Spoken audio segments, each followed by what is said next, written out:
Welcome everyone, grüezi miteinander. This is day 2 of CYBATHLON 2020 Global Edition. I welcome you here from the architecture building on the beautiful campus Hönkerberg, which belongs to the ETH Zurich. There are even some cows on the fields around this campus.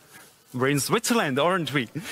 Well, Zurich, the campus is a little bit above Zurich, which is really a beautiful place to work and to study. So it's great to be here. We've already seen great races yesterday on day 1 on CYBATHLON, and you can look forward to 3 more exciting disciplines, such as the powered wheelchair race or the powered leg prosthesis race and the powered exoskeleton race. So a lot of power, and we are already on one of these tracks. So we will see the people with the wheelchairs, with the exoskeletons walk up here, walk down, which is absolutely fantastic to look at. So you can look really forward. CYBATHLON 2020 Global Edition. It's a special edition. You know, the pandemic changed everything. The teams could not travel to Switzerland to compete against each other live. So what we did, all the teams did their races by themselves back home. They recorded it and they sent it to Switzerland, to Zurich. And today we put everything together to one live event. Thanks to everyone taking part. Thanks for the effort of the teams, the passion and everything. We're really happy that we can do it. We have actually 51 teams from over 20 different countries, which is fantastic that everybody can take part. CYBATHLON is a worldwide thing, and this live stream will be subtitled into 7 different languages, and it will also be translated to sign language. As I already said, this is day 2 of the CYBATHLON 2020 Global Edition. If you did not join us yesterday, don't be sad. You missed 3 exciting races, but we have the best pictures from yesterday from you.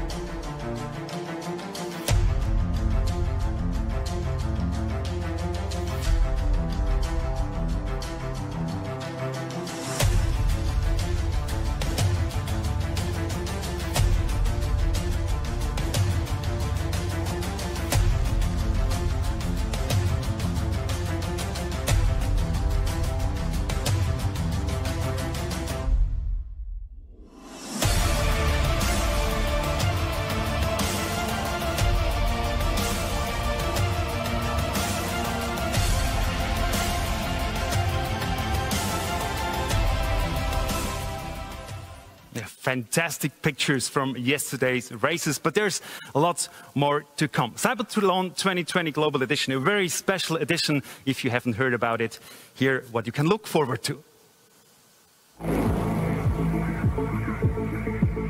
CYBATHLON 2020 Global Edition. An event where pilots with disabilities and technology developers perform at their best. Who will win? Over 50 teams take part from countries around the globe. Who has developed the best technology together with their pilot? Competitions are held in 6 separate disciplines. It's all about solving tasks of everyday life. In the powered arm prosthesis race, the pilots with an amputation or dysmelia have to manipulate and feel hidden objects with their prosthetic arms. In the powered exoskeleton race, pilots with a paralysis of the legs have to master a course with exoskeletons. And in the powered wheelchair race, pilots with a walking disability must even maneuver their robotic wheelchairs over stairs. In the BCI discipline, the pilots with a paralysis at the neck level compete in a computer game using only the power of thought. In the power leg prosthesis race, pilots with above-knee amputation or dysmelia use prosthetic legs to overcome everyday obstacles. And in the functional electrical stimulation bike race, pilots ride a bike as fast as possible by applying an external current that makes their paralyzed leg muscles contract. Who will win? Required are agility, precision, concentration, and endurance. Advanced technologies can make life easier for people with disabilities. At the CYBATHLON, equal opportunities are a priority. Technology, competitive spirit, and emotions. That's the CYBATHLON 2020 Global Edition.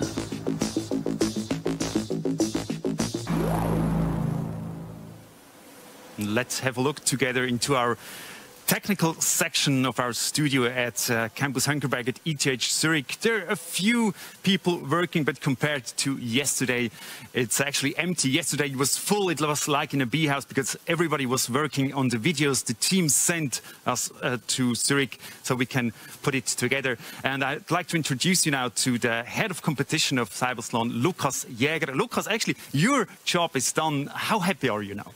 Hi, Stefan. I'm very happy to have all the races recorded.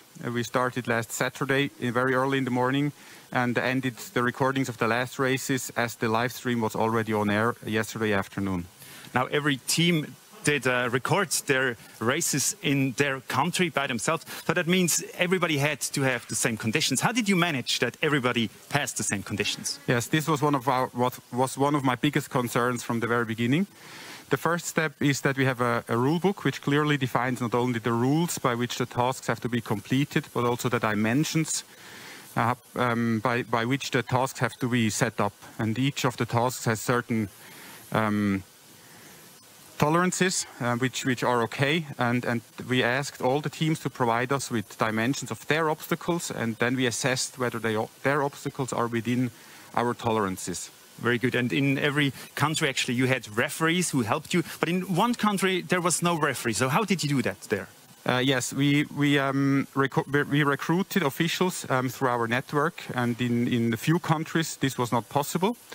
So in those countries, we asked for additional video footage from a different perspective than the one that will be shown in the live stream. And we used those two perspectives to judge on the races here in Zurich. So you watched actually all the races. What can we look forward to today?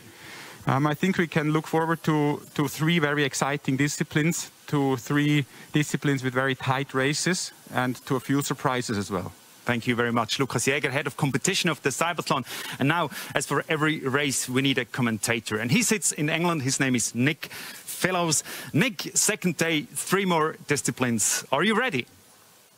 Stefan, we are more than ready. We're still buzzing here in the commentary box from 3 great competitions yesterday, but I think today could be even better. The wheelchair-powered race with new robotic arms opening and closing doors will be amazing. The leg race, where speed, precision, balance are the name of the game, and we wrap it up with the Exo race. It looks like something out of a sci-fi movie. It's a techie's dream, and it's all about competition. Every one of the teams today wants to take gold, silver, or bronze. It promises to be a superb finale to CYBATHLON 2020. Thank you, Nick. Really looking forward to your comments. And our first competition today will be the powered wheelchair race. And Nick will get some help from our expert, Sue Berchi. She's a researcher at the Swiss Paraplegic Center in Notwil. Sue, what does the CYBATHLON mean to you personally? Well, also from my side, hello, Stefan. The CYBATHLON I think, is a great and unique platform to getting research into practice. That sounds perfectly. Now, you will comment the races as well. How did you get prepared to that? Well, I looked the parkour, and I also trained a little bit, and I thought how I imagined myself also how the pilots, what are the challenges, and also then I had a look at the different wheelchairs, robotic wheelchairs. Yeah, about the different robotic wheelchairs. Is there one certain wheelchair that you that fascinates you personally? Well, I actually have a preference, but let's see how my preference is doing. You don't want to talk too much. No. Who is your favorite? Anyway, the powered wheelchair race. This is our 4th competition at CYBATHLON 2020. It's the first one today, and this is what you can expect. wheelchairs in off-road mode. These motorized robotic high-tech vehicles also travel over uneven terrain. The pilots must solve 6 everyday tasks. For example, driving up a ramp or a staircase with 6 steps. In addition, they need to open a door with a robotic arm.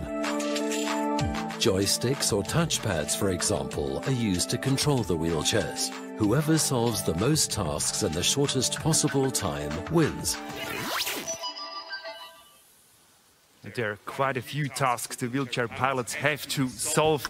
It's actually a very hard tasks. So, where are the biggest challenges in that parkour?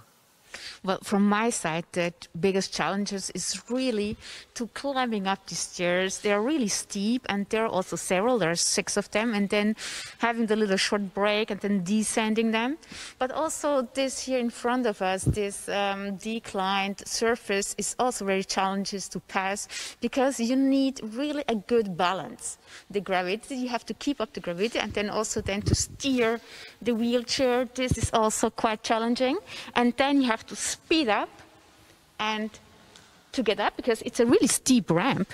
It's not, I think, the usual norms of 8% or 10%. Yeah. I mean, it has more. Would it be hard to go up for you as well here? I wouldn't do it by myself. No, I think I would bend over. Don't make me do it.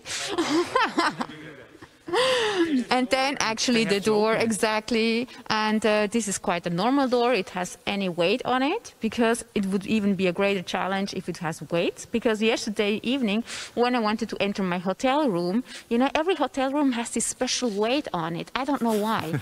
And then you have to push really hard and also use your elbow to go through. So this task, it's a little bit, it's not that hard than opening a hotel room, but it's still hard because you have to then to grab the door and open it and go and also then drive backwards. So this is also tricky to solve this. It's tricky, task. But the parkour as itself is very realistic actually, like in normal life.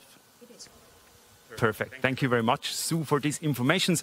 And we have a look at some of our teams. 7 teams are competing in that discipline, and this is our first Swiss team.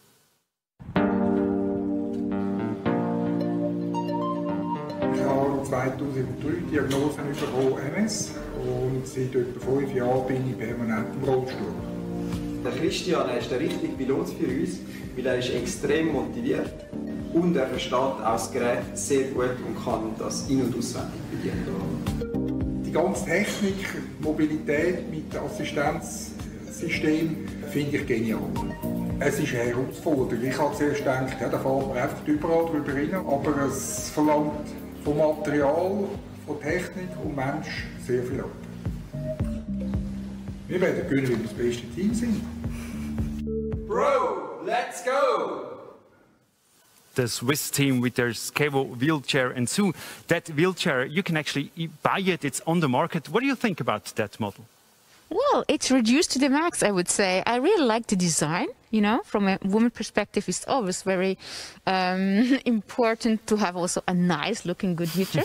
But beside that, I think it's everything a little bit hidden, so let's see how it's competing, this wheelchair. Yeah, what do you think? What are the chances of that team in the race? I think it has good chances. Chances. So chances for everybody, of course, for all the teams, and we'll have a look now at the first races.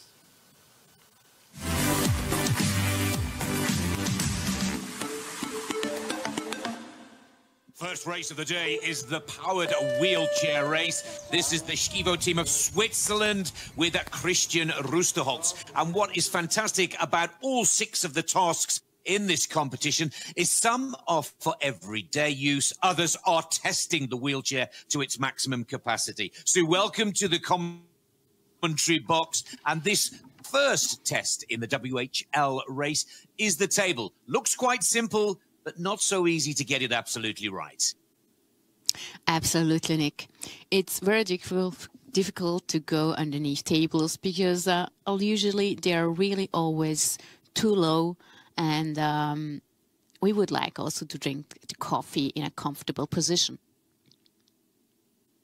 And of course, it's testing the machine in every possible situation. Now, from something that looks relatively straightforward to the coffee table to the slalom, this tests the balance of the machine and the work from the pilot to maneuver through the obstacles. Again, it looks very easy, but a real test for the pilot, Sue.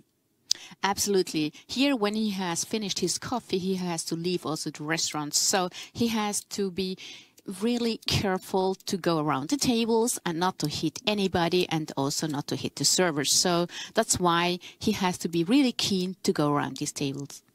Now, this is fascinating because some of the pilots will choose to take on the more difficult task going backwards rather than forwards. This tests the engineering of the wheelchair itself. But I have to say, Christian Rusterholz finding a lot of speed and time going through the third task, rough terrain, we call it, and then climbing the stairs. Sue, again, a very important part of everyday life. Well, actually, once you get out of the restaurant, then you're out on the real life. So that means that the terrain that you're passing is usually very rough. So when I'm going on with my sightseeing in Rome, then maybe I'm passing the Forum Romano where I need all these tasks or these special features to move around. Good work from Rustenholz. Let's go to one of the Japanese teams here. This is Abe Takazu from CIT.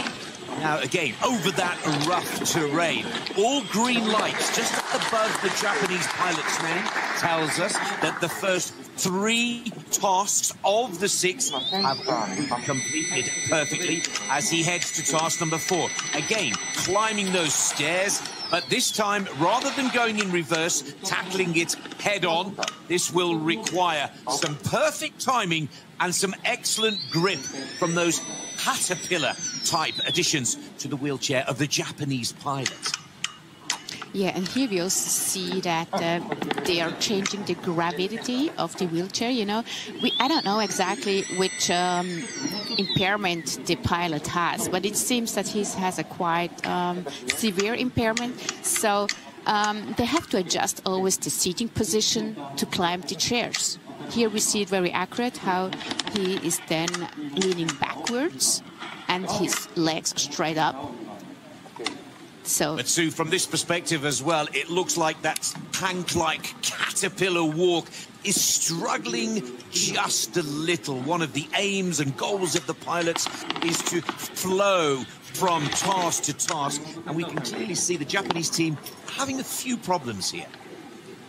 Yeah, I see also that it's not flying up, that's right. But it's really tremendously difficult to climb up chairs. I mean, we have also to admit this difficulty. So you see here that they chose caterpillars and not wheelchair and not ropes. So I think he's doing quite a good job with this wheelchair. Tenacity is the word that I would use, Sue. He really is determined to not let this challenge get the better of his performance. We keep an eye on the clock because you only have 8 minutes to comply with all 6 tasks, Sue. Maybe also, Nick, we have to see that the pilot has a limited view on what he's doing. So he's climbing up this chair leaning backwards, so he's not really even seeing what he's doing. Now look at the difference here, Sue. This is the defending champion from Switzerland, Florian Hauser, who makes these stairs look so good. It's a state-of-the-art machine that Florian is piloting here, but not only does he make it look easy, he's very courageous as well, almost toppling the machine over at the top of the flight there. Absolutely. I think that he trained a lot to go down the stairs. Well, it was a little bumpy, but anyhow, he's speeding up for the next obstacle. Speeding up is the word. Look at him flying through these threads. This is a 4-wheel electric wheelchair, 4-wheel drive, all-wheel steering, and now we see the robotic arm. This is the new edition for CYBATHLON 2020, and this suit is quite remarkable. But for a tetraplegic pilot like Florian, takes a huge amount of skill. It really takes a huge amount of skills, and especially with his limited arm control or finger control, I think that he had to train many hours to accomplish this task. Just look at the clock. That's what we're paying attention to. I think Florian will take some beating, and we'll see Florian Hauser in the top 4 finale, no question. Now let's go to the OECU plus Artex Japanese team. The OECU standing for the Osaka Electrocommunication University. And again, we're watching the electronic arm here. This is used to, first of all, open the door. The door has to be closed. Struggling a little bit with the grip, but Ogura Toshiki, 62 points on the board. Look at the clock. It's 4:35, 4:36 and ticking. But again, Sue, you've got to be a little patient. Like any sporting challenge, staying calm can be the key to success. Well, I guess that they always have to change also the controls, because the controls, one is controlling the wheelchair, I mean the powering the wheelchair, and the other one is also then controlling the arm. I think that he's using different devices to do that, so he has to change quickly with these assistive devices. I mean, this also needs cognitive skills. You've called it perfectly, Sue. He seems to have a lot of different pieces of machinery to operate different tasks. But it's good work as a Japanese pilot. Just make sure that he has completed the task. You can see there's one red bar above his name. That was from task number 4, which was executed incorrectly for Toshika Ogura as he checks again. The door is closed, then he'll go back to climbing down the final ramp, as this is the 6th and final challenge of the WHL, the powered wheelchair race. There the arm comes back around. He's had a few problems with it.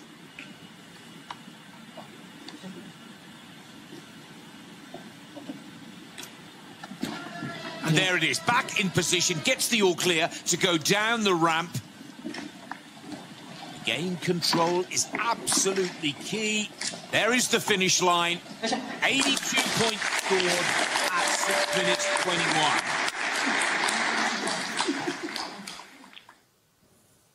Wow, it's so cool to watch these guys on those powered electric wheelchairs. And Sue Berchi is also back from commentating. Sue, that's really impressive, is it? It is, and they all did a great job with their devices that they had. We have a look at the Swiss guy, Florian Hauser. He's actually running up the ramp. That almost scares me. Does it scare you too? I think that he is really a goer. I mean, he just flew through this parkour, and it's impressive. And I think that he's also going like this through his life. Now we see him using that robot arm, opening a door. I would say it takes a long while to open the door, and also the other teams. It's a lot of technique. Is that really useful in daily life to have such a slow door opener? Well, we can really discuss about that because it's really a little bit slow. I mean, we're talking about the technique, which is really unique, that it is possible. But if it's useful, or also if the general population would accept it, I question that.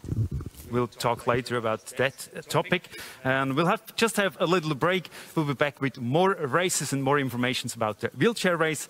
Just in a minute, we'll be back.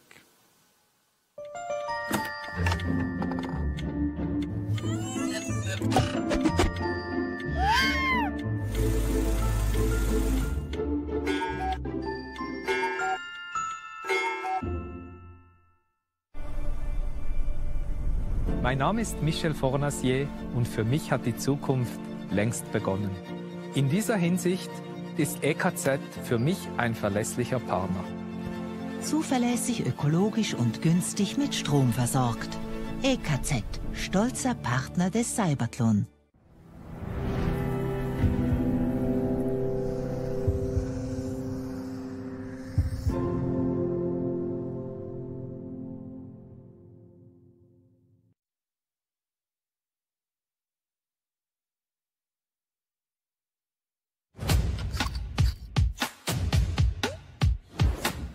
CYBATHLON moves people and technology. Schultes Clinic is medical partner.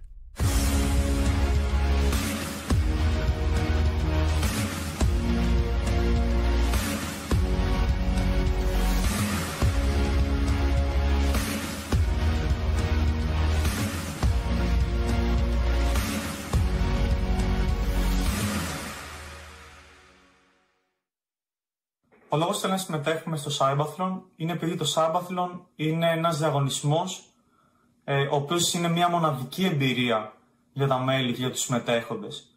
Όχι μόνο για την πρόοδος και προβολή των projects και των δημιουργημάτων που προκύπτει μέσα στο διαγωνισμό αυτόν, αλλά για ανταλλαγή ιδεών καθώς και συζήτηση για να δει ο κόσμος και τα μέλη καθώς οι συμμετέχοντες την καινοτομία και όλα τα τεχνολογικά επιτεύγματα που δημιουργούνται μέσα από αυτόν τον διαγωνισμό και από αυτή τη μοναδική εμπειρία που υπάρχει. This is CYBATHLON 2020 Global Edition, and dear friends, we're in the second day with a lot of exciting races. If you want to know more about the teams, about the pilots, about anything about CYBATHLON, go to our website, cybathlon.com. You'll find many informations. And now we're actually in the middle of the powered wheelchair races. There's a lot more to come, and this is what you can expect in the next hour. Mastering an obstacle course with a prosthetic leg. This is what awaits the pilots of the next discipline. Can they manage to balance an object at the same time? The Powered Leg Prosthesis Race in the next hour at the CYBATHLON 2020 Global Edition. The Powered Leg Prosthesis Race, you will see that the next hour, so good reason to stay tuned. We keep going with the Powered Wheelchair Race, and there's still Sue Berchi with me. Let's have a look at that parkour in the competition. We're actually at the beginning, and you told me at the beginning that that's really something like in life. You can actually occur these obstacles, and you said you could only do the first two, actually. So let's have a look at that table. What's the problem with the table, actually? Well, with this table, there is no problem for me. Just I go could there go and exactly. I mean, these are normal tables that I can go underneath. Look, so this would be really fine. But that's very important that you actually have a wheelchair, so you can go to every normal table, actually. Absolutely, because I mean, for eating, drinking, working, we need a table that we can go underneath. And it's very important that your wheelchair is adjusted also to your body. And a lot of people which are really tall, they have like difficulties because they also have like bigger wheels. I have 26 inches and they maybe have 28 or 30 inches. And so their seating position is getting higher, and they also usually have also problems then to go underneath.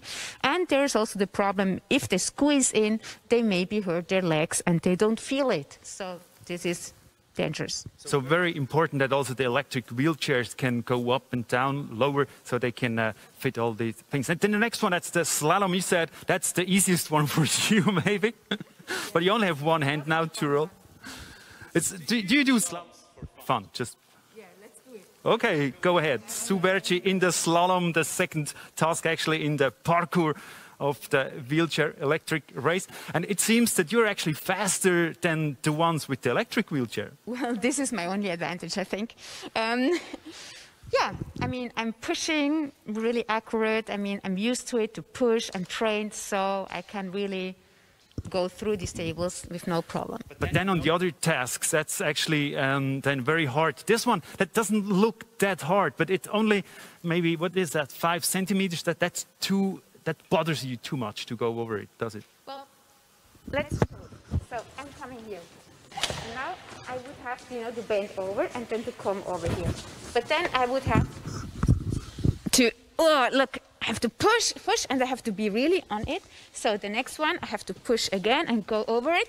But now here, I'm stuck, because here you have like this little more wheelies, which are stuck into here. So I would have to balance and to go over it. What do you do then in reality when that happens? You don't want to know. Maybe I'm using words which are not that nice and appropriate. But look here, I would have to push, and if somebody's with me, I would just ask for help, you know, that he's going through with me. Otherwise, if I'm really alone and I have to go through it, I will go on 2 wheels and, you know, going one by one, but it would be really difficult, and I'm not that keen to do it. We don't want to crash, so I will help you to come out here, if that's okay for you. Maybe Shall I just push? turn. Shall we go backwards? No, I just turn and go backwards, okay? Whoa. Look, no, I'm stuck. Now you're stuck. What are we doing? What are we doing now? Sue Berchi is a pro. She can do it, no problem. So here she comes. Well, we see that it's very challenging to do all these things, and it's very challenging for all the teams, and we want to get to know to those teams. Here's the team portrait, please.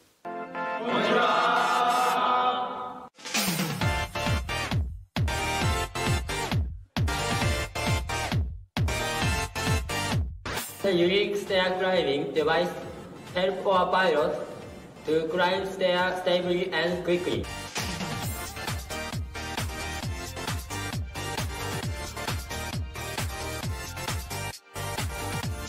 I trust I'll be free, and I'm sure our team will win the competition.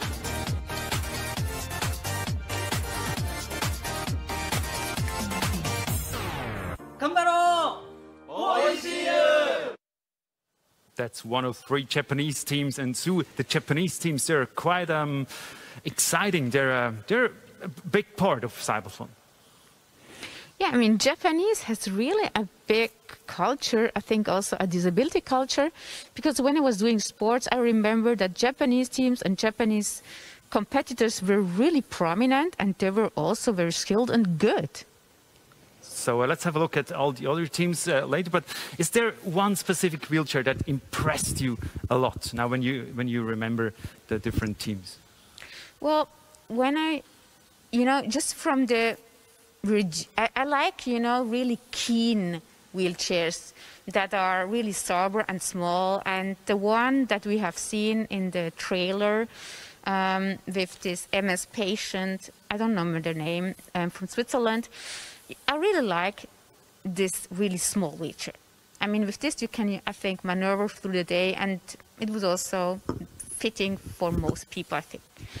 But then when it goes to capacity to go over all these obstacles, I'm really fan about the wheelchair of the second Swiss team. The Skevo, I think. The Skevo, exactly. And we also saw that Florian was he was like one with his wheelchair. Oh, Florian Hauser, of course, he's the fast one. I mean, he was fast, but also the wheelchair was really obeying him. It did what he wanted. So we see that the techniques and also the pilot, they were really trained, but also the technical team, they were able to meet his needs. Because he is tetraplegic and he has special needs. So his functions are very limited, but they were able to meet his needs. So this is, I think, admiring. Very good. So now we have a look at all the teams.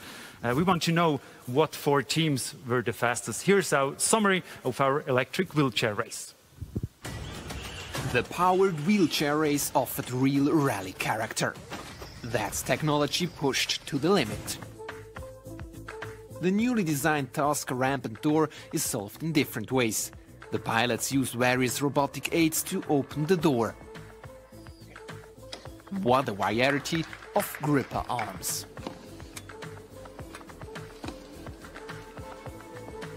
Florian Hauser from the Swiss team HSR Enhanced is the big favorite for the victory. Florian has won the CYBATHLON 2016 and also the wheelchair series taking place in Kawasaki last year. As usual, he succeeds in showing a great race. As expected, Florian qualifies for the top 4. But was the performance good enough to win? Florian's big challenger is Yuri Larin from the Russian team Caterwheel. He is also fast on track. Yuri and Florian are good friends, but also tough competitors. Yuri masters the stairs without any problems. Like Florian, he also qualifies for the top 4. Who else will make it into the top 4? There are 4 teams from Japan who have ambitions. Here the team CIT from Chiba with pilot Taketsu Abe. This wheelchair looks like a tank, but seems to have a great suspension. It rolls really smoothly over the rough terrain. But then, before the tilted path, a technical problem. The wheelchair stands still. The team has to stop and therefore ends up on the 7th and last place. Another team from Japan is called OECU and Artex and comes from Osaka. Pilot Toshiki Ogura solves the first task quickly. Other teams lose more time here. But Toshiki's wheelchair cannot climb stairs. A disadvantage that costs the team 18 points and thus the place in the top 4. What about the RT movers from Wakayama? The team with pilot Morita Masanori is racing in the corridors of the university. Their preparation was difficult because the team manager is currently working as a guest professor in Zurich and has not been training with the team. But communication seems to have worked well. The team solves the task smoothly and quickly. Reaching the last task with the door, it gets really tight. Look at the rear wheel on the right. The orange wheel cover falls off, but the performance is enough for the top 4.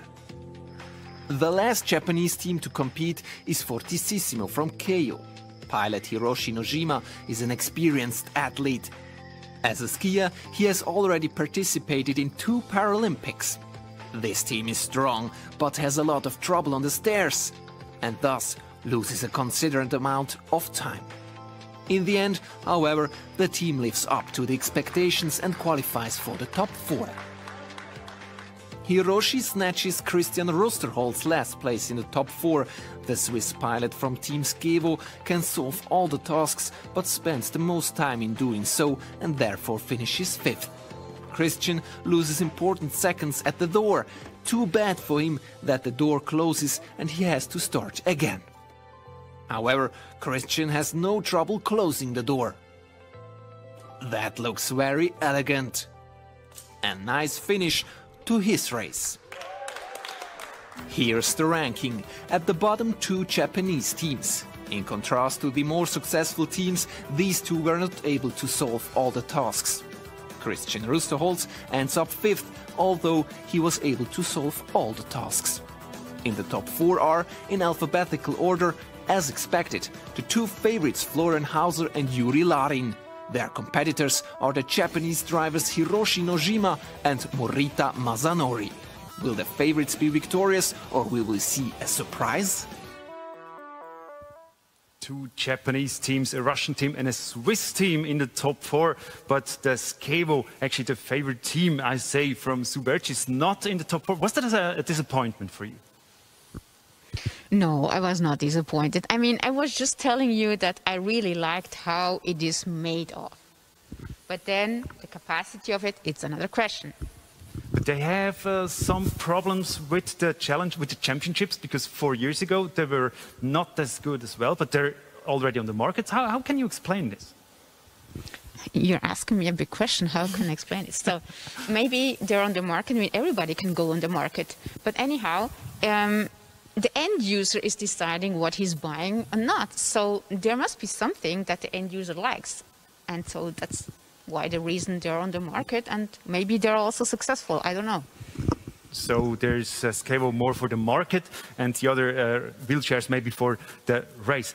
Now we have the Japanese, 2 Japanese teams. How surprised are you that those 2 teams are in the top 4? I'm not that surprised. As I told you, Japanese technology is really common. I mean, also, I think also the car technology. I mean, I have seen also that they're building other wheelchairs for athletes. And no, Honda, I don't remember which one. But they're really skilled, and also they're using always in new technology and new material to make it lighter, to make it more robust, or yeah, also to have some new add-on. So Japan is really a leading country in, I think, assistive technology development. Yeah, with 4 teams actually taking part. And we have 2 Japanese teams in top 4, a Swiss team and also a Russian team. Let's have a closer look to that Russian team.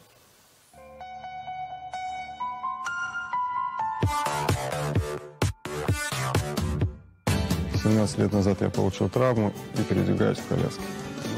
У нас в команде дружеские доверительные отношения. Наше общение не заканчивается только работой и соревнованиями, но также и в повседневной жизни продолжаем общаться.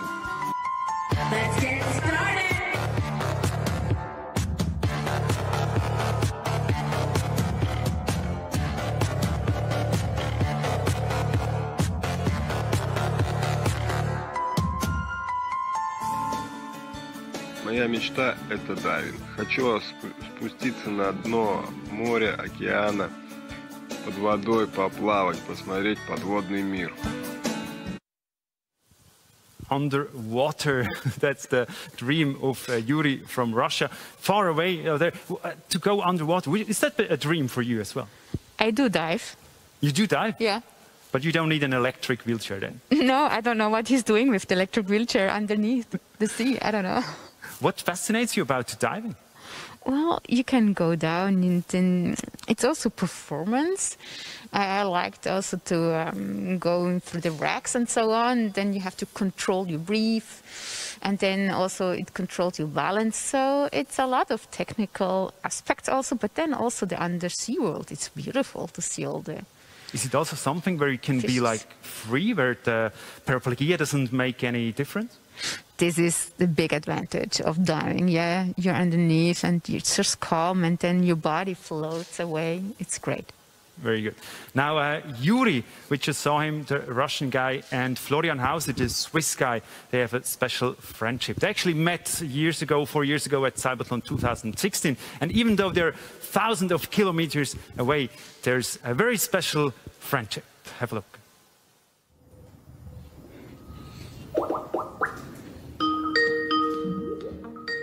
Yo, Yuri. Hello, Flo. How are you? It's okay. Friendship between me and Yuri doesn't need many words. It's enough when we fight for the same thing. Are you ready for the CYBATHLON? Yes. Yuri, the best of us will win, okay? And don't drive in the table. Fucking table? Yes. The fucking table. Bye, Flo. See you soon, Yuri. The friendship of me and Yuri is very cool because in the competition we fight really hard against each other, but in the end we fight both for the same, for the need of handicapped peoples. The more I drive with my motorbicycle, the more I lost the respect for it. And then in one curve, I've lost the control over my motorbicycle, and a second later, there was a big bang, and I have no air to breathe, and I screamed to my friends, "Come, pick me out." And I immediately feel I'm paralyzed, and that was exactly here.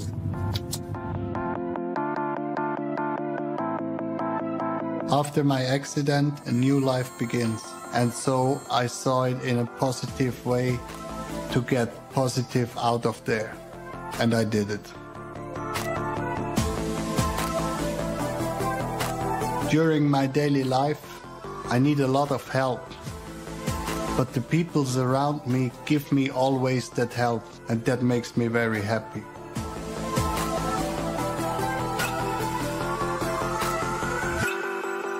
After the accident, I still have a life that works. I still have a lot of friends, a lot of good friends who are always with me and help me in every situation. And my girlfriend is also a big part. She do so much for me to give me also the feeling that I'm free and that I'm a normal person and not a handicapped person. For me, CYBATHLON is such big because he shows the need of handicapped people in a competition and not in a sad way. We change some small details and train hard every week, but we're really looking forward to CYBATHLON and we are fucking ready. We don't say that again, but it seems that Florian Hauser is really ready. I welcome now Professor Roger Gassert. He's a Professor of Rehabilitation Engineering at ETH Zurich and also Vice President of the Strategic Board of CYBATHLON. Roger, that's a great story, is it? Thanks, Stefan. Great to be back. Yes, it's an amazing story and it's very touching. And it also shows that assistive technologies can really help to include people with physical disabilities in life, actually. Indeed, and I have the pleasure of knowing Florian a bit, and you know he's showed me a lot of contraptions that he's built himself, using like a retractable dog leash to close the door again and things like that to make his daily life a bit easier. How important are people like Florian for the CYBATHLON? I mean, they are the core ingredient of the CYBATHLON, but I think they're, you know, very important beyond that. Florian also contributes to a lecture that I teach for medical students at ETH to show them, you know, how technology can help, where the challenges are. I think he's just an incredible messenger, and of course, he's just a fantastic person to be around and to interact with. Suberci, Florian Hauser, is he also inspiring for you personally? Well, I would say he's a colleague. We have the same, not the same, we have both a disability, and I think that we know how to deal with it, yeah. Okay, good. Now, we see a very friendship between two competitors, actually. How is it with the researchers? Are there friendships as well? Oh, absolutely. And I think the twist that the CYBATHLON has given this has really also contributed to that. You know, we're unfortunately in our field we tend to work towards what we can value, and that's mostly publications and getting funding, and that has led to a lot of developments that you know are developed to some point, not really tested with people like Florian, and then people move on to the next development. And the CYBATHLON has really taken away that aspect a bit and given us the more human part, this interaction, this teamwork, and also sharing experience among the teams. So I think that's a really valuable contribution of the CYBATHLON. So it was like this in 2016, I'm sure, but how did it develop in the last 4 years? Well, I feel we ran the scientific symposium again about a month ago, and what I really felt there is that we see even more end-user involvement. We see Maria Fossati, who is herself a design engineer and who has contributed to this. We see, you know, Florian's been in this team from the very beginning. So I think we really see that shift. I mean, in my lab, we never had so much interaction with people with disabilities as we did for the preparation of the CYBATHLON. So it's changed the way we approach the topic. It's changed the network we have where we can get input also early on. So I think it's, you know, this is growing and there's still a long way to go, but I'm really excited about this development. Thank you very much. So what would you say? How much does the CYBATHLON help to include people? I mean, the CYBATHLON, it's really the platform for bridging this this message from research into practice, as I already said. And as also you said, it's really important to have this participatory research approach, that you're including affected people, because you have like the great mind, you have the solutions, but I think also technology has to understand what are the needs and how and what are the difficulties also that these people are facing. And I think that it's a great way that you're going. I'm sure it is a great way. There's the fan. I couldn't agree more, and you know, we've learned so much along the way, right? We see, as an engineer, I see somebody who's in a wheelchair who's not walking. Obviously, my immediate thought is I need to make that person walk again, rather than actually approaching that person and asking, do you have other challenges in your daily life that we can maybe solve together first? Very good. Well, the powered wheelchair is actually in the focus at the CYBATHLON races, but we shall not forget to improve the normal wheelchairs as well. Here's one example. To come forward with a normal wheelchair, the shoulder is very important, but also very vulnerable. So to protect the shoulder, the sitting position can change a lot. And Orthotech, it's a company that provides tools for disabled people and is working exactly on that problem. Wheelchair users heavily rely on their arms to get around every day. However, the shoulders are not equipped to bear the same level of impact as the legs, and this results in frequent pain and joint injuries, which often lead to surgery. Prevention is better than cure. The seating position is crucial to preventing pain and injury. Having the right position reduces the force needed to move forward, which results in less tension and strain on the shoulder joint. Although the average wheelchair can be adjusted, it cannot be done in advance, and with some models, certain adjustments are not possible. Every individual is different and requires a unique customized seating position. Up until now, a tool to achieve this has been non-existent.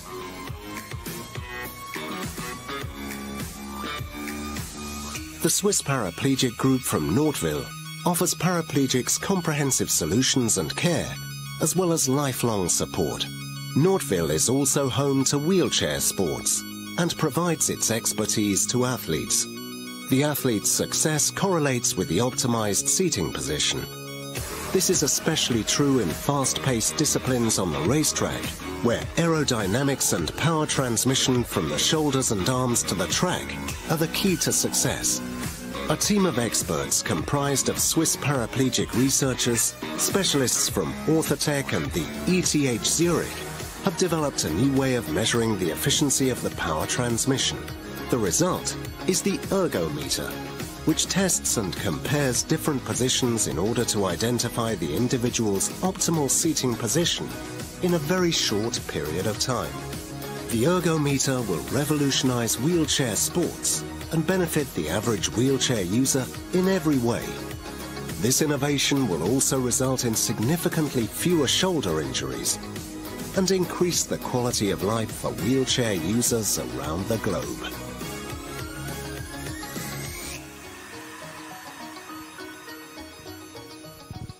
Orthotech, one of our partners, and Sue Berchi, those shoulder problems, you know them, I'm sure. Yes, I know them. Unfortunately, I know them.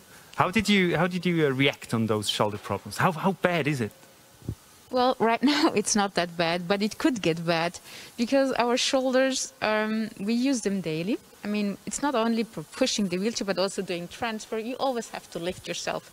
So when we are getting older, I think that everybody is having shoulder pain, shoulder arthritis, and this is a thing, a health condition that can be prevented with a good seating position, as this movie just showed. Did you do something else? Did you do therapy for your shoulder? Or actually you played wheelchair tennis. That doesn't help either, does it? No, it didn't. It doesn't help. But right now, I mean, I'm very keen also to having a good seating position and also then to push also appropriately. But also, I'm also training a lot and doing a lot of gym exercising to strengthen my shoulder, but then also stretching and so on. And right now, luckily, I don't have any shoulder problems right now. That's good to hear. Roger Gassert, those things actually Orthotech develops, how important are they? I think that's it's extremely important. If you want to optimize something, you first need to better understand what's actually happening. And I think having a test rig like that for optimizing, for better investigating where this shoulder pain comes from, then you can develop better therapies. But you can also start thinking about how we can improve wheelchair technology to at least reduce it and allow people, because I guess the main risk is once you develop severe shoulder pain, at some point you will not be able to use a manual wheelchair anymore, and I think that's something very important for these people, so to allow them to stay in a manual wheelchair as long as possible. Very good. Now we're heading back to the wheelchair race. We have two more Japanese teams waiting, and here's the first one. Our aim is to create the future on mobility. This vehicle is the RT Mover P-Type WA Mark II. He is our pilot, Masanori Morita. He has a spinal cord injury, paraplegia completely, and he has also partially paralysis of his left hand, and his eyesight of left eye is weakened. After an accident more than 35 years ago, he became a wheelchair user. Our team is looking forward to participating in CYBATHLON. We have 4 Japanese teams, and Roger Gassert, Japan is big in electric wheelchair. Why is it like this? Oh, I think it has to do with the incredible interest and tradition the Japanese have in robotics, in fine mechanics, advanced technology. I think they're also extremely good in reiterating and improving. So it doesn't surprise me at all that we have a lot of teams, first of all. There's also a lot of good support for this, and also that we see just extremely impressive machines on the races. We've seen that machine which actually goes up the stairs by moving the wheels. What do you think about that technique? Well, I mean, as an engineer, I find it extremely impressive, the ability to construct something like that, to be able to do. I think anything that wiggles you around like that and has a risk of instability may not be the most convenient to sit in as a wheelchair user, but I'm guessing that that approach would allow you to overcome certain obstacles that you would probably not be able to overcome that easily with the tracks that we have seen on some of the other wheelchairs. There are different obstacles in the wheelchair race, and we have a closer look at these obstacles. So it actually starts with the table, where they have to go under the table, so it's very important that the wheelchair can go lower. Then we have the slalom, which is very hard. How hard is it technically to do a slalom? I think the slalom itself is not that challenging for the teams. It has to mostly do with the fact that we want them to not build too big of a machine, because as Sue said, nicely, if you're in a restaurant, you don't want to take half of the tables and the waiter along with you as you leave. So in everyday life, that's very important, or to be able to turn in an elevator, and that's what we're simulating with this slalom. And then we saw the third one. You were struggling a lot with that one, with the normal chair. But that's also hard with the electric wheelchair. It's impressive to see, how little of a step you need, or of an irregular pattern, that you can really get somebody into trouble with the wheelchair, especially when you have these small wheels. The one entering the trains of the SBB in Switzerland, when you have that gap between the track and the train, is already a big challenge for many wheelchair users. Then we have the stair, and then we have the tilted ramp, and at the end the door. And to open a door with a robotic arm, that's very hard. We've seen that it is. We've seen that it is possible, but as Sue said, it's a very high-tech approach right now. And thinking back of what I said yesterday after the arm prosthesis race, we may be able to still identify something that is a bit more right-tech, so a bit simpler, but still helps with this big challenge, because many of the doors are extremely heavy, and it's already difficult for me to open them. So especially the hotel rooms. So hello to all the architects from hotel doors. Please change this. Now we have 4 Japanese teams. One is missing. Here you get some more information about that. He's actually the oldest pilot in this race. We are Prosthesis from Keio University. 私の名前は野島博と申します。17歳の時に交通事故に遭い、それ以来41年間車椅子に乗っています。41年間のうちに1998年と2006年2回アルペンスキーでパラリンピックに出場しています。よろしくお願いします。サイバスロンを知ったのは大学の知り合いの方から紹介をされ、パイロットになってくれないかと依頼を受けて、始めました。最初は私、手動式の普段車椅子を乗っているので、電動車椅子についてはあまり、興味が実はなかったので、私がやることではないかなと感じました。そうですね、特に、階段については毎日のように苦戦しておりますので昨年、3位に甘んじたので、今年は絶対優勝するぞという、つもりでワンチームで頑張っております。そうですね、階段の他にも狭いところに入れなかったりとか、あと、高いところが取れなかったりとか、あと階段についてもまっすぐだけじゃなくて螺旋階段のように回ってる階段もあるので、そんな階段とかにも挑戦してみたいなと思います。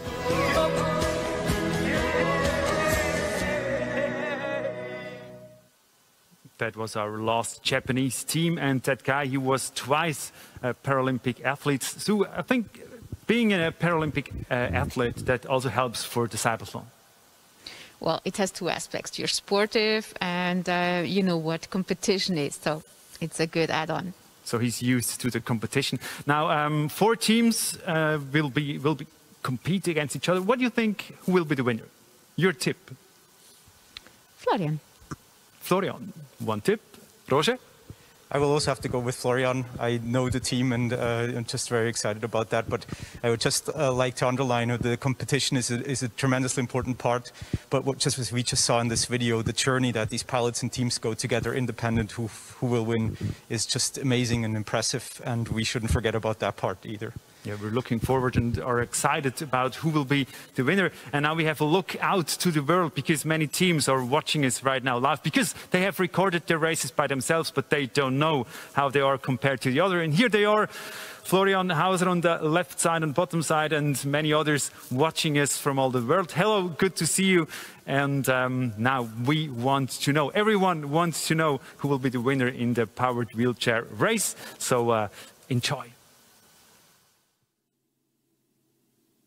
Powered wheelchair finale. 2 Japanese teams go up against the best from Russia and the defending champions, Switzerland. And we get right into the action. This will be a thriller. But the question is, can anybody beat Florian Hauser? There is the Russian, there is the second Japanese team, and of course the defending champ, Hauser himself, ready to go. Looked so impressive earlier today. Let's go to Fortissimo with Hiroshi Niojima, who gets his challenge underway.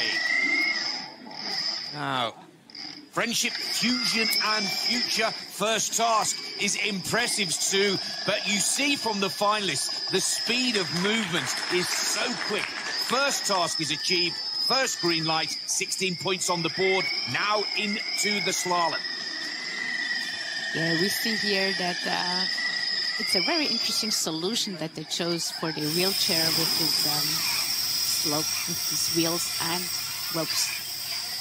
Now, this is the man that everybody's got to beat, Florian Hauser. Look how quickly he goes through that slalom. He's a superhero in Switzerland, and he really does push it to the limit, Sue. This is great to watch. Yeah, this is like mountain biking, I think. He's really running over these obstacles. This could be the main challenge, perhaps, for the defending champ Hauser. And this is Yuri Larin of Russia. He's an experienced cybathlon athlete, 6th in this race last year. Then RT Movers is the second Japanese team. The RT stands for rough terrain. Successful in the first task and looking good in slalom in the second task here. There's the second green light for Morita Masanori. Both the Japanese teams looking strong here. Now let's go back to Hauser's suit. And again, this is where he really is great, pushing the machinery to the limit, up and down the stairs. Yeah, we can see that he's really competitive. He's just going through the task. He has no fear. I mean, it's impressive how they solve those challenges. Here's Laurie. That reverse technique with his wheelchair, but then spins the wheelchair around to go back down the stairs in front mode. Now to Fortissimo. 14 seconds off the pace of the Swiss leader. Oh, and a little bit of a problem on the stairs. And we've seen the caterpillars struggle just a little bit on the stairs before. But look at Hauser here. He's already on the last task. He's absolutely flying, easily in the lead. The defending champion can do no wrong. Confidence is high, but what is most impressive is the time. He is on the 6th and final task, and he's only got 2 minutes 35 on the clock. Florian Hauser raising his game with sporting excellence when he needs it most. But here is the precision part of his challenge, and this is looking faultless, Sue. He really did excellent. I mean, but also his wheelchair seems really fitted to him. So, and it seems also that it's very high technical wheelchair. And there is the closure of the door. Releases and he closes and crosses the line. That is an amazing time. 3 minutes 04, 100 points, clean score from start to finish, and that is special. That will take some beating. The defending champion, Florian Hauser of Switzerland, has smashed the time. And understandably, is absolutely delighted. Could the defending champion have done enough to take his 2nd CYBATHLON gold? Just excellent. Surely the chase is on for the minor places now. Silver and bronze is up for grabs. Look at the time difference. He's almost a minute behind Hauser. This is Yuri Lardin of the Katterville Russian team coming to the end of his challenge. Yuri knows he's not going to take the gold, but he was 6th in this race 4 years ago and goes into 2nd position. That is a brilliant performance and a massive improvement from the Katterville team.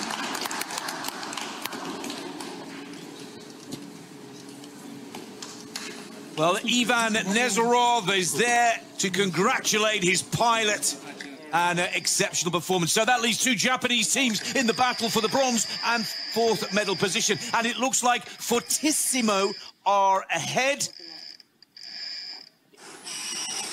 for that bronze medal. RT Movers struggling just a little. Still 2 tasks to be completed for Morita.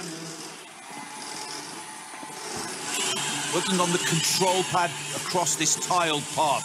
Again, Sue, this is an all-important task for daily use of the wheelchair, but so easily can go wrong. Exactly. It's really hard to drive over obstacles which are uneven, and also then to keep up the gravity, and also then to drive this wheelchair properly.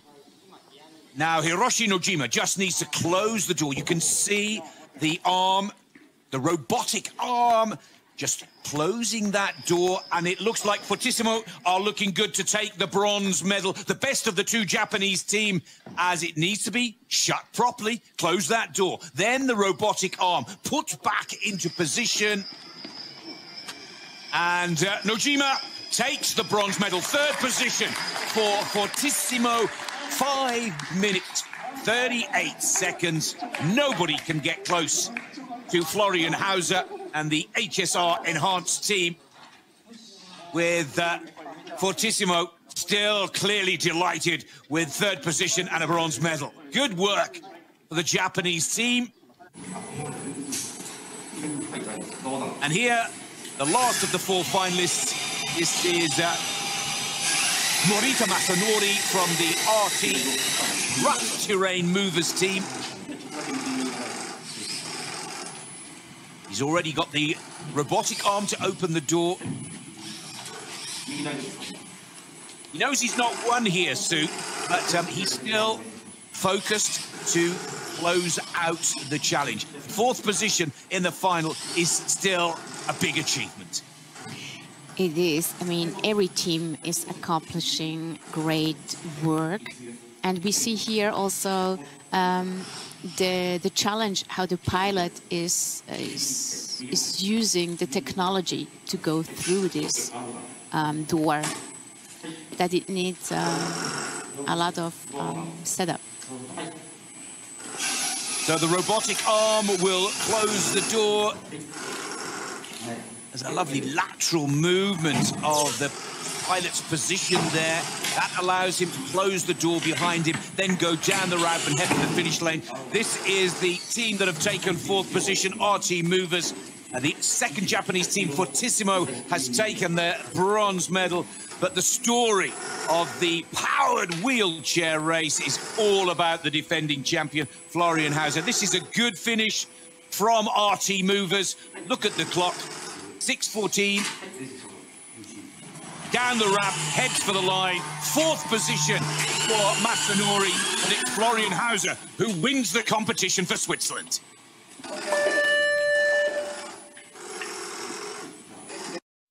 Races, and you received Florian Hauser, the winner of this race. But congratulations already to Florian Hauser, but all the teams, well done.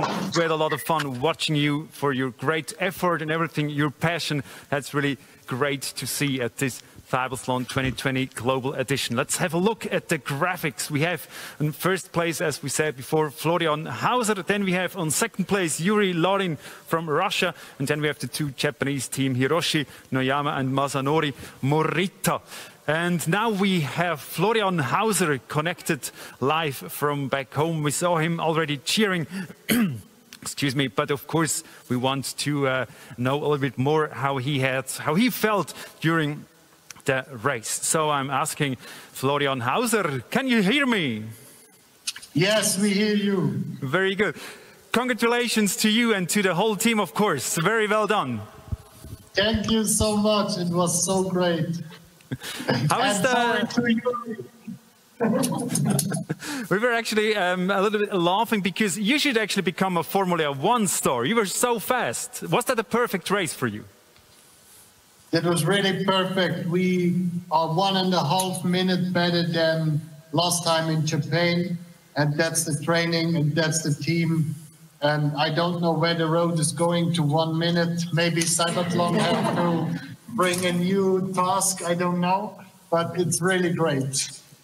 Now, you were the winner in 2016. You're the winner again. What does that mean to you to be second time the winner at CYBATHLON?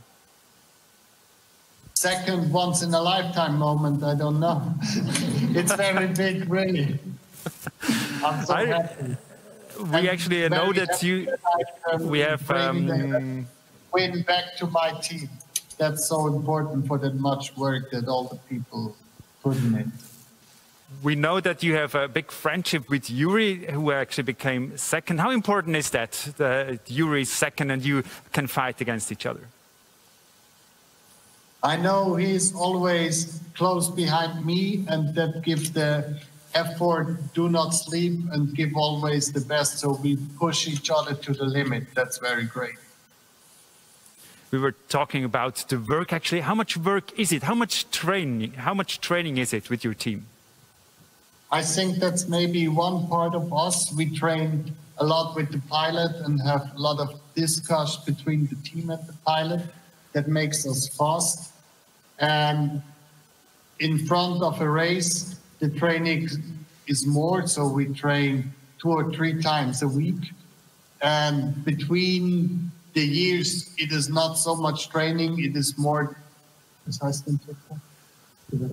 development, yes.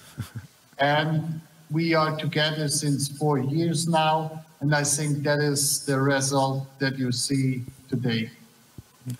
Thank you very much. Congratulations one more time. What are you going to do tonight? Have a party? Well, pandemic, while it's not so easy, but maybe a small party? You know it from 2016. Now we're going to drink. Thank you very much. All the best, Florian Hauser and the whole team. Congratulations one more time. Very well done. Thank you. Bye-bye. Well, yeah, that was really a great race too. It's really impressive. He's such a good guy. He's so happy and everything. That's impressive.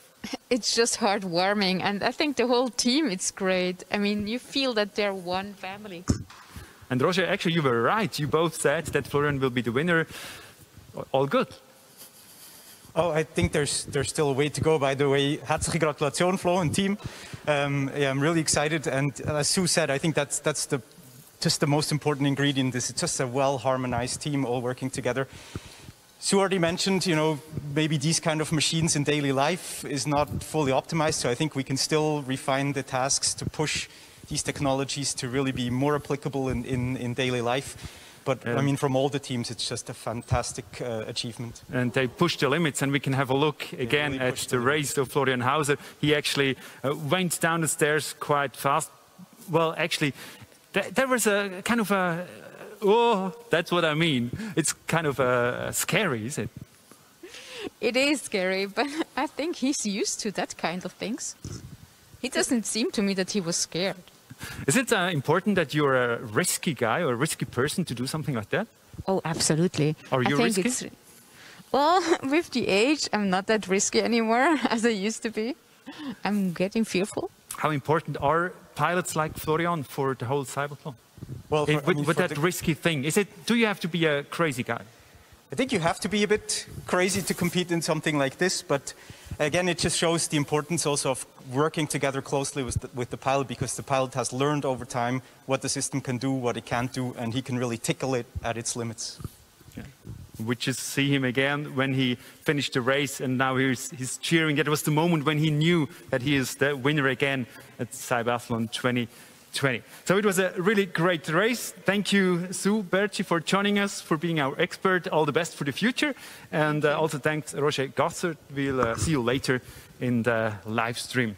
That was the first competition of day 2 of the CYBATHLON 2020 Global Edition. The next race will be the powered leg prosthesis race. You don't want to miss that. We'll be back after a short break.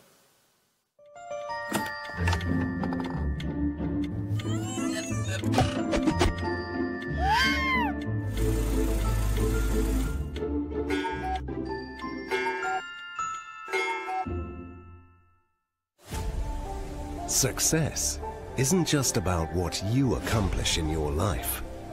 It's about what you inspire others to do. Live your version of freedom of movement. We support paraplegics for a lifetime.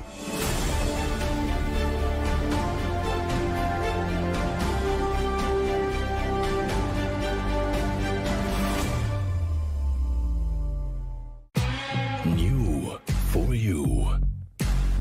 New for Switzerland. For everyone who wants to watch more. The new streaming platform featuring Swiss films, series and documentaries, all in your language. Stream anytime, anywhere. Stream Switzerland. Play Swiss. Discover everything Switzerland has to offer.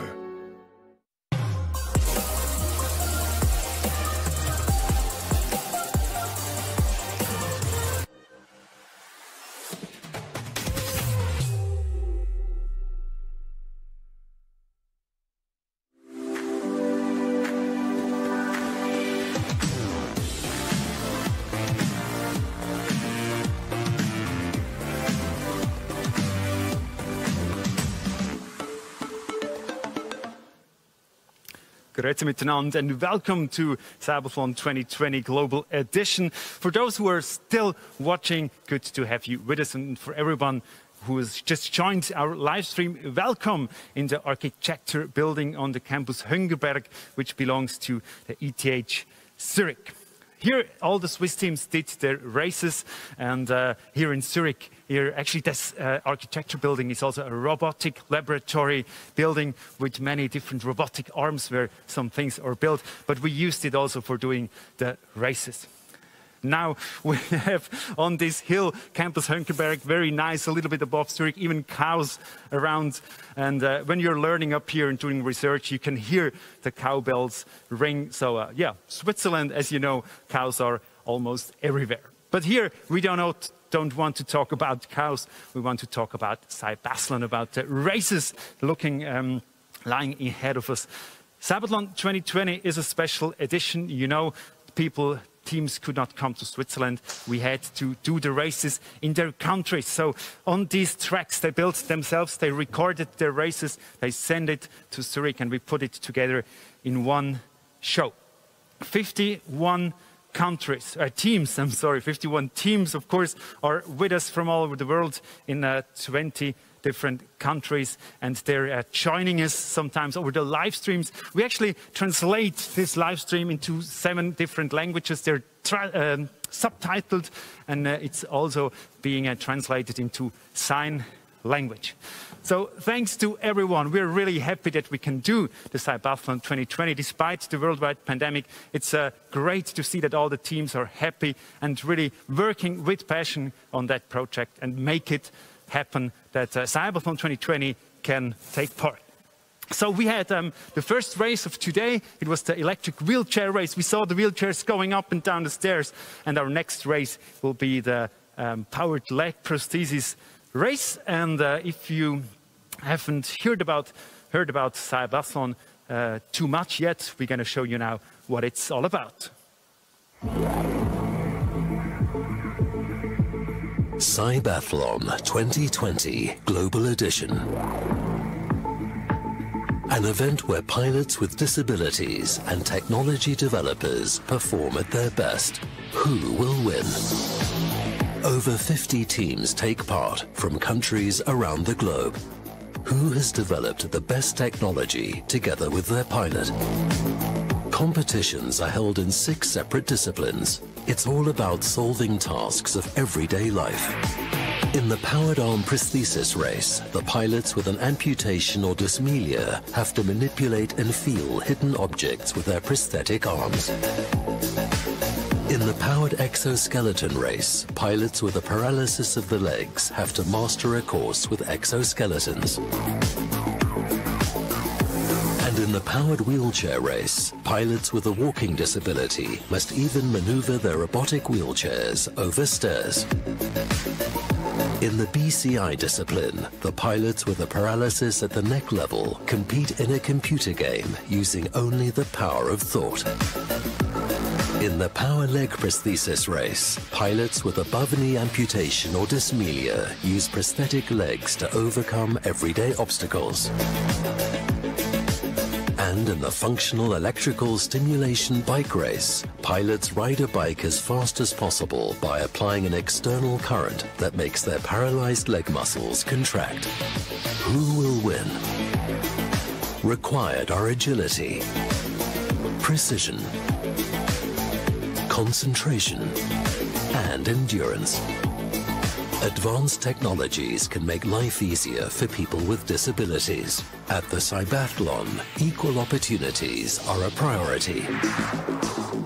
Technology, competitive spirit, and emotions. That's the CYBATHLON 2020 Global Edition.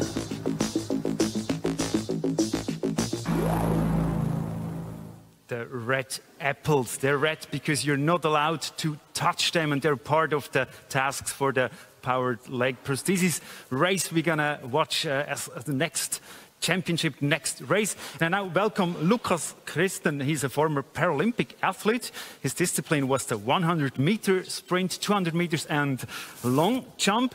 You have won 5 world champion titles and 7 Olympic gold medals. That's incredible. And today you're a management consultant and a coach. Lukas, tell us a little bit more about your Paralympic career. It started in 1992. I was kind of a newcomer and could make it to the top from the beginning, and that set me a bit under pressure. But by that time already I had very good support from the people who constructed and helped to improve my sports processes very much. And that gave me confidence, and by then I learned how much it helps and how important the impact from the technical side is. That's why I'm very fond of what's going on here at the CYBATHLON, and I'm sure that it's going to increase the ability of the athletes to go even further. And it's very close to my heart and to my life, of course. That's what I actually wanted to ask. Paralympics is not the same as a CYBATHLON. Both are races, both are championships. But what's the main difference for you between CYBATHLON and the Paralympics? The CYBATHLON is more focused on everyday's life.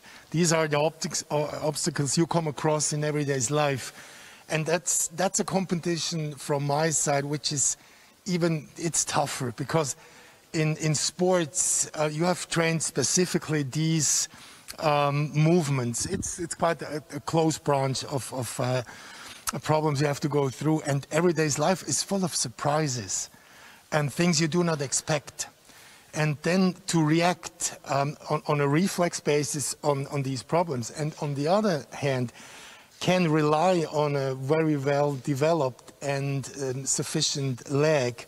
That's the combination, and I'm really fond of the ideas and the steps forward having been made in these technical developments. Very good. You already said that those tasks are from daily life. We saw the apples on the plate you have to carry around, and how that powered leg prosthesis race really works.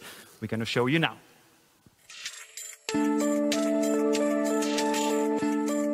Mastering an obstacle course with a prosthetic leg.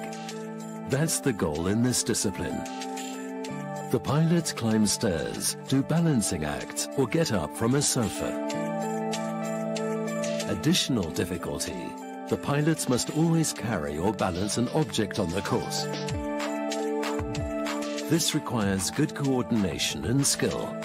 Whoever solves most of the tasks in the shortest possible time wins.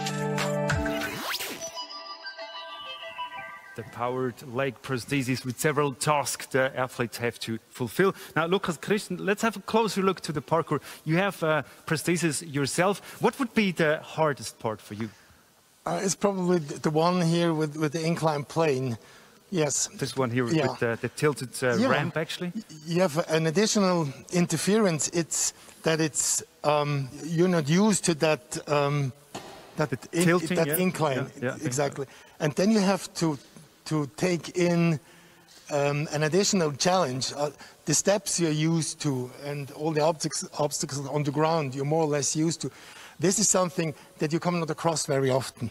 That's the reason why I would say I would consider this the most difficult part. Okay. We also see the wooden boxes afterwards a little bit more. I would say jumping on, over and into wooden boxes, that's not really daily life. So what does it, why does it make sense to make it like this?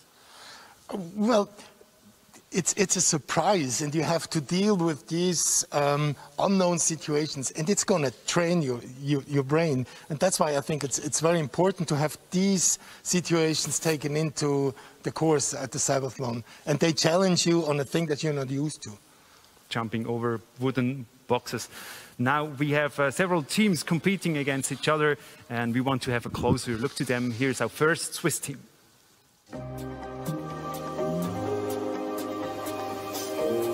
Ich bin der André Frey, komme aus dem Rheintal. Die Amputation, die ich habe, ist über dem Knie. Der Grund für das war ein Rollerunfall. Das Circleg, das Prothesensystem, ist sehr modular aufgebaut. Wir haben ein rein mechanisches System, also wir setzen eigentlich keine Elektronik ein und versuchen wie mit den geringsten Mitteln die höchste Funktionalität zu erreichen. Der André ist sehr sportlich und aktiv und braucht seine Prothese wirklich so bis ans Limit. In meinem Traum wäre ich Formel-1-Fahrer, aber das ist darum ist es ein Traum, oder?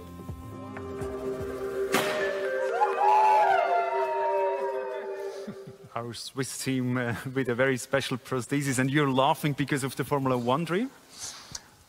Well, being on the course with that kind of prosthesis is close to Formula One. They have chosen a more, I would say, a basic technique, which makes it easier to maneuver because you do not have the interferences of possible technical failures. So you really can rely on the basic functions. And Formula One is close to that when you choose between these several systems the drivers have. And that's why. If we have a look at that prosthesis again, what's special on that kind of prosthesis? It's simple, but it's very reliable. So you know exactly, as a pilot, you know exactly what can you do and where is something you cannot rely on. So you have a simple system in your mind, you know, this, that, and the other step is possible. You can put your weight on, and that's okay. Yeah, but there's no electricity, nothing. So that's it. And it makes it very easy for you to know that's something I can do, that's something I cannot do. You don't even try. It's the analog prosthesis, actually. Yeah, that's true. And the technical devices which implement sensors and all the other stuff which we're going to see later on, is more sophisticated. It provides more positive impact, and you have the wider range of movements you can do, which circle leg does not. But it's okay for everyday's life. That's fine. What do you think the Swiss team can do in the race? I've seen the pilot, and the pilot is a high amount of the performance. And I've had a close look at him. He's fit and he's confident and he's calm. He seems to have a mental strength, and mental strength is very, very important when it's about a leg prosthesis. Very good. Actually, every team had 3 tries within a certain amount of time. They recorded it, and the best try counts. And we want to have a look now how that went.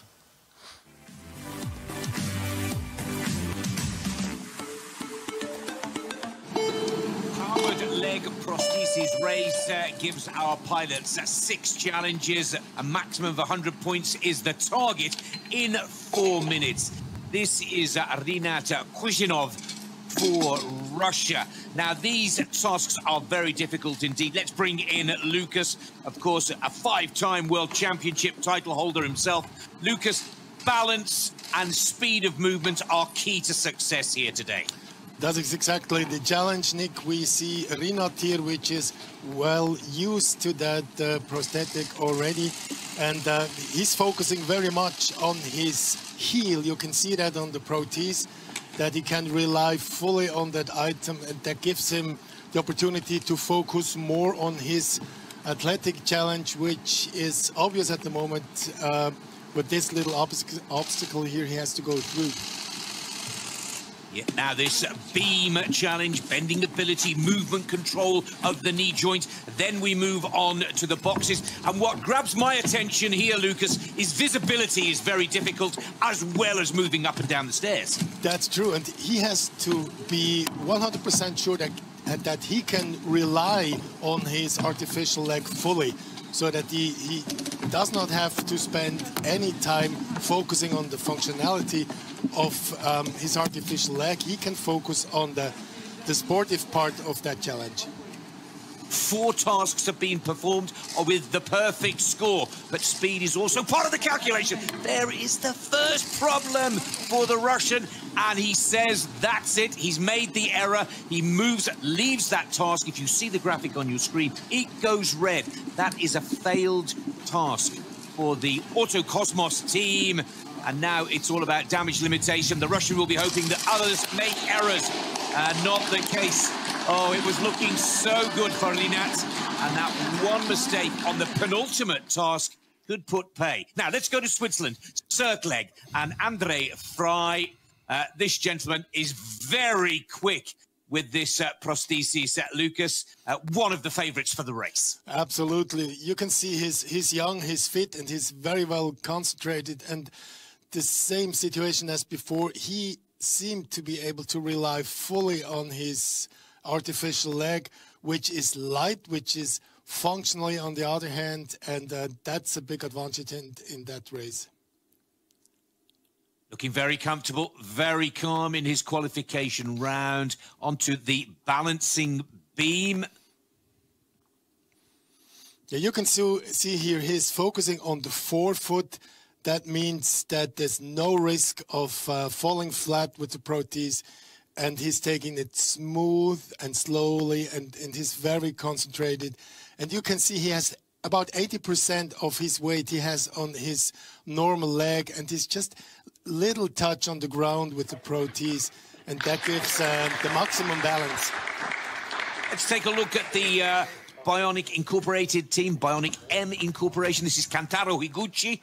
Now, this is an interesting way. He's trying to get all the boxes and all the balls together, then to climb up and down the stairs. Well, he's only got one trip to make if it comes off, but this is a risky tactic, Lucas. That's very risky. And you can see here, he's taking his time, and he has an active knee joint, and that's really outstanding. He can focus on the items he's carrying on his arms, and the leg is actually making the work for him, and that's outstanding technique. That's really outstanding. And that is brilliant work on the stairs, almost completely blind. The green flag goes up. He's completed 4 tasks perfectly as Higuchi performing well here, looking to book his spot in the final 4. This is another very difficult task with this falling ground, really. Again, testing the balance, Lucas. I'm surprised, man. Higuchi, he could really rely fully on his artificial leg, but he's taking it too slow from my point of view. Lucas, let's take a close look now at Adrian Bach from the Contour 2000 team out of Poland. Yeah. Adrian has a semi-active leg, and he can rely on his heel. You can see he's stepping on his heel, and the artificial leg is providing him the necessary stability, and that's outstanding technique as well. So he can focus with the other aspect of his mind on the challenge that he has here with his athletics.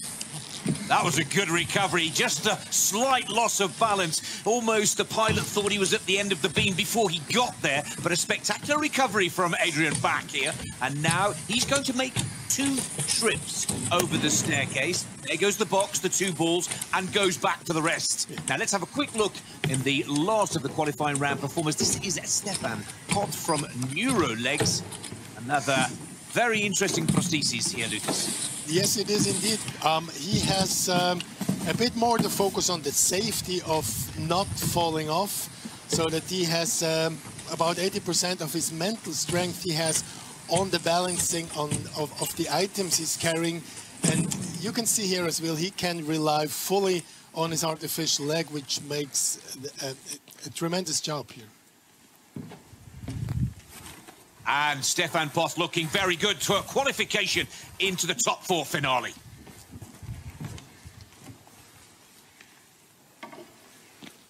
Very exciting races at the Powered Leg Prosthesis race. And I want to say we have actually only 5 teams competing. That's because of the pandemic situation. There were quite a few teams who were not able to make it to even produce their own videos, which is very bad. But we hope they will be with us within 4 years. Now, Lucas, that's fantastic what we've seen here. It's amazing. I mean, you see these different systems of technique they use. And from the active part, which the Japanese team uses, which actually gives back the lost power you had in your common leg, it gives it back and helps you to step up on the stair. We can actually have a look at this, the Japanese guy who takes everything together, and he has that special prosthesis. Tell us, how does it work, that prosthesis? In the lower leg, they have put in technique which stretches the leg actively. That means it supports the pilot to step up the stairways. We can see that right now. Exactly. You see, he steps up, and then the power comes back, and he can climb. So he pushes him up. It pushes the weight of his body up. And that's the magic moment of this prosthesis. You told me before that you actually tried that sort of prosthesis, but there is one problem. To me, it was one problem. In a million steps, you have one technical failure, and it doesn't function anymore. It blocks or it fails, and then you fall. And if you fall down the stairs, then it's a good reason why you wear a helmet. And in everyday life, you don't wear a helmet like we use the mask now. And if you fall off, then it can be very, very fatal. And that's something I avoid, because I'm a very active person, and I'm young and going into these challenges of every day. And then I need reliable, basic technique. That's my mentality. We have different mentalities, and the nice part of the story is that we can choose. In the wealthy countries, we have access to these very well-developed techniques. And that's the approach CircLeg have. They go into countries with low-cost prostheses that function. Exactly. That's great. Which is actually very important. Okay. We will have more races after a short break. We'll be right back.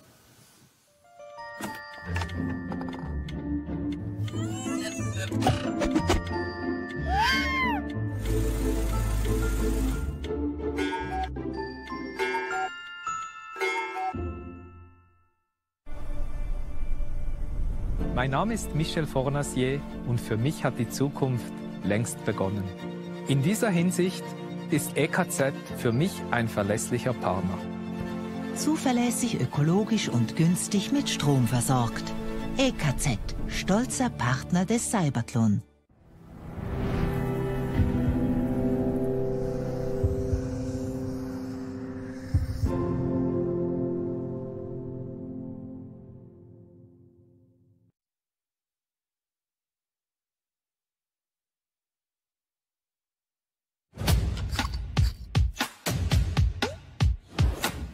CYBATHLON moves people and technology.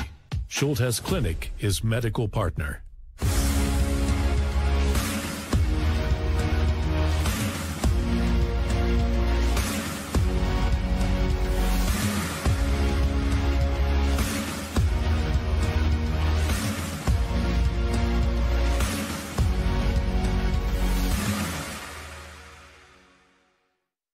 We have dreams, like everyone else. We dream of winning competitions, competing in life, been part of the workforce, but especially been part of our communities. And of course, it's always difficult to travel and take part in these events because the difficulty disabled people have in accessing transport, getting on aeroplanes, and getting someone to come along with them and take care of their personal needs. These are some of our major challenges for all people with disabilities throughout the world, and we continue to advocate for better access, better travel, work and employment for everyone with disabilities. Welcome back, CYBATHLON 2020 Global Edition. We are in day 2 within the second championship, the second race, the powered leg prosthesis race. If you've missed anything from this year's CYBATHLON, don't worry. Go to our website, CYBATHLON.com. You will find any information about the teams, about the races. You will have a lot of videos from yesterday's races and many more things. It's really yeah, you can look around, you can spend hours on our website if you'd like to. And there's more to come today as well. We're on the second race now from this second day, but there's a third one to come, the Exoskeleton race, and I'm sure you don't want to miss that one. Pilots who climb stairs despite paralyzed legs. So-called exoskeletons make it possible. How will the pilots cope with the obstacle course? The powered exoskeleton race. In the next hour at the CYBATHLON 2020 Global Edition. We are back here on the course. Actually, we just seen the little balance thing. And Lukas Christen, we were talking about the course before. What are the heavy, exciting things? You said the tilted path is very hard, but also that thing here to balance over that one, that's very hard, is it? To me, it's really difficult because if you step on these paths, put here, up the mic. The mic. It's okay.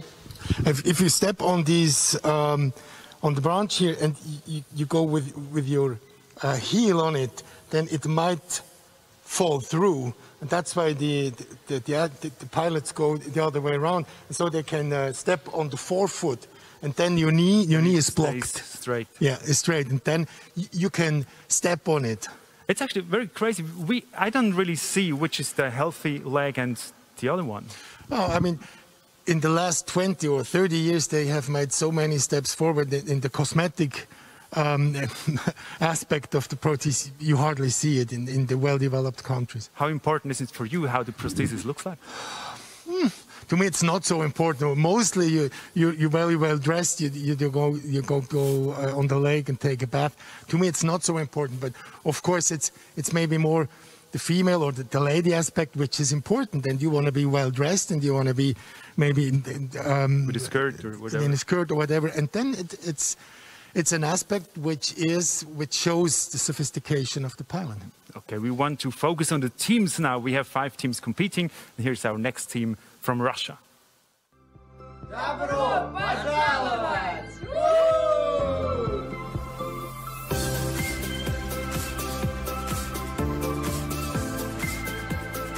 We are from Russia. From Moscow. We will be win because we are strong, fast, and clever. Everybody, good luck! That's the Russian team. Lucas, what do you think about the Russian team? I've seen the website and I've seen some videos, and they have the old Russian approach. They technically, for many, many decades, Russia was on head with the United States. They were the first country sending a man in space. And the engineering part is very high developed.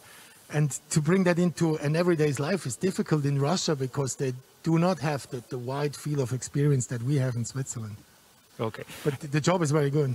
Every team actually had 3 tries, 3 heats, and the best one counted. And we want to find out now what 4 teams will be on the top at the end of the races of the 3 heats. The powered leg prosthesis race. The 5 starting pilots make almost no mistakes and surprise with different tactics. Who will be victorious? In this race, seconds decide. Rinat Kuzayrov from the Russian team Ortokosmos impresses in his first of totally 3 heats with breathtaking speed. He shows the fastest run of all pilots and realizes in a bit more than 2 minutes by far the best time. But the team celebrates too early, because there is one detail that puts a damper on Rinat's plans. In the task stairs, he has positioned the boxes very slightly in front of the marking line.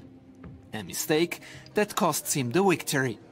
Can Rinat still compete for the top spots with another heat? More on this later. André Frey from the Swiss team Circleg uses interesting tactics.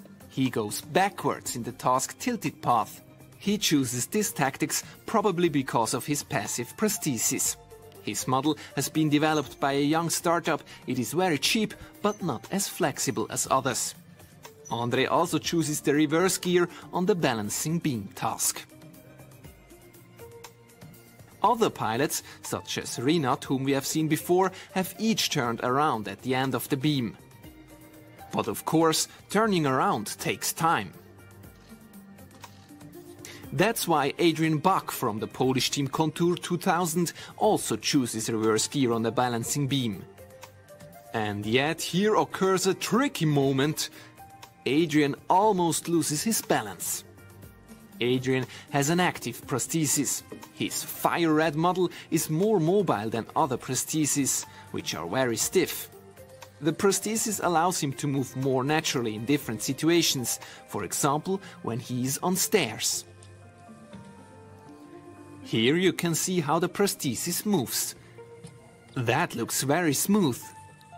At the finish line, Adrian is not completely satisfied at first, despite running without any mistakes. Will he succeed in reaching a top place?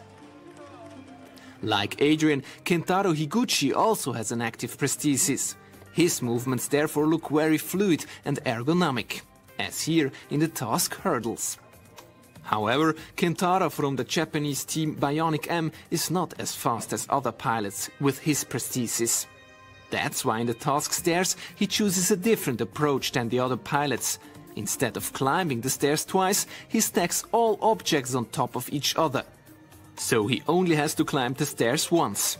Can he make up for the decisive seconds? All other pilots have to climb the stairs twice, including Stefan Poth from the Swiss team Neurolex. He first brings all the balls to the other side and then fetches the 3 boxes.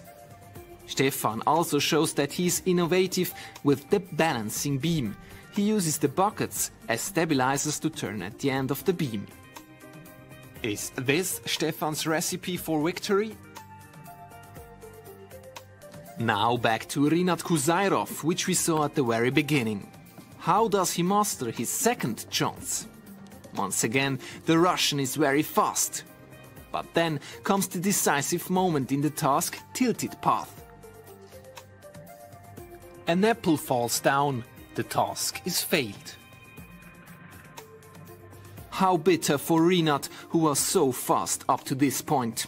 He is the only pilot who doesn't manage a faultless heat and therefore lands on 5th place. Here's the ranking. Rinat on place 5 with 86 points because of the apples that fell down. And in the top 4, in alphabetical order, Adrian Bach, André Frey, Kentaro Higuchi and Stefan Poth. All of them remained without any mistakes and thus scored 100 points. But who was the fastest? In the end, it's all about seconds. These are the 4 teams who actually made it. And Lukas, how surprised are you that those 4 teams are the first ones? It wasn't a surprise that they made it to the final. To me, it was more the mix, how they used the different systems on an equal level. That was surprising to me, that the benefits of each system, they got out the most of it. And that was a positive surprise to me. We're now at the wooden boxes, which is a new task of this year's CYBATHLON 2020. And we saw quite a few pilots who actually had to take the leg really around. And you explained me just before, why is it like this? Show me. If you step in one of these boxes and you want to come into the next box, you cannot bend it actively, because I'm having a passive leg. Mm-hmm. That's why you need to bend it around. You cannot maneuver in the other way, and then you step in, and you need to come on your heel to strengthen it down, so the leg stays straight. Exactly. And then you can make the next step, and then lift it out and maneuver it to the next step. And to me, that's a huge challenge. It's a huge challenge, but you're very good. You should actually take part in the CYBATHLON for old men. Maybe we have a senior class next time. Senior class. So, as you know, all the athletes competing in CYBATHLON are people with physical disabilities, and every person has his own story. And we would like to share now some of these exceptional stories with you, such as the story of Stefan Poth from the team Neurolex.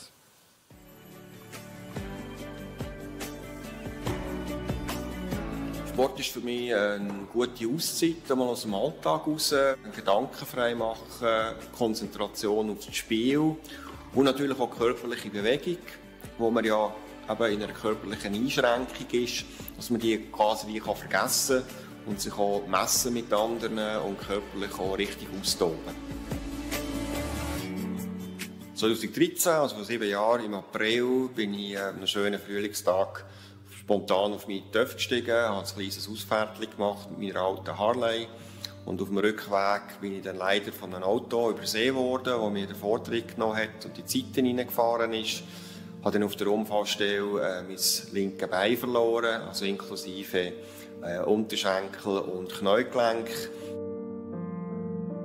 Nachdem ich realisiert habe, was eigentlich passiert ist und was es für Auswirkungen hat auf mein Leben, musste ich entscheiden, ob ich da jetzt mich als Opfer weiterfühle und mit dieser Opferrolle noch ein bisschen suhle und im Elend wohlfühle.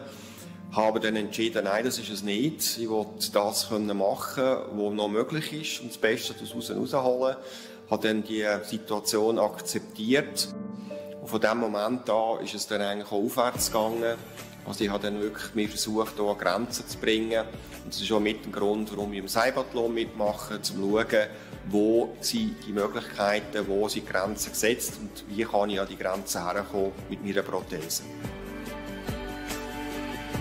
Stefan is our pilot in the race for CYBATHLON, but he's also a friend, because now it's more than 2 years that we work together.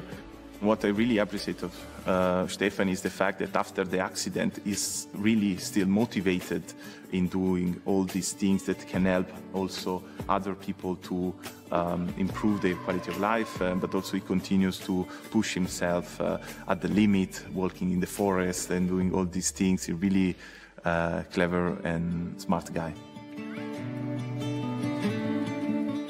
Nach meinem Unfall, wo meine selber gebaute und geliebte alte Harley kaputt gegangen ist, hatte ich eigentlich das Bedürfnis nicht mehr auf den Töpfe zu steigen. Nichtsdestotrotz ist so der freiheitsliebende Gedanke da geblieben. Und ich konnte das dann kompensieren mit meinem Land Rover Defender, also mit meinem Offroad-Fahrzeug, das als Expeditionsmobil ausgerüstet ist. Das heisst, ich kann wirklich in ferne Länder fahren, ich kann im Auto übernachten, ich bin autonom, punkto Strom, Wasser, Diesel und so weiter. Und das ermöglicht mir jetzt eigentlich wieder freiheitsliebende Reisen zu machen, die ich früher mit dem TÜV gemacht habe. Wir Menschen mit Behinderung, also mit der körperlichen Behinderung, sind darauf angewiesen, dass Firmen, Leute, Forscher sich auseinandersetzen mit der Weiterentwicklung der Prothesen. Darum finde ich es persönlich super, dass auch eine ETH sich da einsetzt. Und darum ist es für mich auch ein Anliegen, dass ich selber einen Beitrag leisten kann und dort mitmachen und helfen, dass wir die Prothesen weiterentwickeln und verbessern in Zukunft.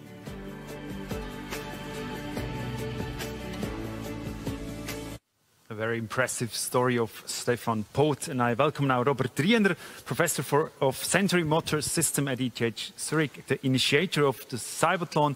Do you know Stefan Poth? Yeah, I know him a little bit from some trainings and from our Facebook connection. Now we see that Stefan Poth really pushes the limits. He's still going out in the wild with his Defender. Is the goal of CYBATHLON to push the limits? Sure, we want to develop better technology which provides a support for the people with disabilities. And we also see the pilots, they're really challenging. Is there also a danger that you overwhelm the pilots? That's also true. And that's always the case with new technologies, that they might be used in a wrong way, or that the risks are not carefully maybe taken into account when in the development phase, of course not for our environment, but that can happen theoretically. So the risks and the benefits are in relation to each other. And it's important that the benefits are much higher than the risk, and then it's worth to do it. Lukas Jäger, you saw Stefan Poth also in the video. Would that be something for you to go out in the wild with a car and go do wild things? I do it by motorbike still. Motorbike still? No, I have a motorbike. Oh, motorbike. Oh, yeah, sorry. That's something that he also mentioned, that the advantages and the benefits we have technically, we use them, and it's depending on the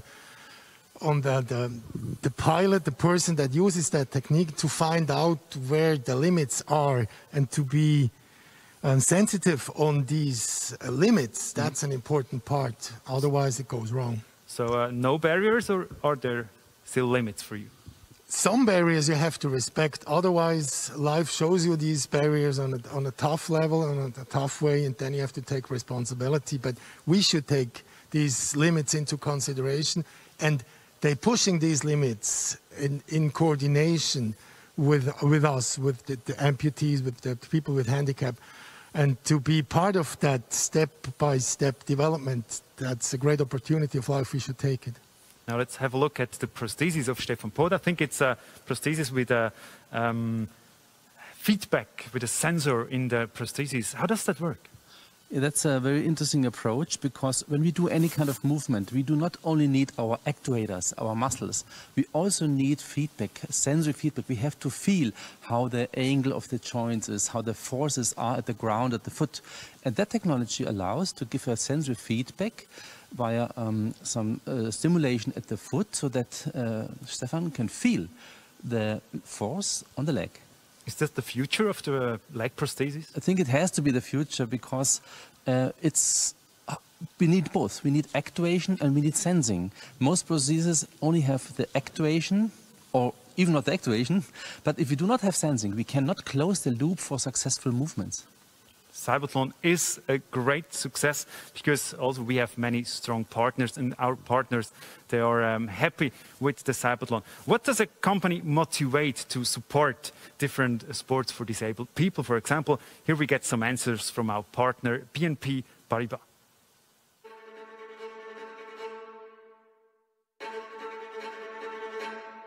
When you see how it enables people to overcome challenges, it's inspiring, it's emotional, actually. I remember the first CYBATHLON, and I was really impressed by the challenges and what people can do in the end with the devices, what they can achieve. The fact that we chose CYBATHLON speaks about what we believe in. We share some values. We have some values in common. Innovation is one of them, as we are an innovative bank for sure. I mean, with our clients, but also with our staff. It's also engagement with a variety of actors, people coming from all over the world. It has an impact a positive impact on the society in which we live in. And that's also something that we strive to do. We share also some value around social inclusion, which is also at the heart of our, let's say, company engagement. We have, for example, we support a wheelchair tennis tournament, an international wheelchair tennis tournament. And this is our way also to support social inclusion, but of course we are also helping inclusion within the company, with the staff as well. Everywhere BNP Paribas operates, we are an actor in the society where we operate. So we also, we're not just doing banking. I think it's, putting strengths together. We all need to join forces and to be able to contribute to a better future. We see ourselves as an actor, and we know that the choices that we make in terms of business, in terms of the initiatives that we support, matter. It's now at the heart of our company purpose, this question of being and contributing for a better future. So we do it with our clients, of course, but we are engaged to contribute to a better future.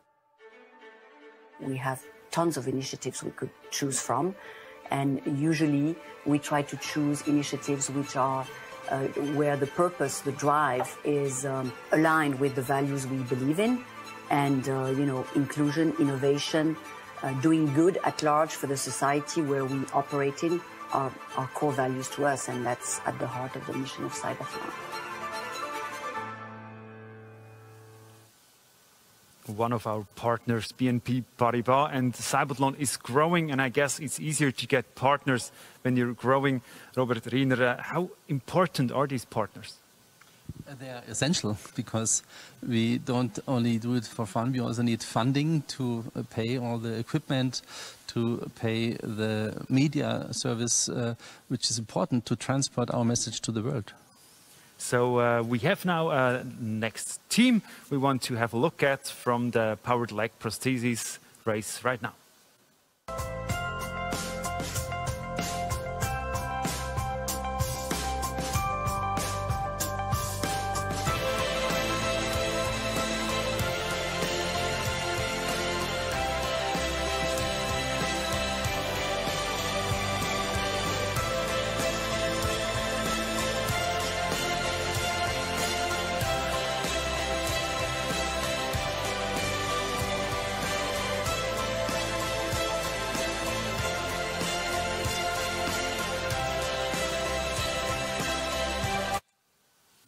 Our next team, and let's have a look at that prosthesis. That's a really fancy one, Robert. What's different on that one? We had the easy one before, and now that's a very complicated one.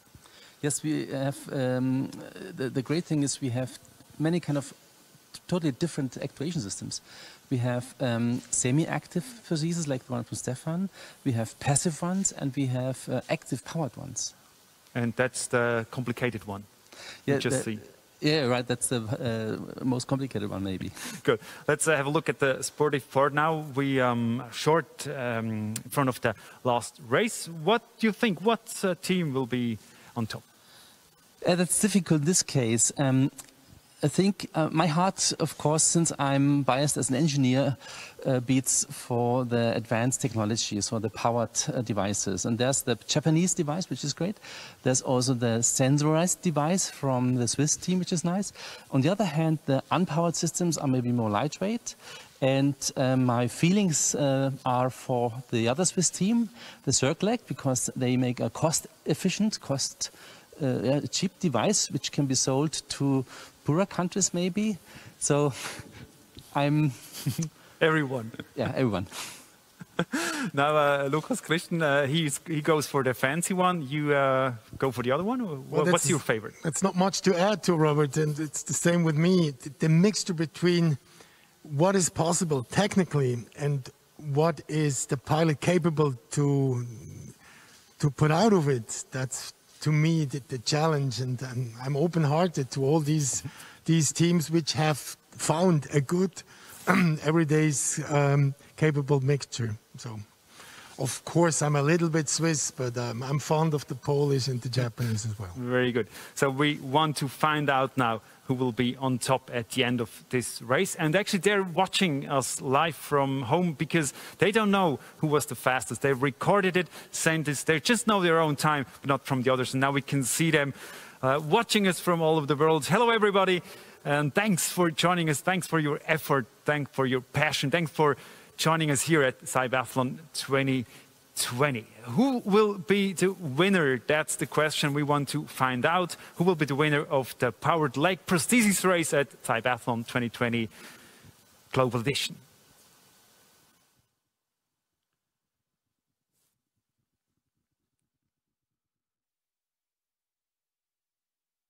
Balance, precision, the name of the game here. I've got a funny feeling that this competition will be decided by the clock. And the pilots themselves, well, they need to stay calm and cool with their game plan. So here is the countdown. We're with Stefan Post of Neuro Legs for Switzerland. The first task is sit and stand. Lucas, this may look an easy task, but it's very important to get a good start and rhythm early on in the challenge. In the first few steps, get confident and then get more courageous. And that's what Stefan is struggling with. Let's go to André Frey, early leader. He's into the second challenge. And for me, this is very difficult indeed. It is, but he can rely on his leg very well. He gets confident, and then he's speeding up a bit, but not too much. He's got a good balance between these items. Not one of the 4 finalists have made a mistake. We have green lights for all of the pilots. Therefore, it's the challenge of the clock. Adrian Bach is 2 seconds off the pace for the Contour 2000 team. Good technique, Lucas, working his way back down the beam. I'm surprised he's risking much here on standing on his heel, and he's speeding up not too much from my point of view. He could more, takes now the risk of accelerating. Good race tactic, but we will see how it ends. And that allows André Frey for Circle Leg to take the lead, heading out of the third and into the fourth. At the halfway point, Switzerland have the lead, and it looks like Kentaro Higuchi is just having a few issues on the beam. Yeah, Higuchi has difficulties with the speed. He's very well concentrated, but no points for safety here. It's the speed that counts, and Stefan is doing exactly this. He's focusing more on the speed and takes a lot of risk here because it's not so easy to balance these items, and focuses on the safety now. That's a good idea. He's close to the edge, and that's solid. That's very solid. That's good. He's right in the chase, Stefan Poth. Neurolegs team are on the edge of their seat. This is the man that is chasing. It's André Frey, who's in the lead. No, he's a second off the pace for the Circle Leg team. Now the tilted pathway, and again towards the end of the challenge, the focus really does need to be maintained. Yeah, and here you can see Adrian has the mental strength, which is necessary in that part, and Adrian is slowing down. You see he's struggling a bit with his concentration here.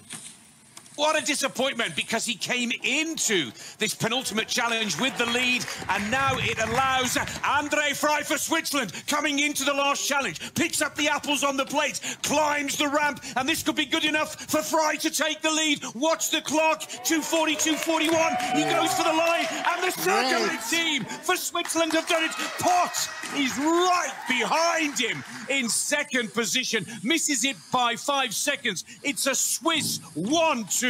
Adrian Bach for Poland takes bronze in third position. 14 seconds, so close again between the top 3 place pilots, but it is André Frey who takes top spot. Stefan Poth misses gold by 5 seconds. Poland and Contour 2000 take third position, which leaves Kentaro Higuchi just completing his challenge now, struggling on the beam, and that's where the Japanese pilot lost his challenge. He's now coming towards the final task of the 6 to finish his performance and take 4th position. But what a race! The powered leg prosthesis competition has been Switzerland First and second with Frey and Pot. It is Poland in third position with Adrian Bach and Kentaro Higuchi in fourth position.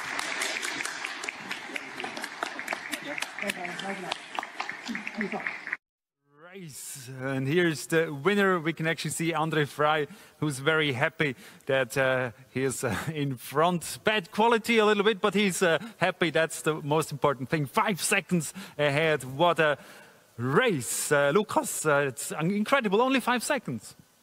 It's really nice to see that they have the runner-up close behind. So I hope this is the motivation for all the teams to step up and to try to get out the most of it. And I'm really impressed of the quality of the race.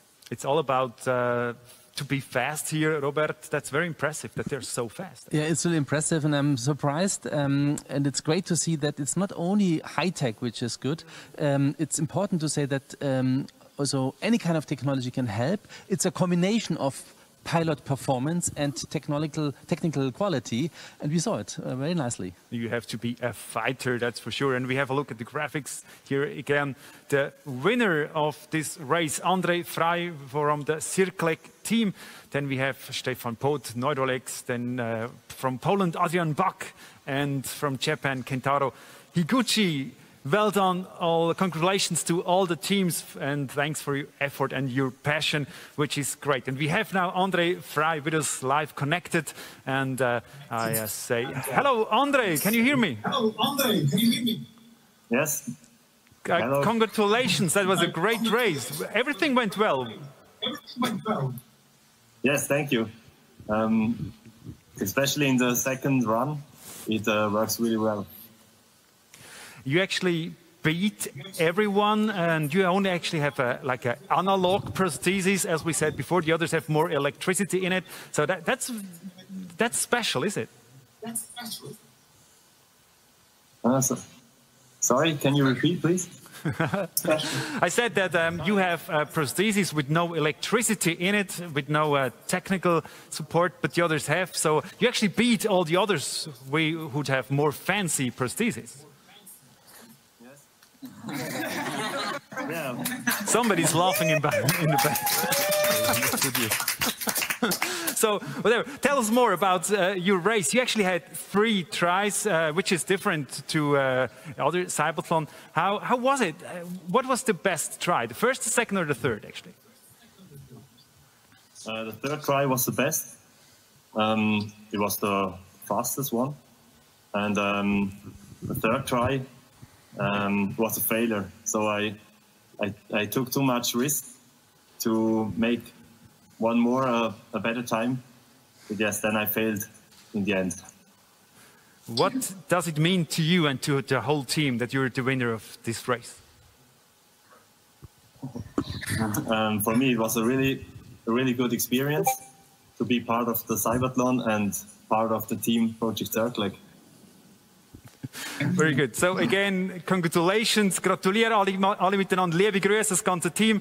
Yeah, that was in Swiss German, of course, because they understand. Congratulations again to the whole team, to Andre Frey, and also to all the other teams. So, Robert Riener, how much spirit does it give to a team when you're the winner? Yeah, of course, it's amazing. It's happiness, it's fun, and maybe also motivation to continue with the development, with the generation of a product, and with participation at the next CYBATHLON, I hope. And we see again how they're cheering and are happy about the win of this race. Andre Frey's Team Circlec, what a great performance. Lucas, Christian, I think they're good winners, as I can say in English. On one hand, they deserve the victory, of course they do. But what Robert mentioned is something that really has to be taken into account. It makes the next step now. We have the technical developments. On the other hand, we have the people taking on these advantages and go into these next steps. And we have partners that we have mentioned and the sponsors, and we have all the team members that help to make these progresses and these steps forward. And that's why I think CYBATHLON for 4 years ago and now, it's the next dimension, and I hope it's going to be the next dimension in 4 years, and people realize what is possible. And what CircleX showed here, of course, we have certain technical features that help in crucial situations, but for everyday's life, common use technique still can do it. And if you as a pilot, as an amputee, can rely on these products, it's very good. It's enough for your everyday's life. And in certain situations, we have these technical features that make the difference between the normal life and the extraordinary. Very good. That's a good message for the end of this hour. Thank you very much, Lukas Christen, for joining us as an expert. And thanks, Robert Riener. We're going to see you later in the show as well. Now, dear friend, that was the 5th competition at this year's CYBATHLON, the 2nd competition of today. And there is one more to come, another spectacular one. You really don't want to miss that. It's the powered exoskeleton race. We will be back after a short break, so stay tuned.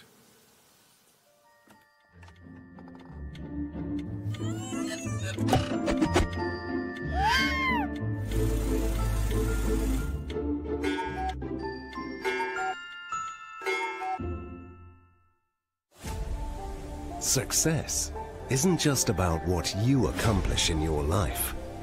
It's about what you inspire others to do. Live your version of freedom of movement. We support paraplegics for a lifetime.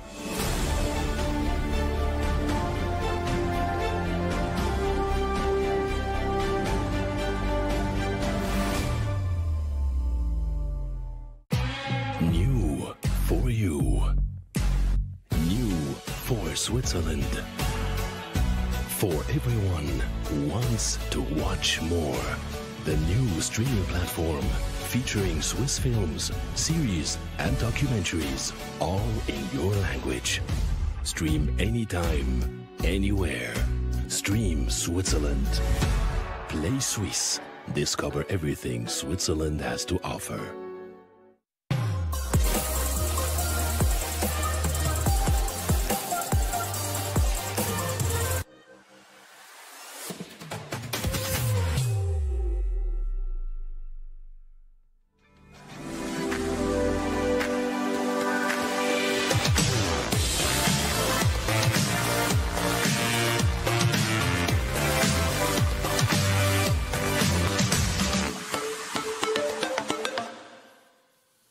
Grüezi miteinander and welcome back again. Here is CYBATHLON 2020 Global Edition, Day 2. Welcome again here in the architecture building at the ETH Hönckerberg, or the campus Hönckerberg, actually, which is part of the ETH Zurich. It's a beautiful day today, and you can see the campus Hönckerberg is in a beautiful nature. There are cowbells ringing around here. We're in Switzerland, of course, so it's a really great place to do research and to study as well.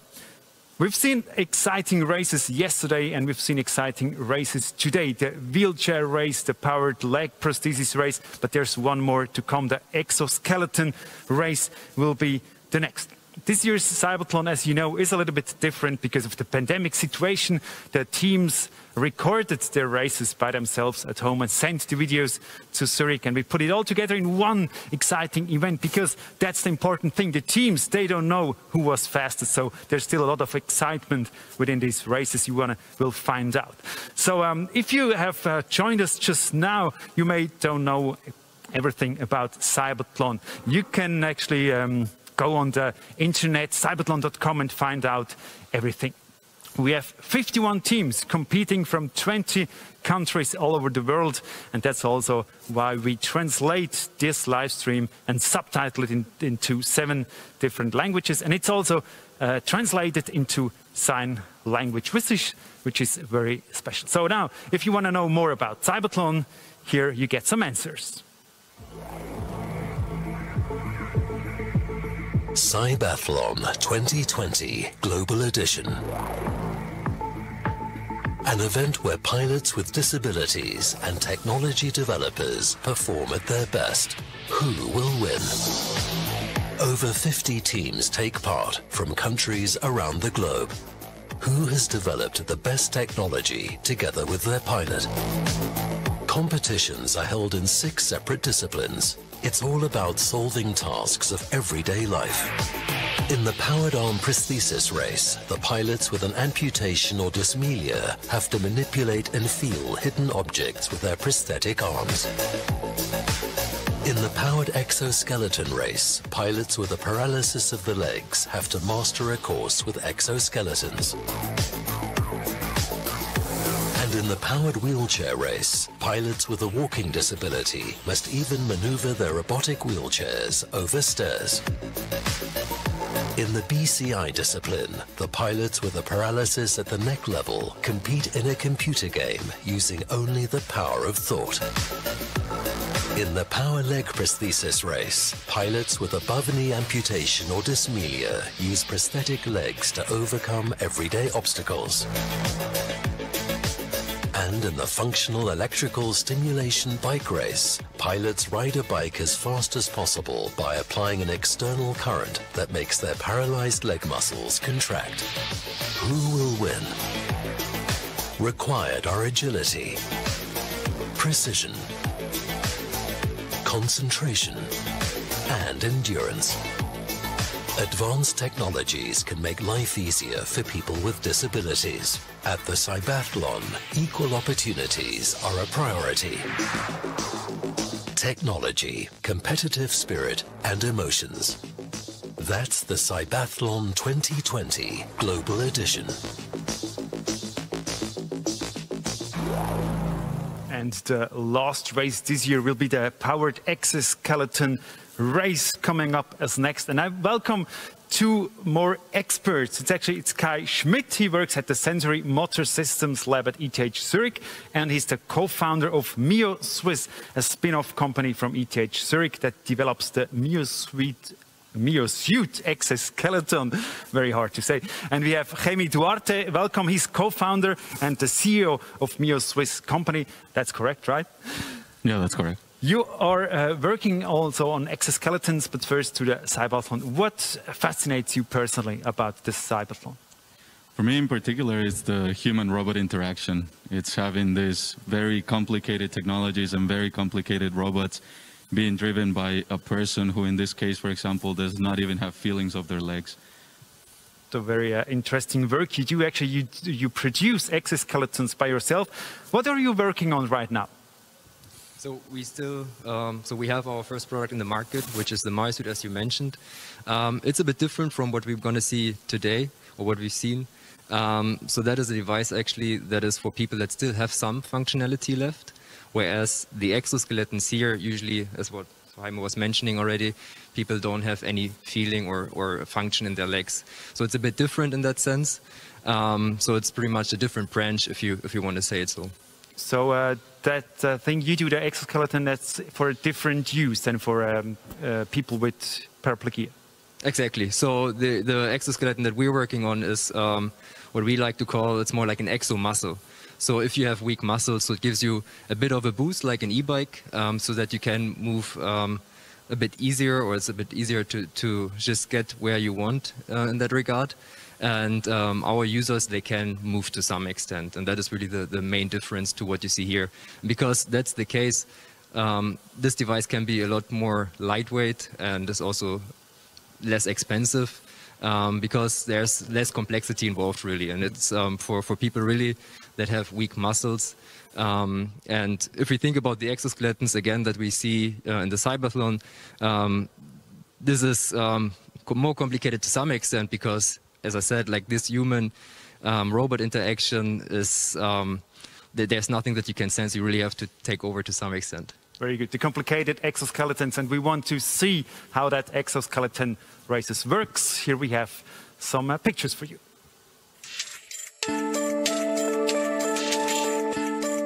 Exoskeletons are robotic walking aids.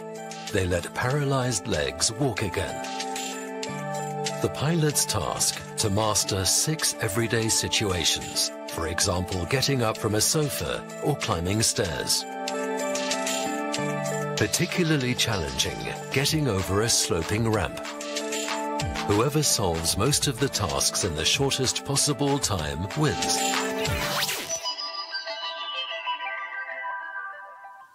We are on that parkour actually here at the architecture building where the Swiss teams did their races and recorded it. Now, Jaime Duarte, from the technical point of view, what is the hardest part of that parkour? I think there's two in particular. The ramp that you see here, because of the inclination, a lot of these exoskeletons. Calf. Yeah, exactly. It's very difficult to work with the ankle because a lot of these exoskeletons, the solution to handle the ankle is actually to just have a fixed position for that joint. So some of these devices actually do articulate the ankle, but that brings extra complexity, which sometimes means also more weight and more battery requirements. And the second one that is very challenging are going to be the stairs. Going up, of course, is difficult, but going down actually requires a lot of effort. We have a look at the graphics. We can see that right now. It starts also with standing up, which is very important, also with the exoskeleton. And then we have the slalom, which actually is actually not that easy. Somebody told me, one of the pilots. And then we have the ground, which is very hard to go, and then the stairs. So the stairs, that seems to me to be the hardest part, but you just said it's not. Why not? No, the stairs is quite complicated, but the way that you can program the exoskeleton is you can tell it quite well how you want to take a stair. And you also have the handrails, and we will see the pilots actually use the handrails as part of going up and going down the stairs. Whereas in a lot of the other tasks, they're just using the crutches to have some contact with the ground, and that makes it a lot more difficult. And then at the end, we have the door, Kai, with the ramp.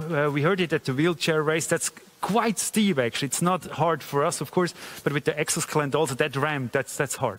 Yeah, it is because we already said it, the ankle doesn't really adjust well in these devices. So I think what is also really cool, there might be different strategies that you can choose, right? So, I mean, if you go up the ramp, you would just walk straight to the door. But maybe in an exoskeleton, going up backwards is the best approach, really. And so I think also the teams have shown in the past that they can find creative solutions to deal with these shortcomings in these devices to decrease complexity. We want to have a look at the teams actually who are competing. We have the first team, the Swiss team. Let's have a look at them. Go enhanced! Das ist eine komplette Querschnittlähmung ab dem Brustwirbel TH5. Beim Motocross umgekehrt, am Rennen. Ich begeistere Technik eigentlich und Sport allgemein. Und ich bin froh, wieder mal so etwas machen können. Der kennt die Maschine auch sehr gut und das, finde ich, ist auch eine Qualität für einen Piloten. Wir wollten leichter werden, wir wollten mehr Leistung in den Antrieben haben. Das zeichnet uns aus. Ich spüre schon, dass das Team für das lebt jetzt im Moment. Es ist schon viel Herzblut dahinter. Our Swiss team who will compete in the race. Jaime, do you know the team? What do you expect from that team? Yeah, so we've seen part of their work was actually done initially at ETH. They're also working now with HSR. And they're a very technically good team. So I expect a lot. And also the pilot being young, I think he's quite hungry to perform well in the competition. We also see many teams with crutches. That's still very important with exoskeletons. Yeah, for sure. What we have to be mindful is a lot of these patients don't have any feeling for their legs. So if they're standing like you and I, they actually are not feeling what's happening in the ground. And for us, it's very important to be able to stand. So actually what they would do is with the crutches, they can actually feel what's happening in their hands and kind of get an idea of where the weight is shifting and for balance. Kai, short answer, what do you expect from the race? Oh, a lot. So again, this interaction between robot and the human in it, the pilot, going to be very interesting. Okay, we want to have a look now at the pilots with the exoskeletons. I want to have a look at them, how they perform on the parkour. And these are the first races in the exoskeleton race.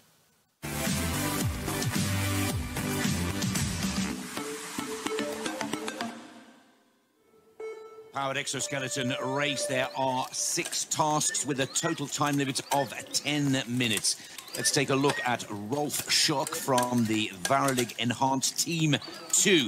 And the first test is the sit and stand here. Now, let's bring in Jaime. Jaime, this may look one of the more simple challenges for the pilots, but this uses a lot of energy and power on the exoskeleton machine itself. Is that fair to say? That's right, Nick. So if you ever have thought about when you're standing up from a chair, you should see how much your muscles need to be active. And basically for these users, it's the exoskeleton that's doing the entire job there. And of course, the exoskeleton that dramatically increases the mobility of people with paraplegia. And hopefully this is one of the advancements that will make life completely different for those who are often bound to wheelchairs. It's a very good start for the Swiss competitor. Look at the graphic carefully. 15 points on the board, a green light saying that the first of the 6 tasks has been completed. Now into the slalom. Balance is key here, and the work with the hands also plays an important part, Hemi. Right, so here you can see how much power he's putting into his arms to be able to stabilize. For these users, they're not really able to feel a lot of what is happening in their legs, and their contact with the ground really comes from their hands and the crutches that they are using. Few problems there for Rolf, but good work, really good quick movements to make the correction, to keep the balance and to keep moving forwards. It's looking like green light number 2. Perfect point score on the board so far as we move on to rough terrain. Now, Amy, this is a very difficult task indeed, and really does push the machine and the pilot to their full capability. Correct. So normally when we are walking, we clear the ground by just a few millimeters. Here you can see that the exoskeleton is really bringing up his leg to be able to clear the obstacles, and this also causes it to be farther away from balance, so it requires quite a bit more technical work. Let's take a look at the South Korean team. Exoskeleton Asia. We've got 2 green lights. This is on 29 points on the board. This is in South Korea, remember, and this is their rough terrain, and very positive, very aggressive. That's an impressive start for the Korean, I would say there, Amy. Yeah, very strong start. You can see that he's also very able to use his arms to complete the entire task, so it's the crutches on the arms that are helping him really tackle all these obstacles. Now he's at task number 4. He's halfway through the 10 minutes of allotted time climbing the stairs. This is so impressive and, of course, so important in the development, Amy, of these exoskeleton machines.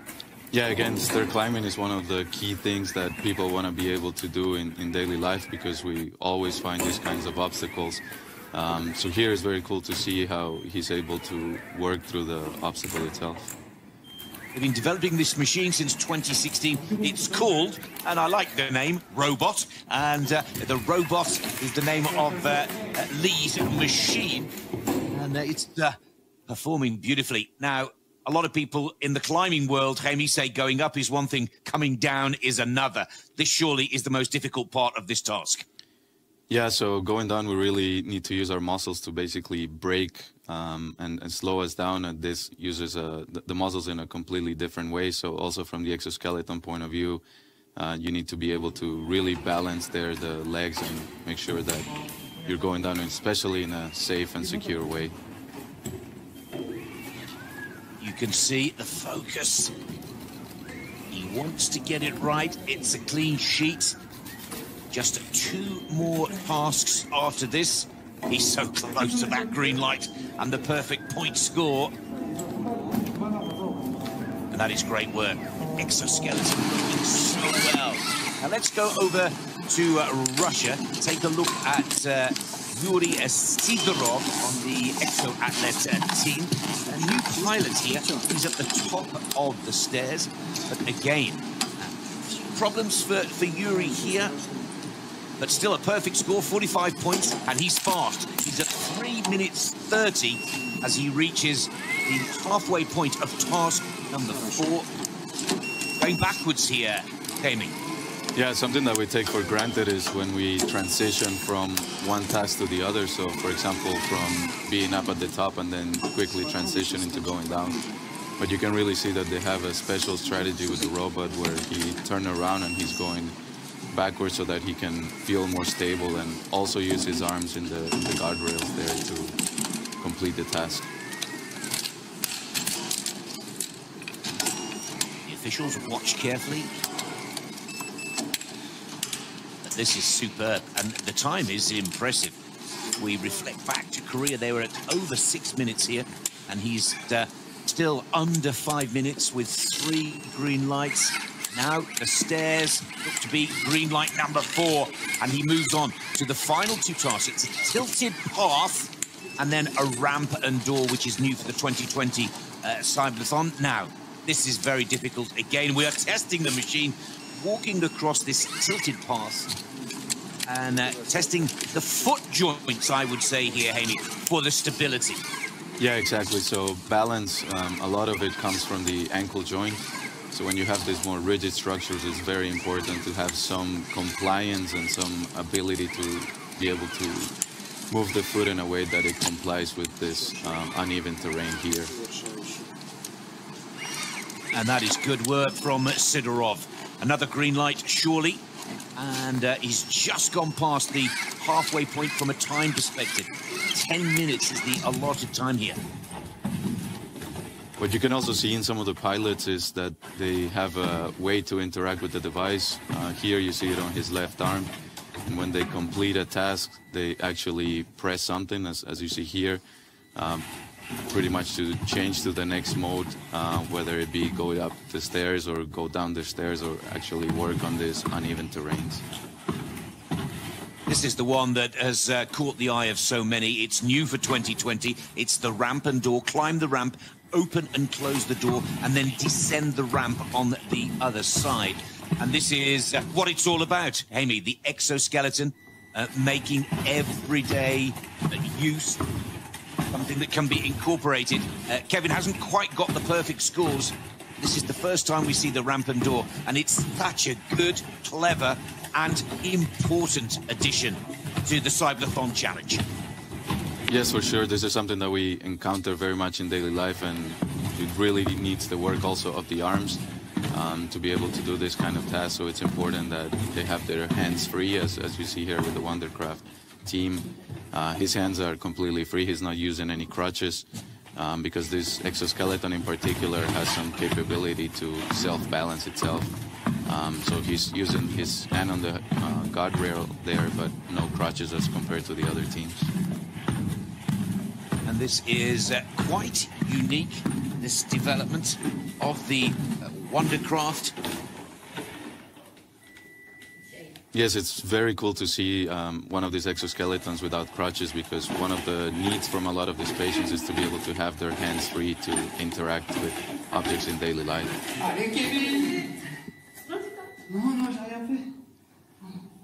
49 points on the board, 7:23 is the clock. One more. Oh, and there's a problem with the computer here. This is... I think that he's there, but there was a little confusion. The computer thought it was at the finish line just a split second too early.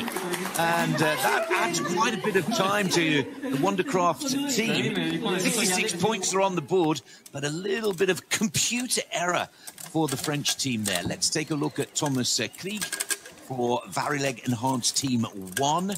Look at all those green lights. It's been a good performance so far. 65 points on the board on this tilted path, testing the ankle joint in the exoskeleton.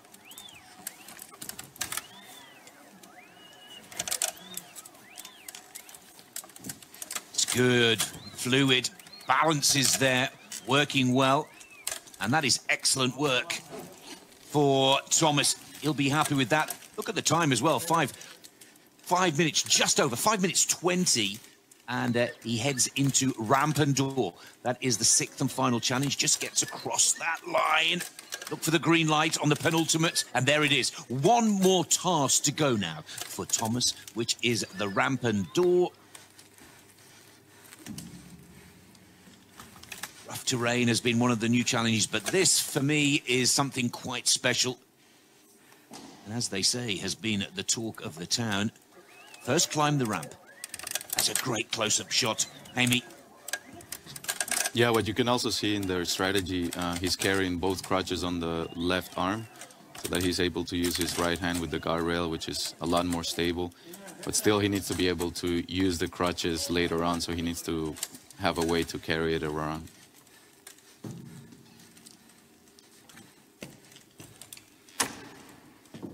also, as you saw in the crutch, there's a small hook to actually be able to open the door handle here.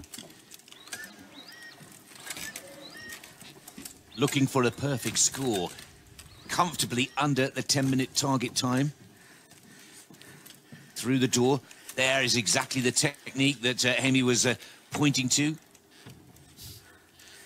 This I is like that. Quite clever, yeah. They're using a different approach to be able to close the door, so the teams are free to use these kinds of approaches to be able to complete the tasks. Oh, that is wonderfully creative. But the cable is still attached. No, it's unattached itself. Just right on cue as Thomas now makes his way back down the ramp. Perfect score, 83. He's right on the mark from a timing perspective. Just over 7:11, 7:12. And that Thomas now goes for that line, and 100 maximum point score at 7 minutes 20. Superb performance.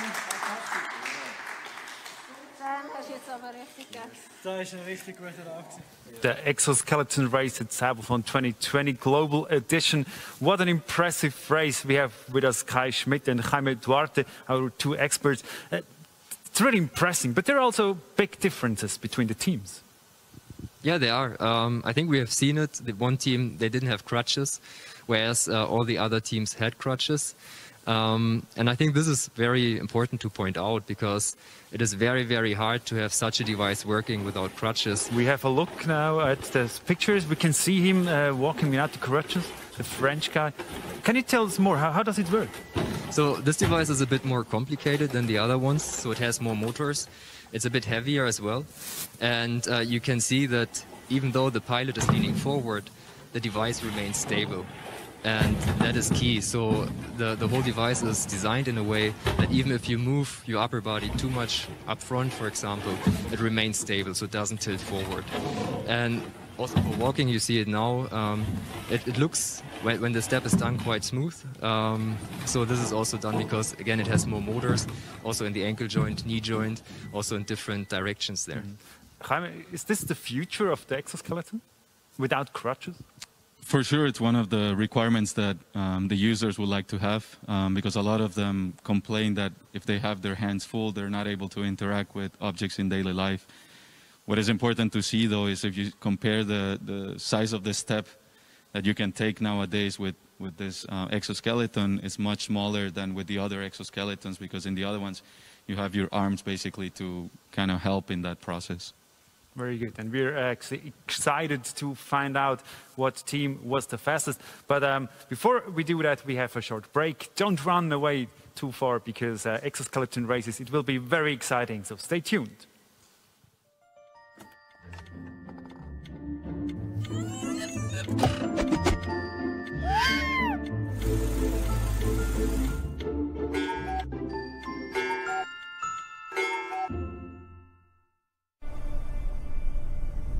Mein Name ist Michel Fornacier und für mich hat die Zukunft längst begonnen.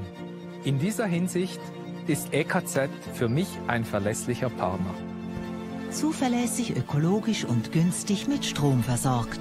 EKZ, stolzer Partner des CYBATHLON.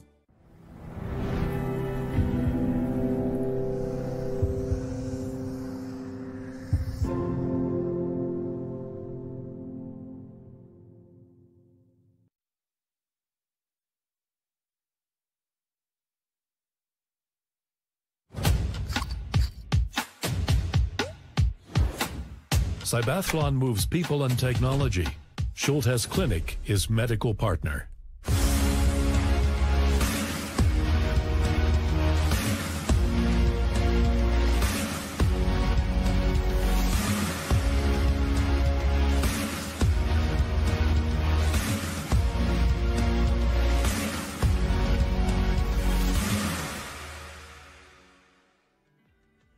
What I love about this competition is being there in real life with this prosthetic hand and challenge all these difficult tasks. When I first heard about CYBATHLON, I was really excited because initiatives like this means really to raise awareness about disability, and is really a challenge also for researchers to develop better device meant with the users, developed really side by side of the users. Welcome back in our little studio on Campus Hönkerberg of ETH Zurich. Maria Fossati, the champion, we actually saw her competing yesterday with her arm prosthesis. If you have missed her race, you can go to our website, CYBATHLON.com. You will find her race, you will find a portrait about Maria Fossati, and of course, portraits of all the other pilots and many more information and things to know about the CYBATHLON world. We're in the middle of our last competition today, the Exoskeleton race, but there is even more to come. This is what you can expect within the last hour. In the project CYBATHLON at school, children are made aware of physical disabilities. They even program and build an arm prosthesis themselves and compete against each other. Maria, who participates in the powered arm prosthesis race, visits Maxon, the developer of her prosthesis. Yes, I have never been in a place like this. The aim is to talk about possible improvements. More background stories, insights and talks in the next hour at the CYBATHLON 2020 Global Edition.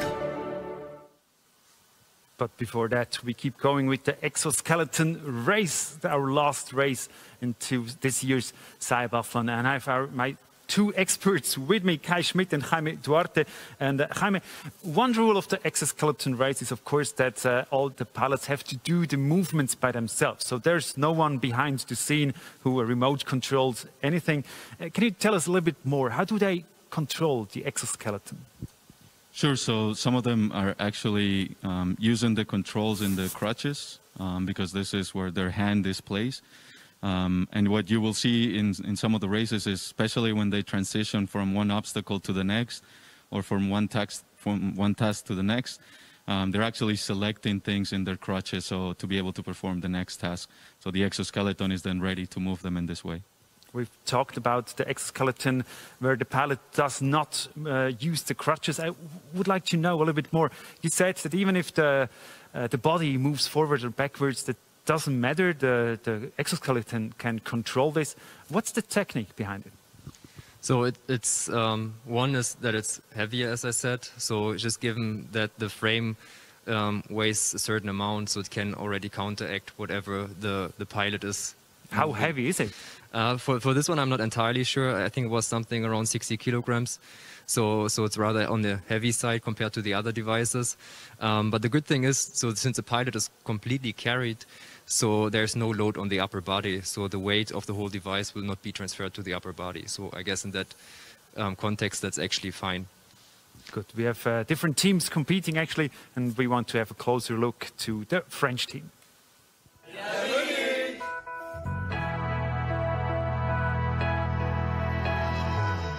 Dès le premier jour, j'ai été agréablement surpris. Toute l'équipe m'a accueilli à bras ouverts et ça se passe toujours aussi bien. C'est une équipe vraiment géniale. On a choisi d'avoir uniquement un exosquelette de jambes et qui sera contrôlé par le buste de l'utilisateur. On contient 12 moteurs pour créer ainsi une marche totalement équilibrée pour le patient ainsi que des mouvements dans toutes les directions de l'espace. J'y participe parce que demain c'est l'avenir et pouvoir apporter mon aide au développement de cette technologie, c'est super chouette.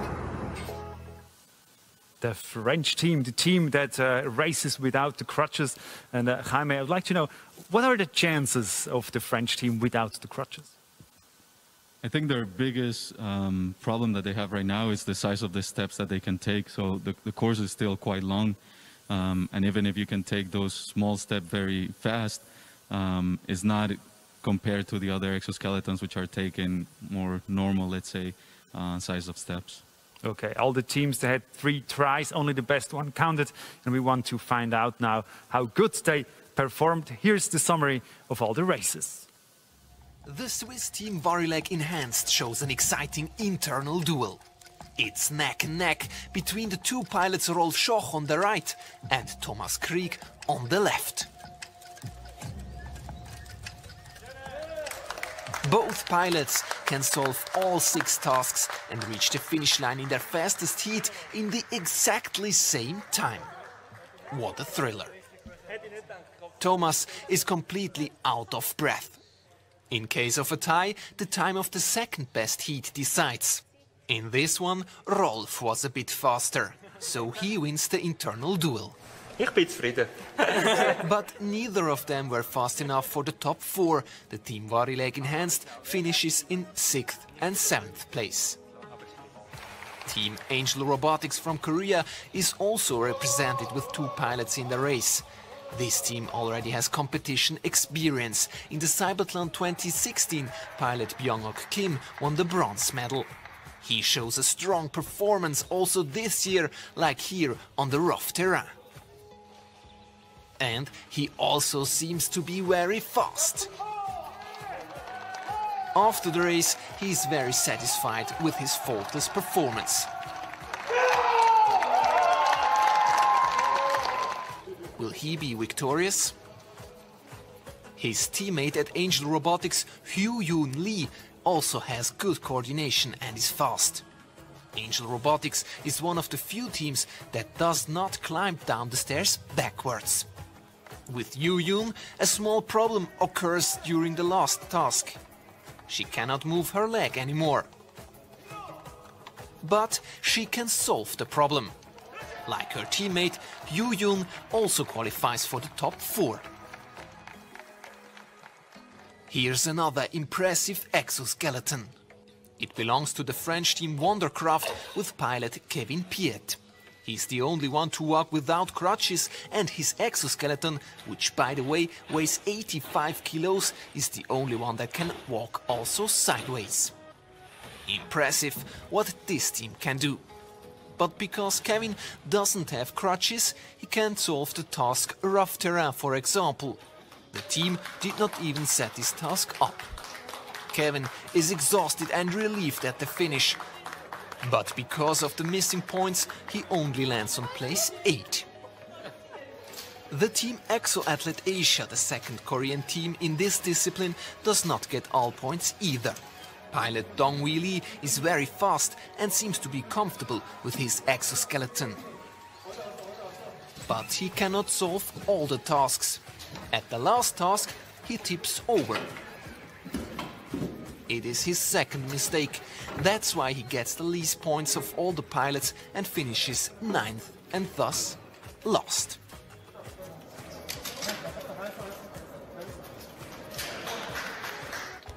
Two places in the top 4 are not taken yet.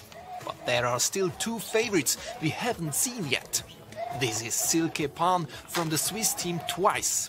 She was 4th at the last CYBATHLON, and that looks very good again.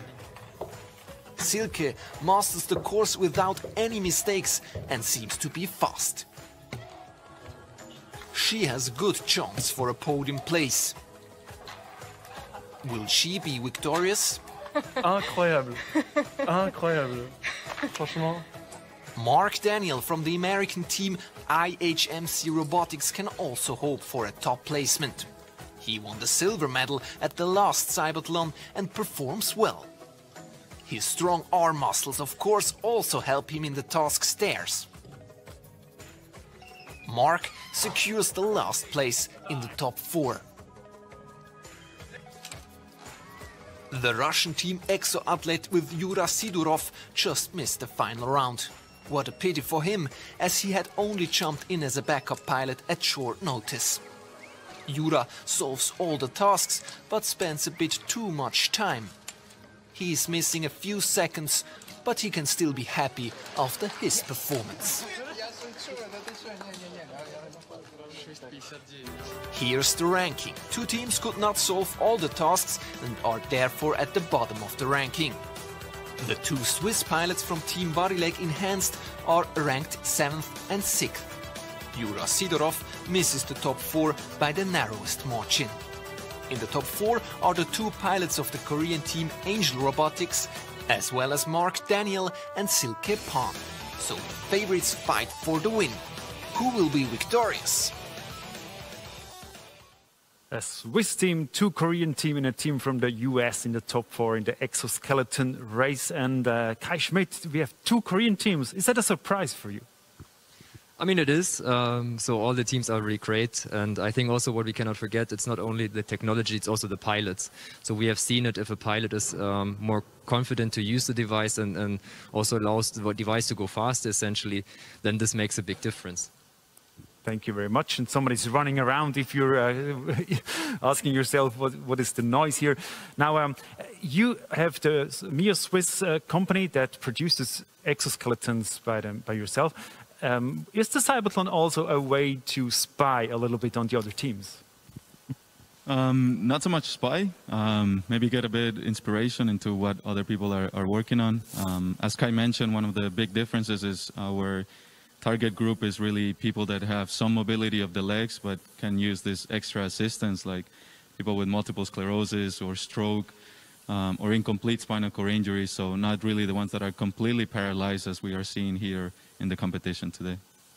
We have 2 Korean teams within the top 4 teams, and we want to get a closer look to the team with the girl as a pilot.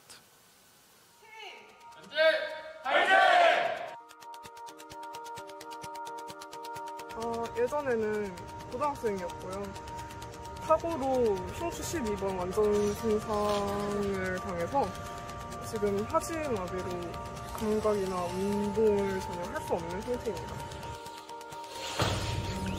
실제로 나중에 장애인들이 이런 로봇 기술의 혜택을 받아서 일상생활에서 정말 아무런 어려움 없이 편하게 생활을 할 수 있으시려면 손도 자유로워야 되고 어떤 조작 방법도 버튼 조작이 아니고 사용자의 의도를 잘 반복해서 정말 손이 자유롭게끔 해주는 그런 방향으로 발전을 해야 될 거라고 생각을 해요. So that's one of the 2 Korean teams. They're very strong, but Kai, what makes them so strong? As I said, I really think it's the mixture of device and pilot. So when we saw the video before, we've seen really the pilots are very confident. And but leave the pilots the technical. So why is the Korean so good in that? So their devices are quite fast. So that's also something that we've seen. Some of the slower devices they have not as much capacity when it comes to speed and step length. And as Jaime mentioned before, that is really what makes somebody fast in the end.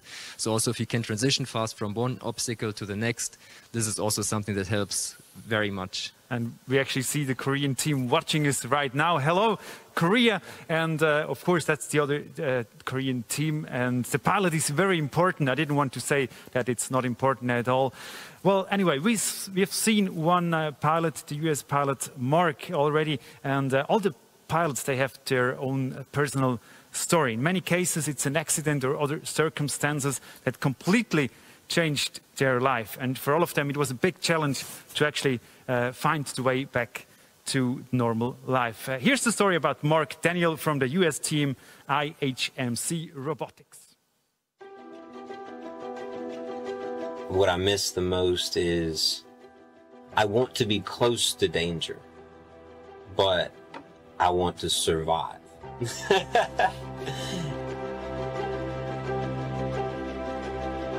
I grew up in a very kind of extreme sport kind of lifestyle between, you know, hard work and then dirt bikes and skateboards. I don't feel comfortable enough in the wheelchair to take the extreme risks that I grew up taking. As what a lot of people tell me is, wow, how did you do that? And to me, it's like, well, it's moving really, really slow. Short of stairs, I can pretty much do anything I want. Like, I can go downstairs, just can't go upstairs. The accident has really forced me to develop my mind, but in a good way. 3, 2, 1. When I'm wearing the leg day t-shirt, I get all kinds of compliments about, oh, I love your shirt. Sometimes I kind of look funny knocking stuff off the shelf with a broom or, you know, or just asking people next to me to grab things. I don't think anybody has directly belittled me. If I hear kids ask their parents questions, then I intervene and say something to the kid. So I'll do something, you know, to kind of break the ice there where people can kind of like, yeah, he's in a wheelchair, but, well, he's a normal person. And you do that to a kid, and a kid can take that, you know, for the rest of their life. I was 18 years old. I started doing industrial work, which is 7 days a week, and shifts vary from 10 hours or more than that. Basically, the 8 days leading up to the accident, I worked 93 hours and fell asleep on the way home. And I don't remember any of it, so it's basically, police report says that I flipped my vehicle several times and I was ejected out of it. Being in the bed and being told that you're paralyzed and not being able to get out of it, you know, just because you're injured anyway is one thing. But I think it took like a week or week and a half before I actually got to a room, and it was the day that I got in a wheelchair. And I think that day was the day that it like actually hit me that I'm actually paralyzed. Like this is how it is. And I had this lady, I can't remember her real name, but she just told me to call her mom, which was perfect in the timing anyway. Took her time to just help me through that first transition day. It wasn't pushy, but kind of coaxed me around to starting to move. And she made me push myself the first way. And that's hard. You push yourself at the beginning.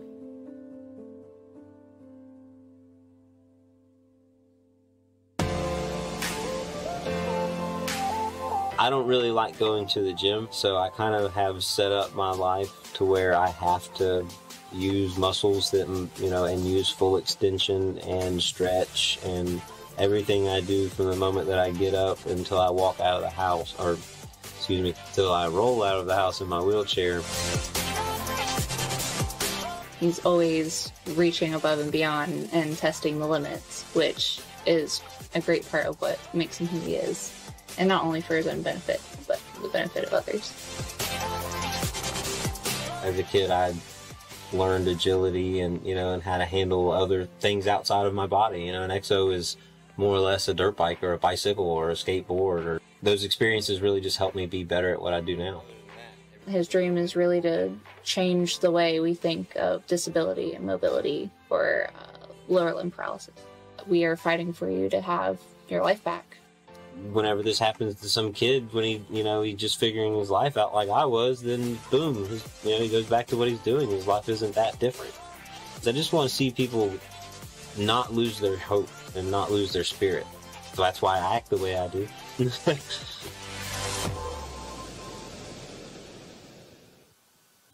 That's the impressive story of the US team. Mark, it's his name, and Kai, that's really impressive, that story of him. Yeah, it is. Also that he doesn't give up hope and that he keeps fighting, that's very impressive. And also we have seen that for him, he compared the exoskeleton to a dirt bike, which I think is very interesting. So you have to be brave since the technology is in its early stages. So I think we cannot imagine how it must feel to be strapped in such a device, and then the legs that you usually cannot move are being moved. So I think also these are really pioneers when it comes to the technology. Jaime, as a developer, you help to actually bring people back to life so they can move around. What does that mean to you? Yeah, for us, that's our whole motivation. So it's really hearing these stories. It's really talking to the patients that also come to us to try out the MyoSuit, for example. You know, they are people. There's a lot more going on behind the scenes that it's motivating them. It's giving them hope. And that's what this technology does a lot of times. We work with patients who for many years have given up on their bodies. It's too hard to move. It's too hard to do things in daily life. And seeing this technology and being able to access it is really allowing them to have motivation and have a new view on life. Very good. CYBATHLON wouldn't happen without a lot of partners and supporters, of course. Thank you very much at that point for all the support from our partners. And one of our very important partners, of course, is the Stavros Niarchos Foundation.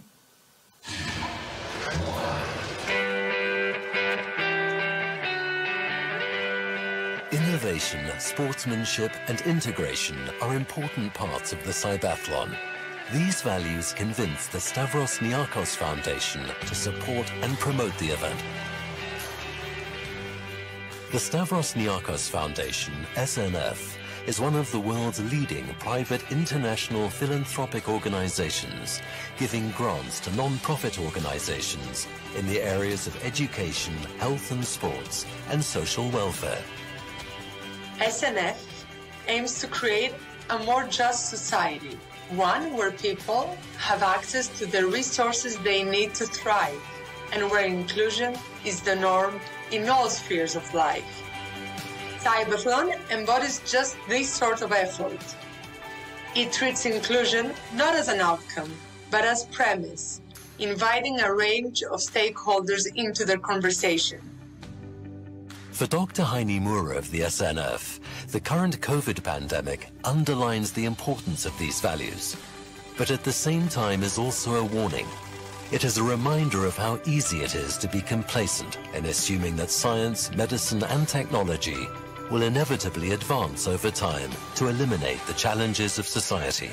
On the contrary, these advances require international effort, thoughtful collaboration, and persistent focus, qualities embodied in the CYBATHLON's mission. These qualities also define the partnership between the SNF and CYBATHLON, which Roland Sigrist from the Events Organizing Committee greatly appreciates. When we had to change the CYBATHLON format in this spring, it was really great that the partners, also Stavros Niarchos Foundation, were ready to create this new format together, to go the journey with us. So we are very grateful for taking the opportunity to create something new.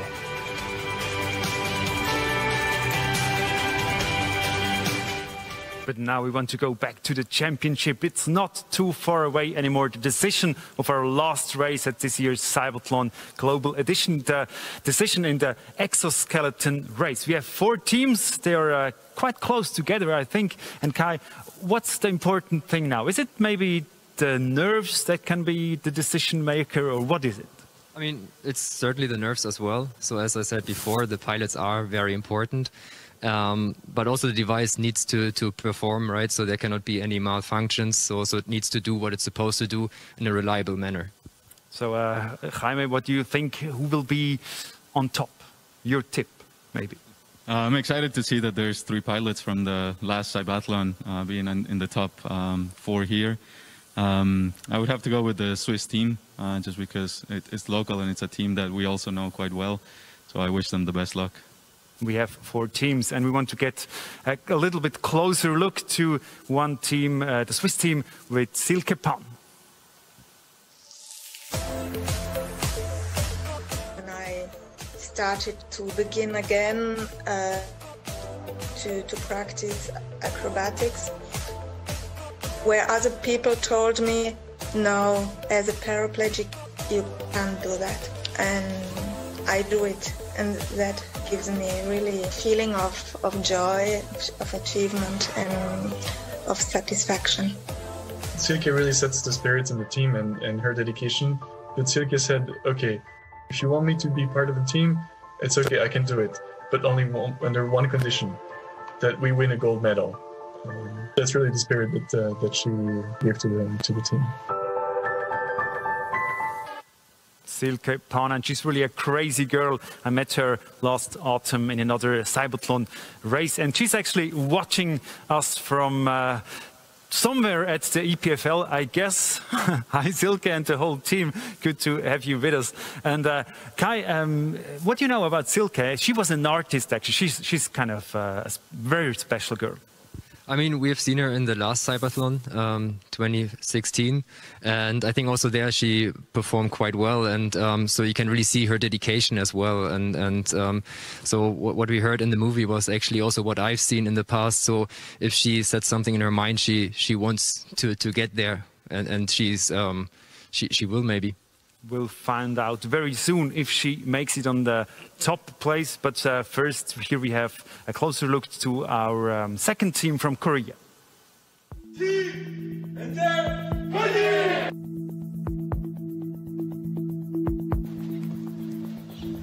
한 발 한 발 생각하면서 걸을 수 있다는 게 얼마나 행복한지 느끼게 되었습니다. 1998년도에 브레이크 뺑소니 사고로 하반신 마비가 되었고 T10번, 흉추 10번을 다쳐하고 배꼽 밑으로는 전혀 감각이 없는 완전 마비입니다.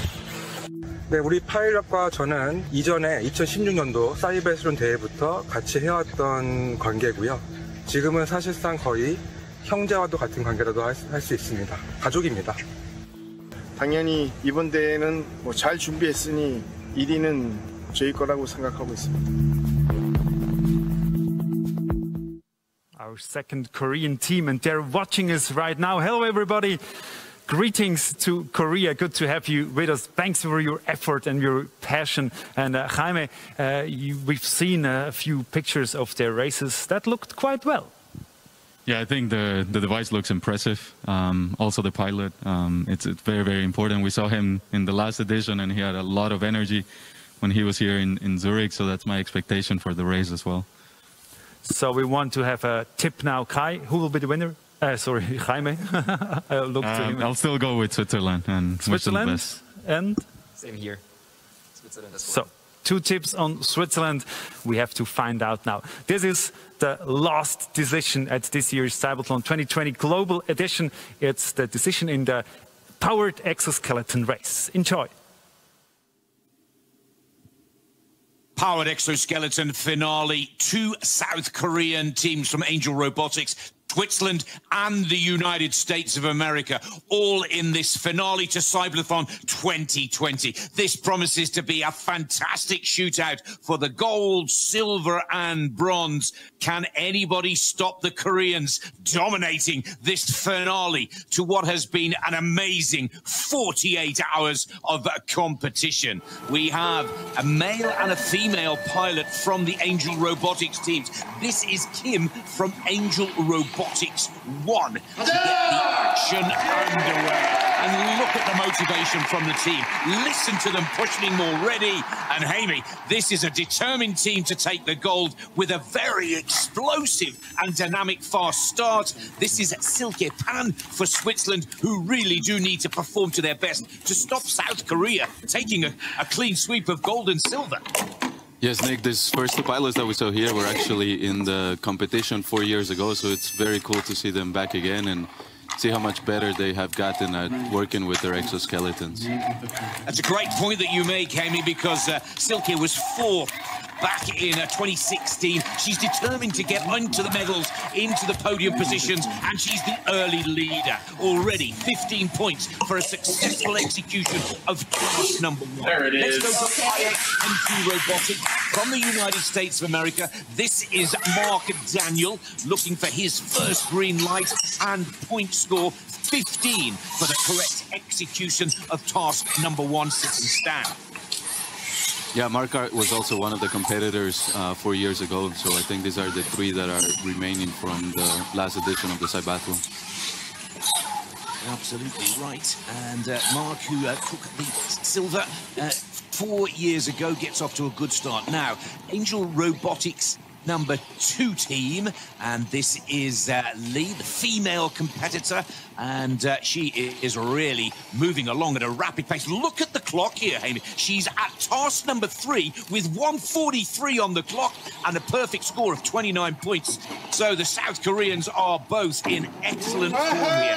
Here's the second of the Angel Robotics. This is Kim Robotics Team 1, again climbing the stairs with amazing speed. Yeah, here is very impressive also to see that he's actually taking one step after the other. A lot of other exoskeletons, if you will see, will bring both feet into the same step before taking the next one. And he is the leader. Angel Robotics Team 1. It is Kim Yong-uk that leads. Perfect score 45, but look at the clock. This is remarkably quick. 2 minutes 20 on the clock, and he's already coming the backside of the stairs and heading to the penultimate task, which of course is the tilted path. This will take some beating. Now here's Silke Pan for Switzerland. She's just 10 seconds behind Jaime, but she too working so effectively on the stairs. Very quick, but she needs to find a little more time.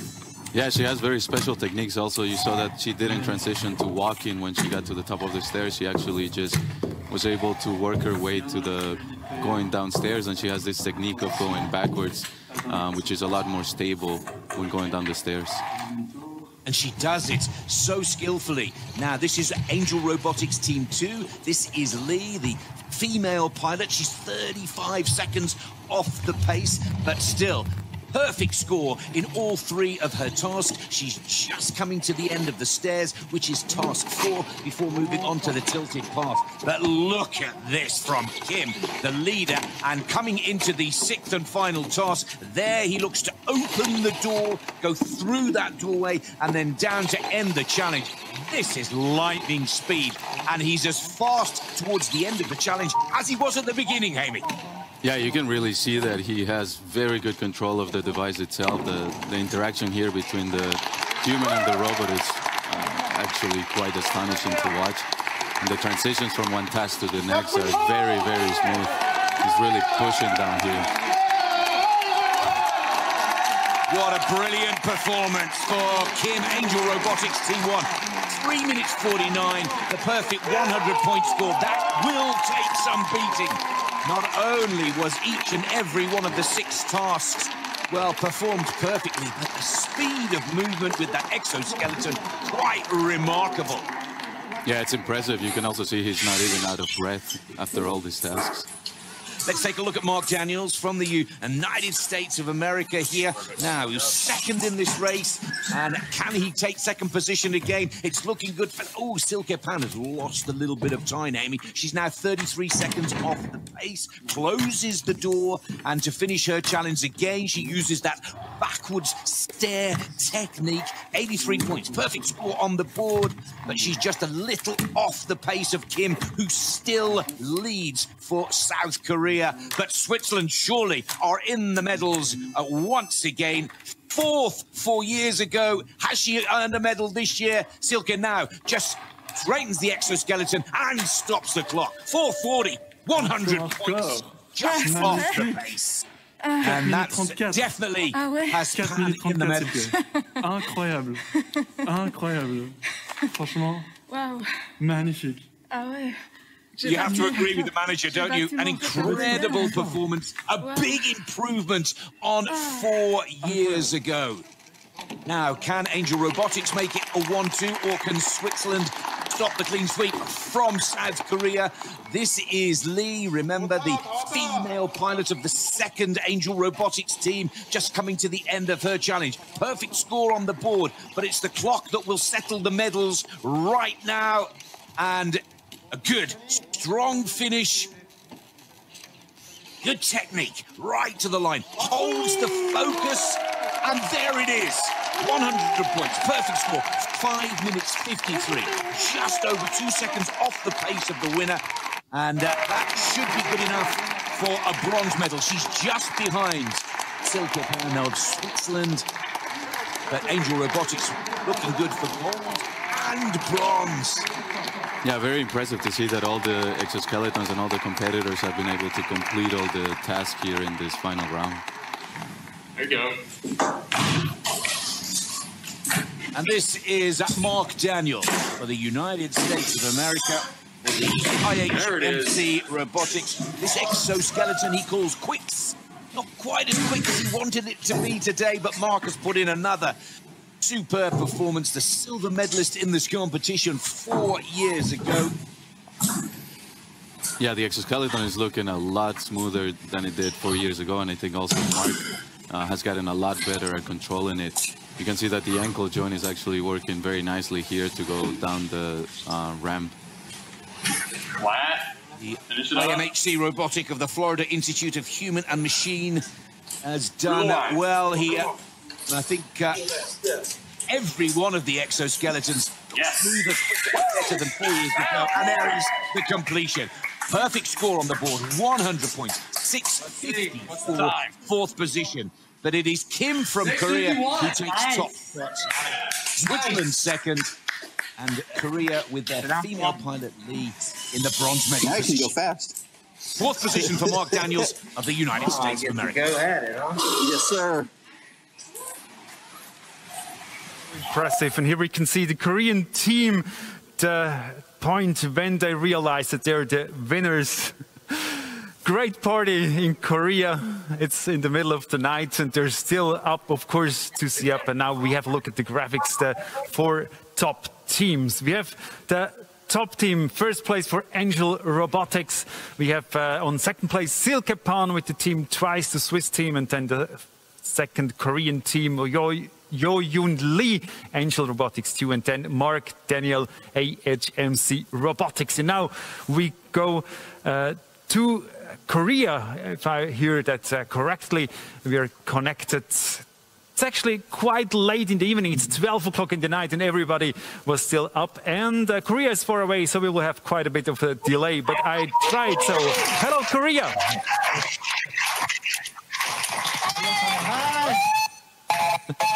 Congratulations, that was really impressive what you just did. So can you tell us a little bit, how was the race for yourself? 레이스 어땠는지 얘기해달래요. 로봇이 워낙 좋아가지고 편안하게 탔습니다. He said the robot is so good, so he was so comfortable to walk. Very good, but we saw that you're so fast. How do you do that to be that fast? 어떻게 이렇게 빠르니?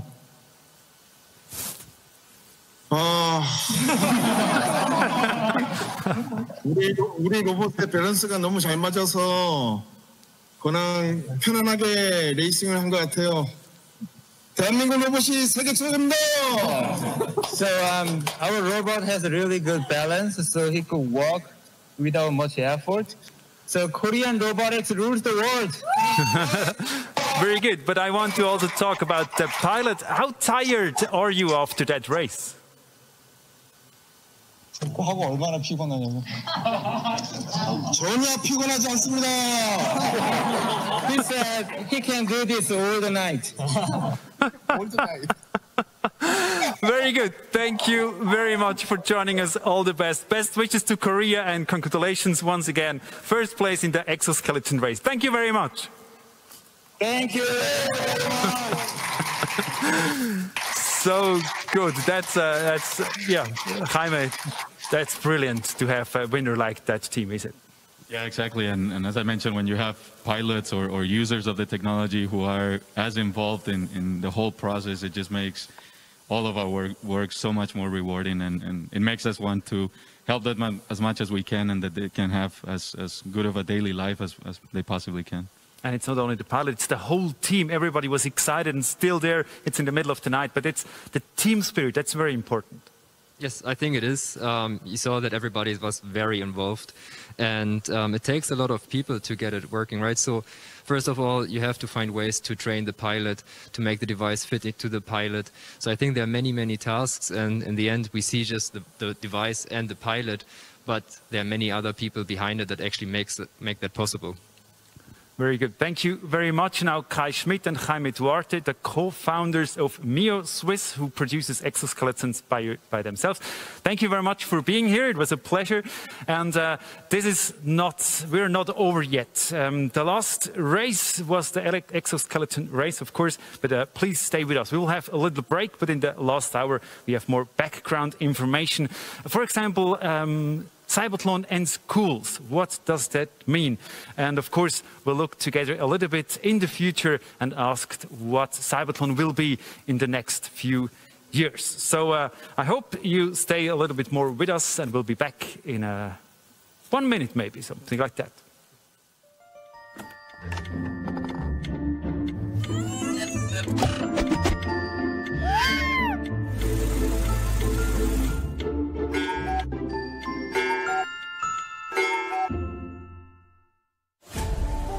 Success isn't just about what you accomplish in your life. It's about what you inspire others to do. Live your version of freedom of movement. We support paraplegics for a lifetime.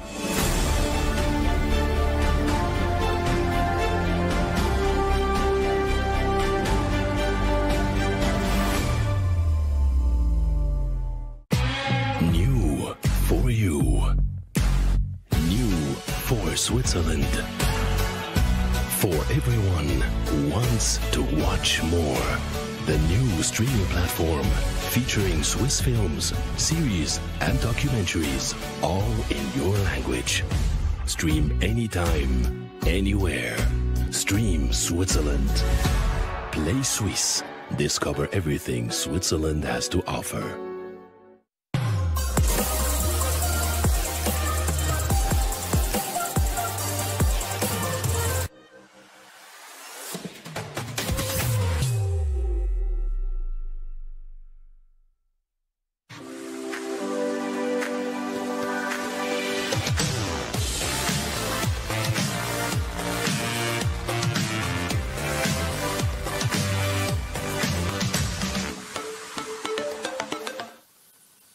Hello everyone, grüezi miteinander. This is still CYBATHLON 2020 Global Edition. We're still live here from the architecture building on the campus Hönckeberg at ETH Zurich. The sun goes down slowly, so we'll do the CYBATHLON this year's races actually. We've seen 6 exciting competitions within the last 2 days. So at this point, thank you very much to all the teams for their work, for their passion, and to join us actually at this year's Global Edition. It's not over yet. It's time to talk about some background themes, and of course we also have some more pictures of the day for you as well in this last hour. But I'd like to welcome my next 2 guests. You already know them. We have Robert Riener, the initiator of CYBATHLON, and we have Roger Gassert, he's vice president of the strategic board of CYBATHLON. And we have the Korean team actually as a winner, Robert. That's fantastic. What they did. Yeah, that's really great. I'm happy for them, and they also earned it. Seeing them already 4 years ago at the CYBATHLON, getting the bronze medal, and I did see them and meet them sometimes in Korea, and it was impressive with how much motivation they formed the group. They informed the local media and made a good story also in Korea about that. And Roger, they are also performing very well. They're very fast. That's also very impressive from the technical point of view. Really amazing. Something we've been struggling with all along, getting both the necessary power to walk upstairs and ramps and being fast. And not only the speed at which they walk, but also how easily it was for him to switch transitions from one obstacle to the other is really, really impressive. Very good. Now let's have a look back. We have 2 days actually. CYBATHLON was a very special edition. We see again the Korean team, how they cheered when they realized that they're the winners. So that's the team spirit we mentioned before, which is very important as well. And Robert, the last 2 days, what was your personal highlight? My personal highlight was to see how well the technology did develop over the last 4 years. How the surface electrode system, for example, did outperform the implanted systems. How many pilots made all tasks. So that finally the time was more important than the task, which should change again because the tasks are important. So that was impressive to see. So we have to change the task maybe to make it even more heavy to do? I think that's the wonderful challenge we are left with. Yes, we are again at the point where we need to come up with more challenging tasks that push the teams to develop their technologies even further, always with the aim of making it close to use in daily life. So many highlights, of course, in the last 2 days. One thing that I have in my mind is the exoskeleton race, of course, with Silke Pan, for example. And we have a look at a few pictures right now. We can see it. She's walking up the ramp right here. We see Silke Pan walking to the door. That works very well. Robert. Yes, she's a well-trained pilot. Also in the race since at least 4 years, because she did get the 4th prize at the CYBATHLON 4 years ago, and also she was also one of my favorites. Also the American team, by the way, but things do not always happen as we predict. It's a championship, and you never know how it ends. Now we see Silke here cheering for the 2nd place, so she's very happy. And now all CYBATHLON athletes, they have their very personal story, and for many of those athletes, CYBATHLON and the work with the team is very essential and helped them on their way. Here's the story of Silke Pan, the exoskeleton pilot you just saw in the pictures. She was a trapeze artist, then she had an accident, but she found back to life. The Great Hall of the University of Freiburg. Today's lecture, Public Law. Lecturer, Adriano Previtali. He's a professor of law and also the president of Pro Infirmis, the Swiss organization for the disabled.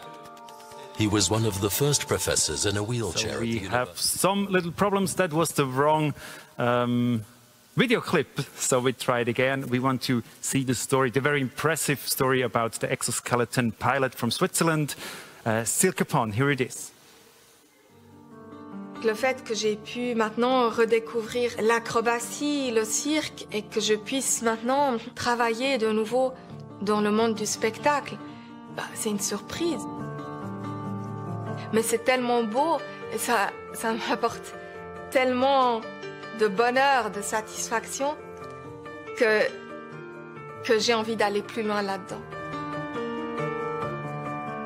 J'ai fait l'école nationale du cirque à Berlin, en Allemagne. J'ai travaillé beaucoup d'années en tant qu'artiste de cirque, contorsionniste, trapéziste. J'aimais vraiment ces sports qui font travailler aussi plus le physique et le mental. J'essaye de donner quelque chose avec mon corps qui doit être le prolongement de mes émotions, le prolongement de mes idées, de mes mots finalement. En 2007, j'ai eu un accident en tombant du trapèze. Ensuite, je suis devenue paraplégique, j'ai une paraplégie complète.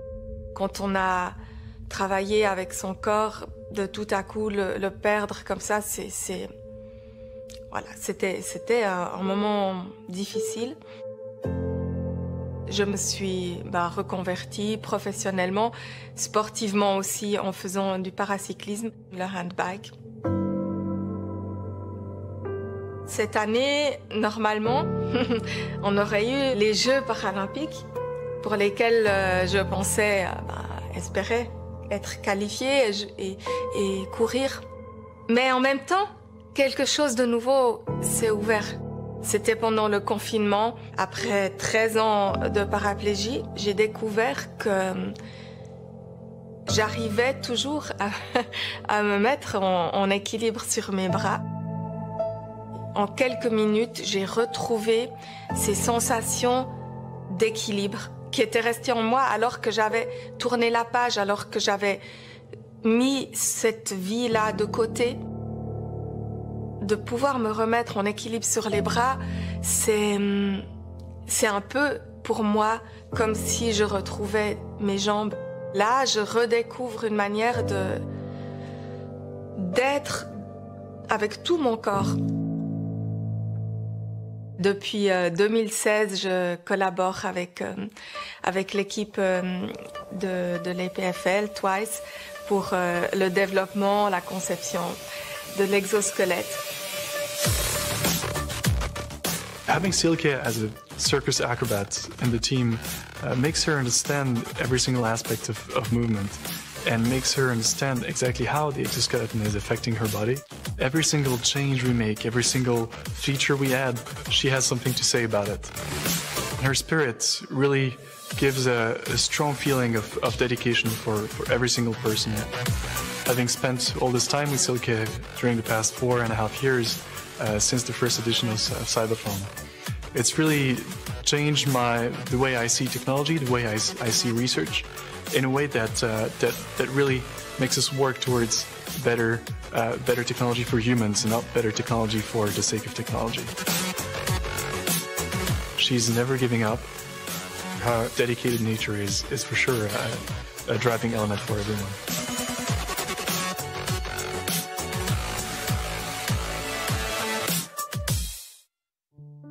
Bien 4-5 ans après l'accident, j'avais plus de connexion avec mon corps. C'est vraiment avec les années que j'ai développé cette proprioception qui m'a d'ailleurs aussi beaucoup aidé dans l'apprentissage avec l'exosquelette, de contrôler mon corps malgré le fait que je ne le sente pas. Des fois, quand on doit réapprendre quelque chose, eh bien, ça devient encore plus fort.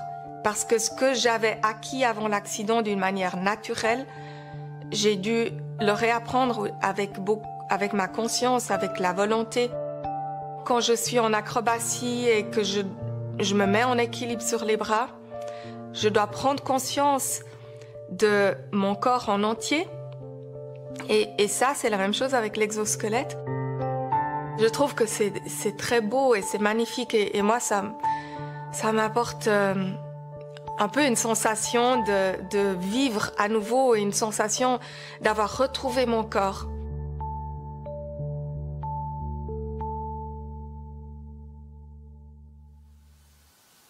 Silke Pan, the portrait about the exoskeleton pilot from Switzerland. Robert, that's really impressive, is it? Yes, of course, it's impressive also knowing these special stories about these people who had so much bad luck. And but also we have to appreciate the performance of the team behind that great robotics team from EPFL, which is together. It's always the technology and the team behind with the engineers and the pilot who also needs to be trained. Do you often see athletes like Silke that they get something like a boost for the normal life through the CYBATHLON? Yeah, I think that's in most of the cases we see this. And but I would say that's also normal. It's the same with sports. If you perform better, if you make the first, or if you get a medal, it motivates you. It makes you happier. She said, actually, there are no limits. You have to fight. That's actually something you know from the research as well. You have to keep going, no matter what happens. Keep pushing the boundaries, yeah, and never take it doesn't work right now for an answer, but keep trying and keep improving. So, and here she is, Silke Pan. We go directly to her. She's live from Lausanne, I think. Silke, congratulations first for your second place. That was a very good race. Yes, I'm glad about it, and for me and for the whole team. It's very good. Yes. Congratulations. How happy are you with that second place? Yes, we are really happy because a place between the three first athletes, I think it's very good.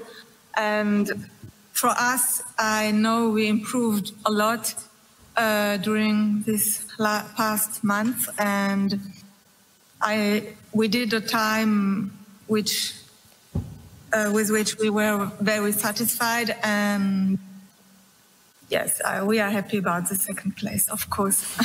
Congratulations again. And we just saw the story about your life, actually, and that's very impressive. You got back to the acrobatics after years. How was that? How did you get back that feeling to do the acrobatics again?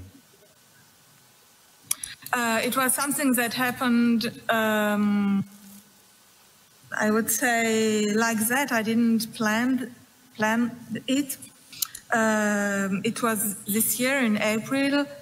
There was a lockdown. We couldn't get out because of the coronavirus. And I tried to do some exercises to improve my strength for the hand cycling. And I don't know, just by the way, I tried to get in that position on my hands, and there in less than 10 minutes I got back this feeling of balance, and it was something really incredible because I thought that was something past, something forgotten, and during the 13 past years I never did it again, and then just in a few minutes I could feel that balance again, and it's sort of magic. I don't know. What does it give to you now that you can do acrobatics again? It opened some new opportunities. When I first saw that I could stand on my hands again, I continued training, and I had immediately some new figures and exercises in my head that I wanted to train and to improve. And I don't know, only a few weeks later, after I posted the first pictures on Facebook, I was contacted by a circus director who saw that pictures and asked me if I would like to be part of the program. But that's nothing for you, or what do you say to that? I didn't hear. Sorry. Is it a possibility for you now to go back to the circus? Maybe, I don't know. I didn't plan it like anything. I didn't plan anything. But, okay, but that's perfect. I will wish you all the best. Silke Pan, thank you very much, and congratulations again for that second places. I hope all the best for the future and hope to see you again in the next CYBATHLON. Thank you very much. Goodbye, Silke. Thank you. It's very impressive, Silke Pan. We see her again cheering here when they realized that they were the first. Is it really something that the CYBATHLON can help people to bring back something completely different? I mean, CYBATHLON, that's a race, it's a championship, and something that got lost in the life of Silke, to bring that back. Yeah. Is that really possible? Yeah, of course. There are many facets which we are targeting, not only planned. There's better physical performance because they're training. They also have to be actively participating to the movement. There's also cognition or mental effects. We get happy if we can participate somewhere or win something. And the entire environment might be affected. The family is happy, the friends are happy, and there are many unpredictable effects to the people. How much courage does it give to you, for example, to keep on going? I mean, that's the spirit of Silke, that's something fantastic. Does that motivate you as well to go on? Oh, absolutely. I think it not only gives them, or many of them, a new meaning, but it also gives us, as was said before, it gives us a different way of looking at what we do. And, you know, it's not just me. When I see how this touches the students, you get the kind of feedback. This is one of the most meaningful things I take along from my studies, is to have had these kind of experiences. And I think it will change the way they approach the work they do later on for their entire life. So I think it's just extremely valuable for all of us, for everyone involved. Thank you very much. You stay with us, and thanks, Robert, for the moment. We're going to see you later again. And we'll just have a short break, and after that we'll have a closer look to an athlete, for example, with an arm prosthesis, and the motor of her prosthesis, and what the athlete would like to change on all that. We'll be back in a minute.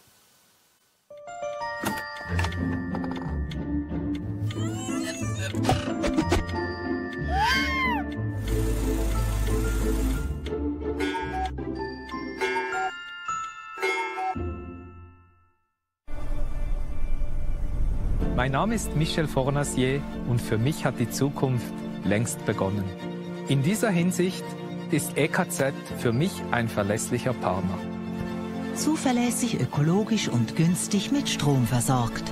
EKZ, stolzer Partner des CYBATHLON.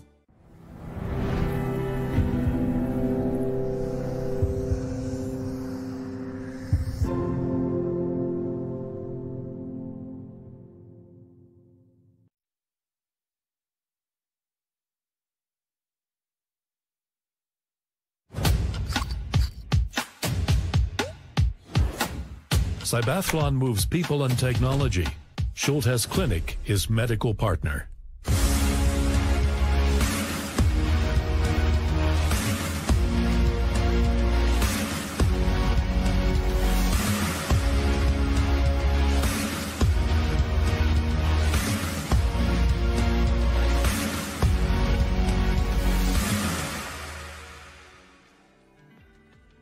우선 스위스를 가지 못하게 돼서 많이 아쉽고, 그곳에서 저와 같은 장애를 가진 분들과 또 다른 유형 분들이 대회를 준비하는 모습을 보고 싶었는데 그것을 직접적으로 보지 못해서 좀 많이 아쉽지만, 그래도 이번 코로나 때문에 어쩔 수 없이 비대면으로 이런 대회를 준비하게 되었는데 각자 나라에서 준비한 만큼 좋은 결과를 냈으면 좋겠습니다.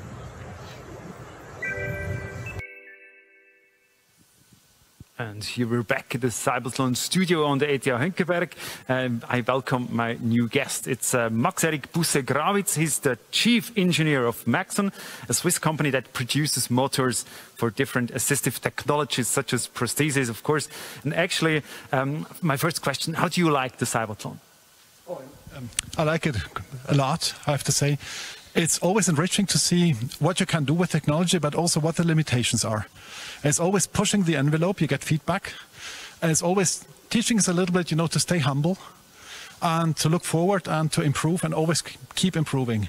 There's no perfection and there's still a very long way to go. And that's what I love, because there you see really what the real world is like. Roger Gassert actually called you before the motor doctor. What do you like most about motors? Well, motors are in a way, they're very fast. The problem is humans are not so fast, but humans are very strong. And so you always have to put the motor down to the sloth of humans, but also the strength of humans. And that's what is really intriguing, because there are many, many ways to achieve that. And there's not the best solution. There are many, many solutions, and it depends very much on how you want to engineer things to come up with a good solution. And that's what fascinates me. Roger Gassert, would research be possible without motors? Well, if, in an area like this where we're talking about movements, no, the one thing we absolutely need are motors, and good motors, and motors with human-like capabilities, yes. Okay, now Maxon produces motors for prosthesis and other stuff, and we have Maria Fossati, who actually took part in the arm prosthesis race yesterday in the Italian soft hand pro team. She got second in that race, and she traveled together with her team to Switzerland to actually visit the Maxon company, and she had a few suggestions for improvement. The slender sportswoman has worn a variety of different prostheses since her childhood. Inside her hand, you can find a Maxon motor, light but still powerful. The crew are looking forward to visiting the world-leading manufacturer of drive systems near Lucerne. We are really curious about meeting the Maxon company today. I really wish that today we can discuss about prosthetic users and about how motors can be developed in the future. Maria has some specific ideas that are important to her. Will she manage to get her points across to CEO Eugen Elmiger, who gives them a warm welcome? Welcome to Switzerland. Buongiorno. Buongiorno. Thank you very much for being here at Maxon. Thank you. I would like to show you the manufacturing place in our factory where the motors are produced. Development engineer Robin takes her to the production line. Maria's impressed. Yes, I've never been in a place like this. Okay. Yes. Maxon's products are not only used in a variety of medical applications, but also in NASA's Mars rover. They are extremely durable. Yes. They never burned a motor, so it's good. CEO Eugen Elmiger spends the entire afternoon in the development lab with the crew. They discuss ideas. He asks questions. How does the prosthesis work with just one motor? How long did it take before she could operate her prosthesis? Did it take a day, a week, a month? A minute. A minute? Yes. And the motor doesn't get too hot? Also, when you end shake, you can just feel it warm. Not really cold. Yeah. This is nice. Yeah.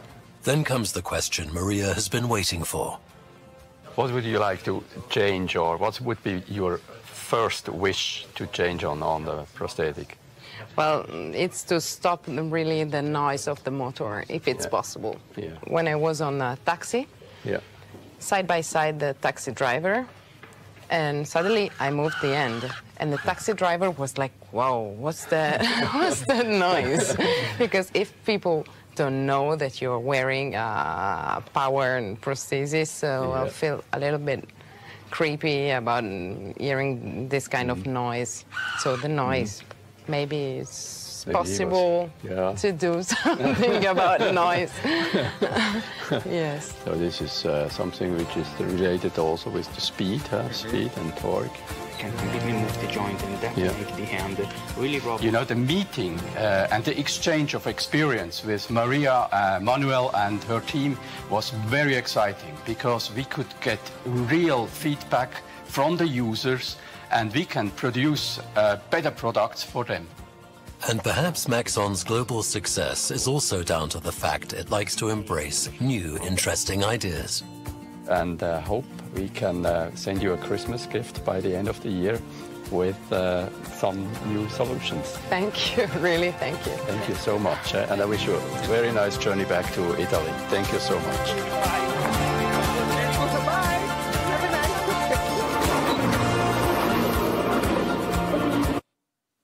Maria Fossati, who knows how her prosthesis should be. So, Max Erik, how cool is it to get that direct feedback from the users? It's always challenging. Oftentimes they tell us things we don't like, but it's exactly that which makes us grow stronger. She's actually annoyed by the noise. You're the motor doctor. Is it actually even possible to make silent motors? It is possible, but the question is always which compromise you're willing to take. So oftentimes when you reduce noise, you also reduce efficiency, which you don't want because humans are very strong and they don't get too hot. And if you want to be strong and not get hot, you want to be very efficient. There's a second way of doing that by using certain kinds of drives which take much more space. And in a hand prosthesis, you don't have too much of space. And so there could be a third and a fourth way, which we will be looking at. Actually, we do have sound engineers at Maxon. And it's always interesting to hear that in a certain prosthesis, noise is a problem. There are others where noise is not too much of a problem, but in that case, I take this challenge and I'm more than happy to look at that problem. Yeah. We'll see in a few years what's happening with the Maxon motors if they will be silent. And now Maria Fossati is watching us. We have some few pictures from yesterday when she was competing. Here she is in the haptic box. Roger, how did you followed that race here? I mean, her performance was just amazing, and I know a bit about the prosthesis that she has. There's really a lot of thought that has gone into it. You know, the fact that she can do all these tasks with just one single motor. If you think I have 27 muscles I can move here in my hand, that's extremely amazing. And she got second yesterday with that soft hand from the Soft Hand Pro, and now we go live to Maria Fossati.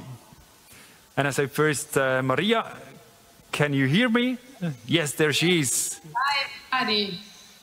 Maria, congratulations. Second place yesterday. That was brilliant. Yes, we are so proud about this result. Thank you. Yes.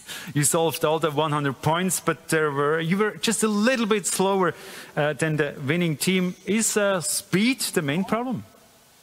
Well, not a little bit slower, like 40 seconds. So it was not just seconds, but it's okay because we did really all our best and we got all the points. So it was really nice, really good for us. And also because we have a myoelectric hand, so it's a bit tricky and it takes a little bit longer maybe to control really the end. But for us was really a great race. It was exciting to watch, actually, to do all the tasks. Now, you mentioned the noise in the video clip we just saw. So, how annoying is the noise? In what situation? You mentioned the taxi driver, but I'm sure there are other situations. Yes, every time you are in a silent place, the noise is really an issue because it just distracts people that looks at you, wondering what is this noise. So it really puts you in a bad situation that people has to ask what this noise, what's about, and so it's really disturbing sometimes. How do you react if you have a situation like that and people look at you or think, whoa, what's that? And how do you react?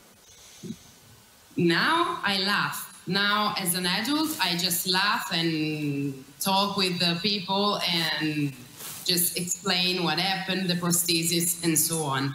When I was young, when I was a child, it was really, really bad situation. So Max Erik from Maxon, he said he has a present for Christmas for you, a silent motor. How would that be for you if you had a silent motor in your prosthesis? Yeah. How would it be for you? Christmas. So thank you very much, Maria Fossati. And of course, we don't, or Maxon doesn't have the motor yet, the silent one, but they're working on it. Yeah. And maybe it's Christmas. So Christmas, but that was actually a true thing. Will you make it until Christmas for a silent motor? Well, I think it takes a little bit longer. If it had been that easy, we would have already come out with something like that. How long does it take? Depends on what you want. Let's say for a first good version, maybe for the prototype, half a year. And for a series production, perhaps 2 years. And it depends also, as I say, what do you want to sacrifice? Because you have to give something to get something. And that's the issue, actually. So we have to really find out, what are you willing to give? Is it more weight? Is it less efficiency? Is it more space? What are you willing to give? And then we can come up with a solution which is, let's say, more silent. Okay. Maxon is a company that has many different products on the market. But Roger, most of the assistive technologies we see in the CYBATHLON, they're prototypes, they're not on the market. So how often can CYBATHLON actually help to bring these technologies on the market? Well, I mean, we have concretely seen already that some of the teams that have participated at the CYBATHLON, the first that comes to my mind is Skevo, for example, is now a company and has a product out on the market, and I am sure that there are some additional teams. So I think we've already been able to show that CYBATHLON can contribute to this. And I think what's also crucial is, the fact that Max Erik is here, and it's not just now for CYBATHLON, but I've benefited from this as well. Maxon is truly interested in the special applications we have, because I also have some Christmas wishes for Maxon. There's a few additional ones, and they are truly trying to help us. Like you said, these are special applications. Maxon makes a lot of motors, so when we ask them for one motor with a special characteristic, that's challenging for them. But yeah, again, CYBATHLON is also pushing this collaboration and the addressing of these special needs we have. And you mentioned Skevo, the electric wheelchair that is actually on the market, and we have some more information about that product for you. With the Skevo, I can extend my mobility to an important degree. On one hand, I can finally visit my neighbors next door, because two of them, they have long stairs leading to their doors. And actually, I haven't been in their homes for the last 5 years since my accident. So with Skevo, I could, for the first time, visit them. I sit in the wheelchair because 5 years ago, I had an accident, a motorcycle accident in Morocco. I was there with two good friends. They made a big effort to bring me to one of the best hospitals there. I got then excellent rehabilitation in one of Switzerland's rehabilitation centers in Nottwil. Using the Skevo for the first time, it felt like a little bit dancing. It felt like dancing on the street with the joystick and with the two wheels, which are constantly keeping the balance. You have a very lofty feeling. The new possibilities that you have for reaching things you couldn't reach before, that's the other good feeling I had. I'm Benny Winter. I studied mechanical engineering at ETH. We started about 6 years ago. I wanted to do a student project. I had the idea to build a cool robot that could climb steps. At the same time, the CYBATHLON was initiated. So the idea came, hey, we could put a seat on top. This is what we did. We built a wheelchair that could climb stairs. It feels really great to have our first customers now. It was a long journey from the first prototype to now the first product that we can ship. And yes, to see them drive around outside without our assistance, it feels amazing. So 2016 at the CYBATHLON, we were the favorite of ETH, but we didn't even make it 1 meter past the start line. This was really hard, and yeah, this was a down point in our journey. So then when the day came and we launched our video the first time and it got so many views, this was like the starting point. We invented Skivo Pro, and are really stoked about it, yeah.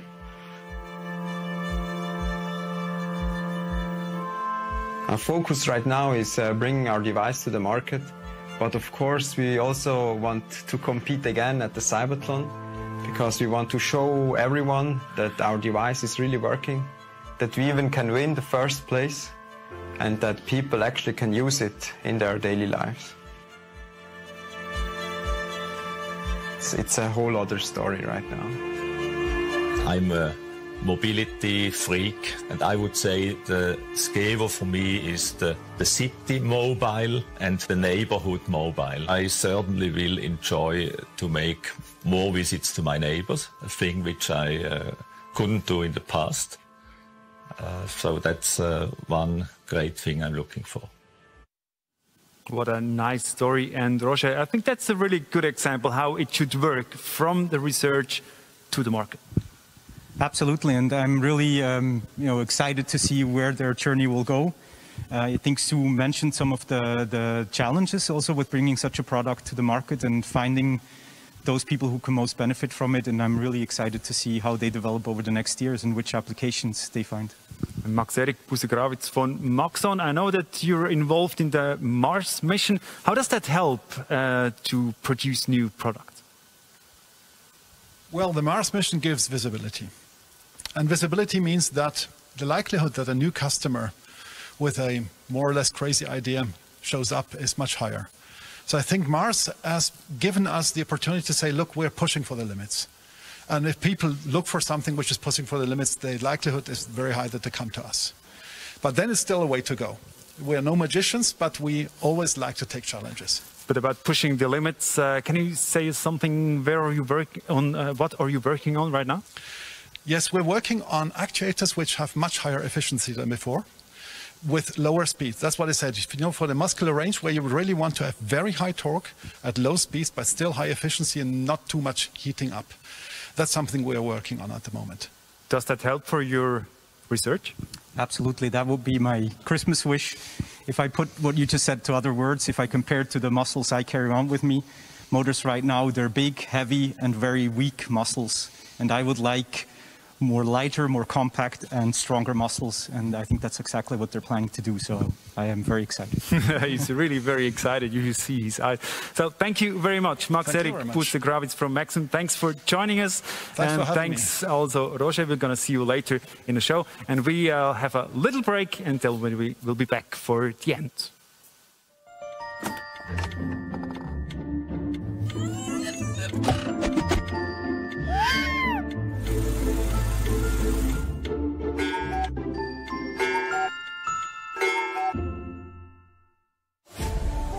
Success isn't just about what you accomplish in your life. It's about what you inspire others to do.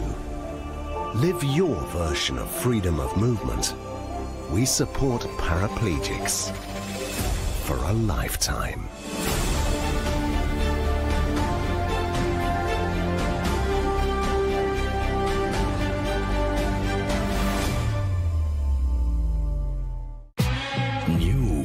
For you. New for Switzerland. For everyone who wants to watch more. The new streaming platform featuring Swiss films, series and documentaries, all in your language. Stream anytime, anywhere. Stream Switzerland. Play Swiss. Discover everything Switzerland has to offer.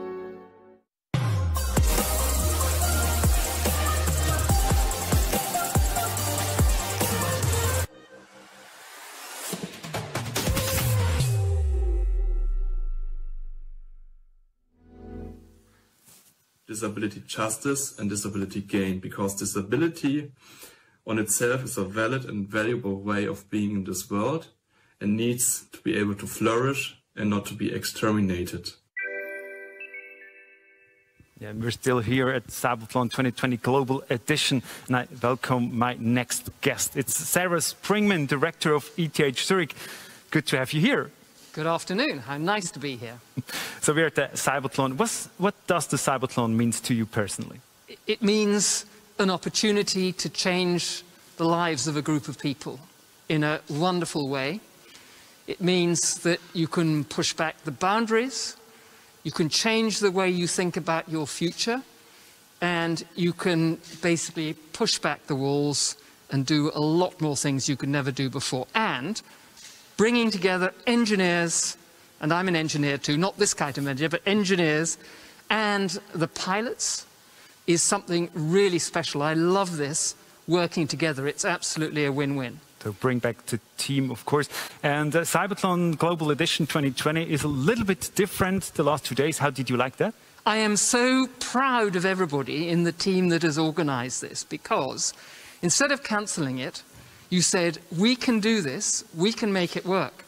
And I've been watching it yesterday and today, and I have been so excited to see teams in Brazil, in Korea, in India, all around the world, and of course here in Switzerland, and seeing people competing under exactly the same conditions with fantastic referees who've done a great job as well, and people have been competing, people who otherwise couldn't have been here.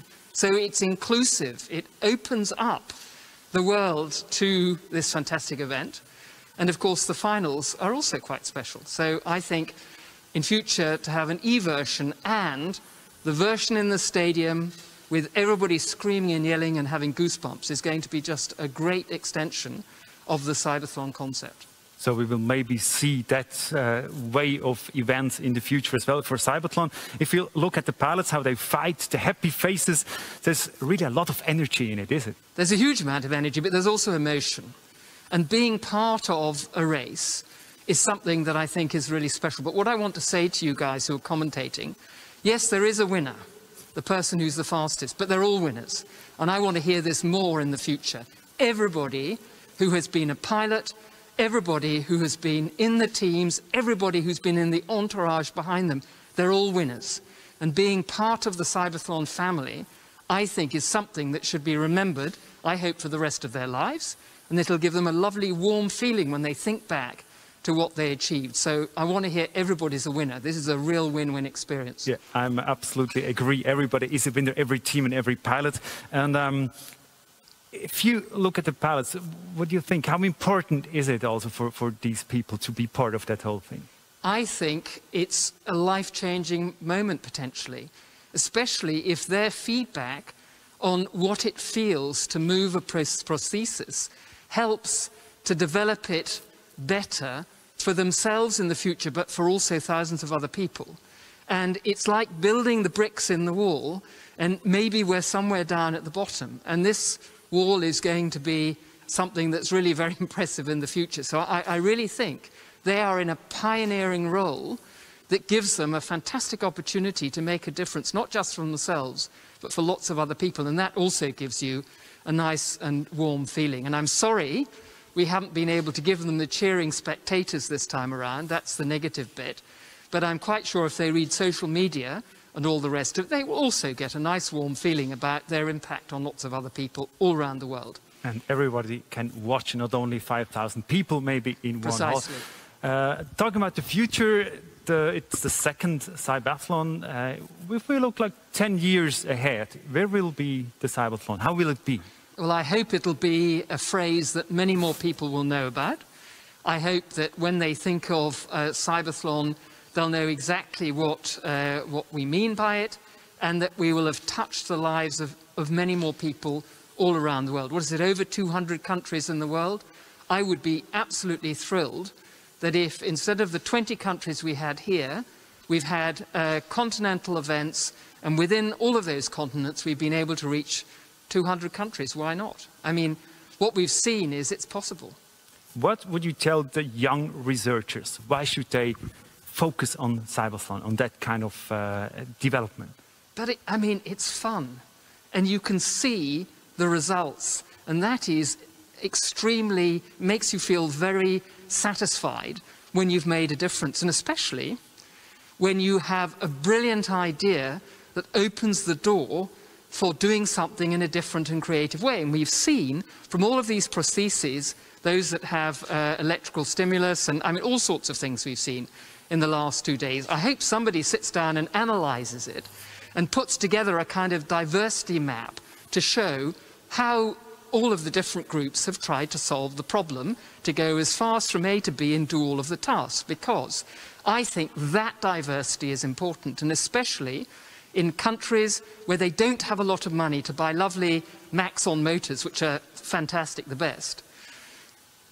I think that's an option as well. And I think we want to be inclusive and make sure that more people can try and solve the challenges they face locally in where they come from. That's brilliant. Thank you very much for being here, Sarah Brinkman, Director of ETH3. Thanks for your words, for all the teams, for the pilots, for the team behind. Thank you for being here very much. And CYBATHLON is not only a championship, it's also a philosophy. We have talked about that in the last 2 days. And where should a philosophy start? I think in the schools. 1,12. Machen wir jetzt 1,12. Du bist da recht hoch. Spann mal da, auf der anderen Seite. Day 3 of a week-long CYBATHLON school camp in Dübendorf, a town near Zurich, Switzerland. The participants, kids between 11 and 15 years of age, are all engrossed in what they're doing. Andre, 13, and 11-year-old Melina are excited to be there. Weil es mega cool ist und weil man viel lernt, will ich gerne programmieren tun, also fast noch lieber als etwas zeichnen oder so. Dass man eben programmieren kann, weil ich kann gerne programmieren und im späteren Leben würde ich Ingenieur werden. Ich kann auch selber einen 3D-Drucker und drucke mir auch selber Sachen. The goal for the week, building a gripper for an elbow joint exoskeleton operated by sensors placed on the free arm. Also der Pilot nimmt ihn so, dass das Gelenk bewegt werden kann vom Motor, der da ist. Es muss natürlich auf den Pilot eingestellt sein, die Größe. Und die hebt es nachher so und das wird bewegt und das wird bewegt. Die Greifer werden von den Designern gemacht da. Und die Designer machen die Greifer. Und wenn der Greifer nicht gut ist, kann man nicht gut heben. Und wenn der Programmiercode nicht gut ist, dann wird es Fehler geben. Deswegen muss beide Teile gut sein, dass es funktioniert. Over the course of 4 days, young participants learn everything they need to know to make the best possible use of an elbow joint exoskeleton. There's a competition on the final day of the camp. Nina Colliger is the representative of CYBATHLON at school. The children's work has surpassed all her expectations. Genial, sie machen super, sie sind voll dabei, sie sind mega motiviert, sie sind auch gut, sie sind schneller als wir gedacht haben, kommen super voran, mega lässiges Team auch. One of the main goals for the week is for the kids to be active, to play and to have fun. They also learn about the workings of a radio show and about ethics aspects. Each day they have lunch together.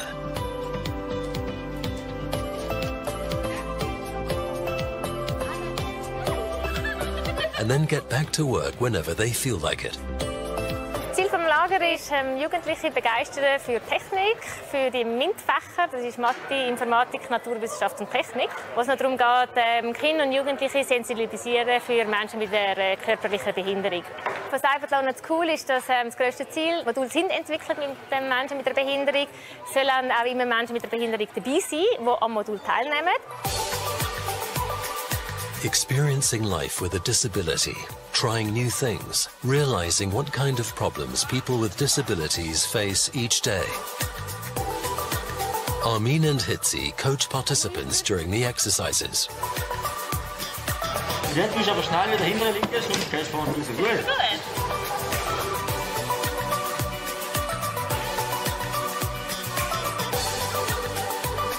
Es hat mich sehr beeindruckt, dass man immer noch sehr sportlich sein kann, obwohl man Behinderungen hat. Most students come to a similar realization. sieht mega einfach aus beim Armin, aber ich finde es mega schwierig. Dass sich Kinder oder junge Erwachsene bewusst sind, dass es nicht Mitleid braucht, sondern dass es reale Hindernisse gibt, die sich stellen. Der eine hat zu mir gesagt, großer Respekt, dass du den Scheiß jeden Tag machst. Ich muss sagen, ja, voll, danke. The day after, competition day at CYBATHLON at school. Ich will so aufgeregt. Ich habe irgendwie gedacht, das sind so 10 Leute. Let's go. Time limit 3 minutes. The goal is to solve tasks as quickly as possible. Who is the most skillful pilot? Who has managed to develop the most successful gripper? Melina and her team fight hard and end up in the middle of the ranking list. Es hat sehr viel Spaß gemacht. Also von einer Skala von 1 bis 10 würde ich 10 sagen. Andre is fighting to win. A close race. In the end, his team comes in second. Ich habe ein gutes Gefühl, weil ich es geschafft habe und mein Ziel ist erreicht, weil mir ist klar war, dass wir die anderen nicht besiegen können, weil sie sind älter und haben mehr Erfahrung wahrscheinlich mit dem und ja, ich bin sehr zufrieden. Ich hoffe, wir können noch oft so Camps machen, weil es ist für uns natürlich mega genial, wenn wir mal wieder eine ganze Woche mit Kids verbringen können. Wir hoffen aber auch, dass wir viel in Schulen können und so viele Schülerinnen und Schüler, Klassen, Camps und alles durchführen. CYBATHLON at school. A great success for all involved.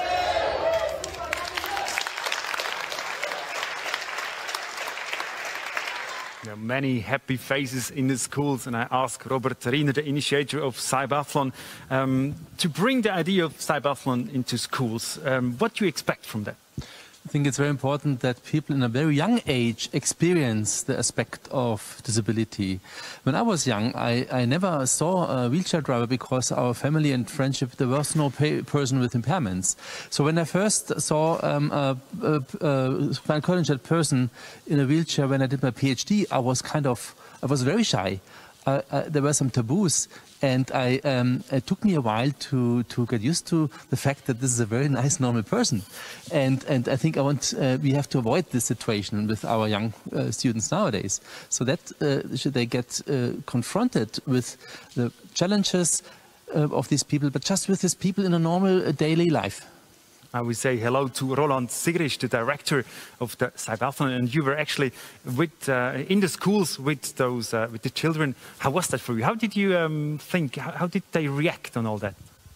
So I was very impressed by the work of the kids. So in the camp that we just saw, they had 1 week time to create this grasping exoskeleton style, prosthesis style device, and they figured out that friction plays a key role to grasp objects, and I was impressed also by the programming they could do, how they understood things that I have never understood when I was young, so that was really inspiring also.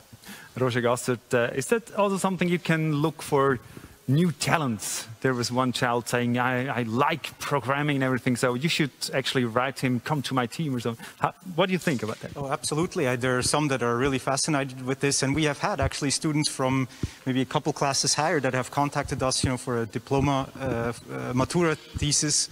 They would like to do something in this field, and there's also students that have approached us for about groups working in a very specific field. So I think it really fuels interest, and they definitely take something along with them, something very precious. I think it's a very nice project, but let's have a little bit different look, for example, at the exoskeletons, the last race we saw today.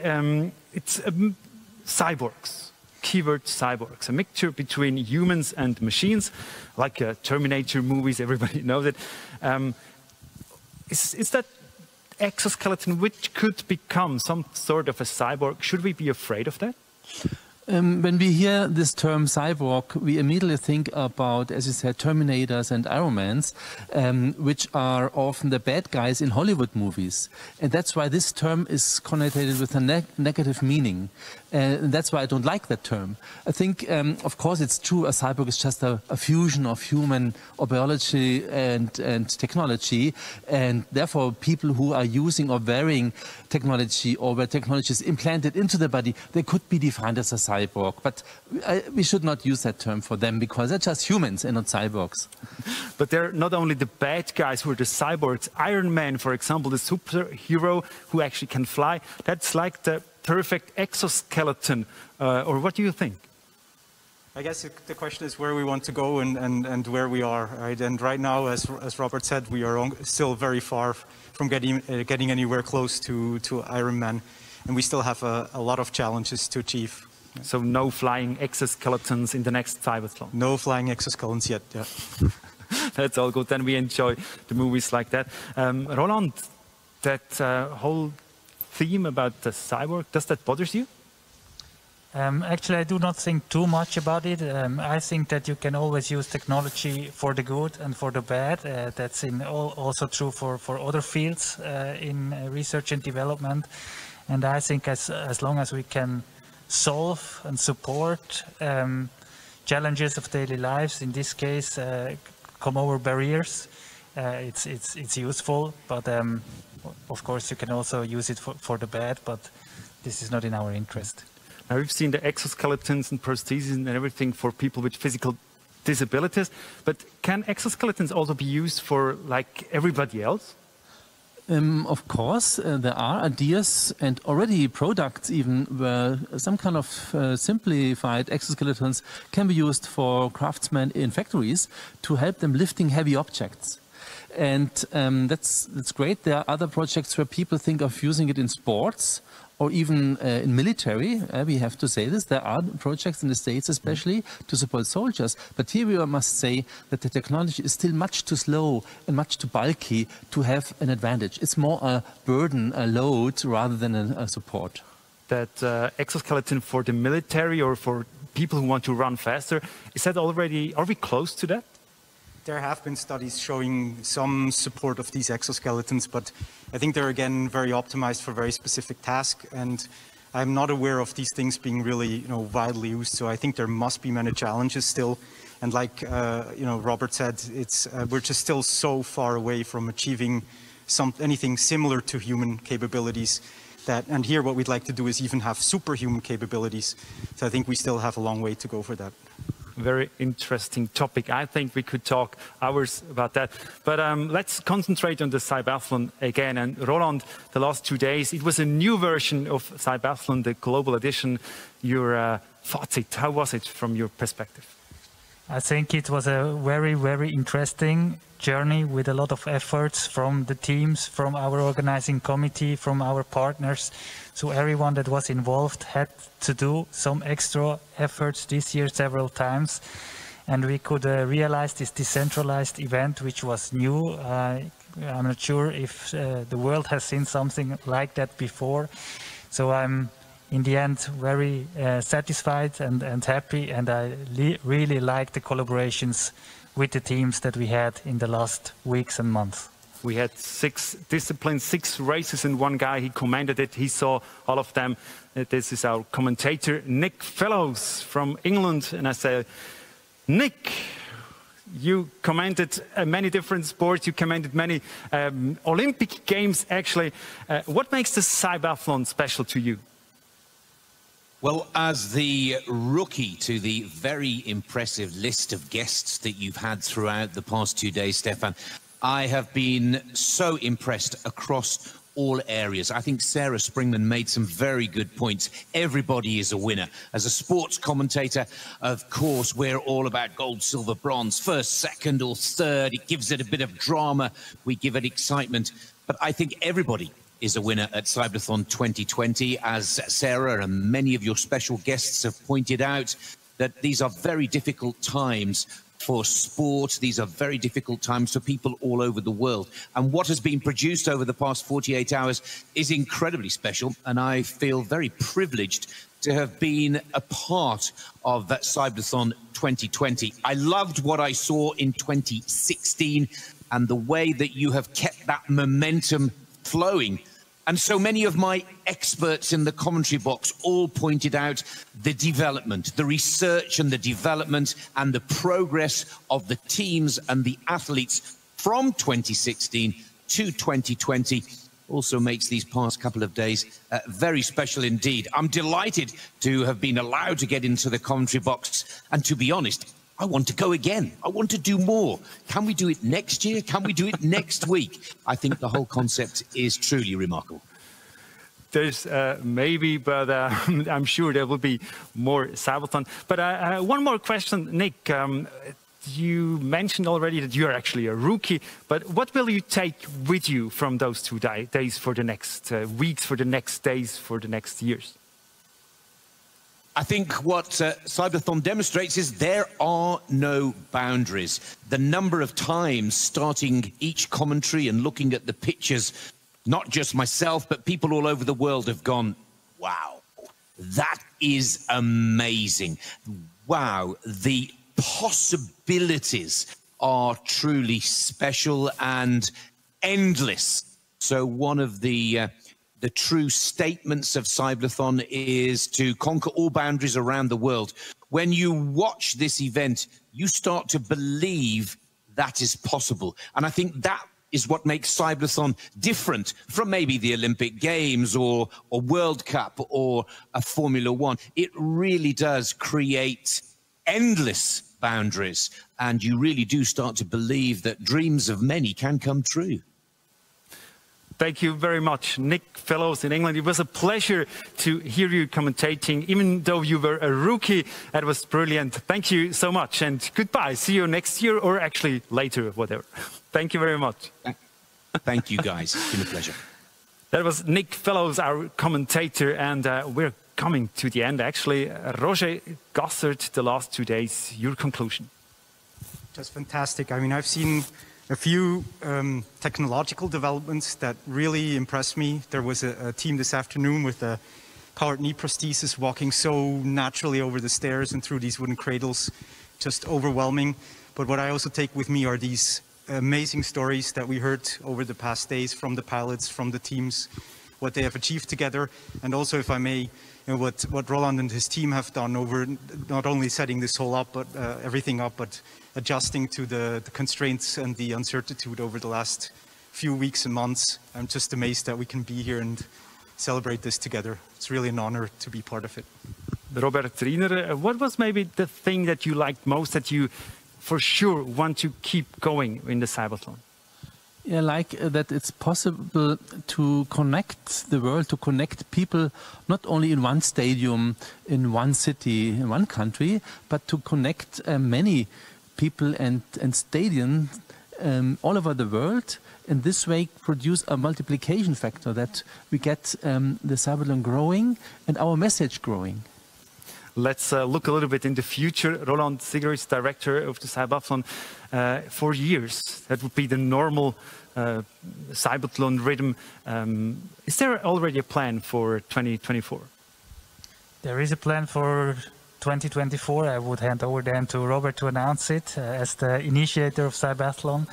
But we also have already some ideas for the road to 2024. So next year, or maybe in the second half of next year, we will continue. We will think about new formats, about new disciplines, new challenges for the people with disabilities. Together with the technology developers, we have to push the boundaries. We have heard from Nick even further, and we have already learned a lot from this new format, and there might be some nice combinations in the next months and years. Thank you very much. We give the word to Robert Riener, the initiator of CYBATHLON. In 2024, what's the plan? Yes, we had a physical event 2016 in a big stadium. Now we had a decentralized global event. We learned a lot from this. And we have decided, that means the organization committee, the strategic board, and the president of ETH Zurich, Joel Maison, have decided to organize the next CYBATHLON 2024 again in Zurich as a physical event in a big stadium.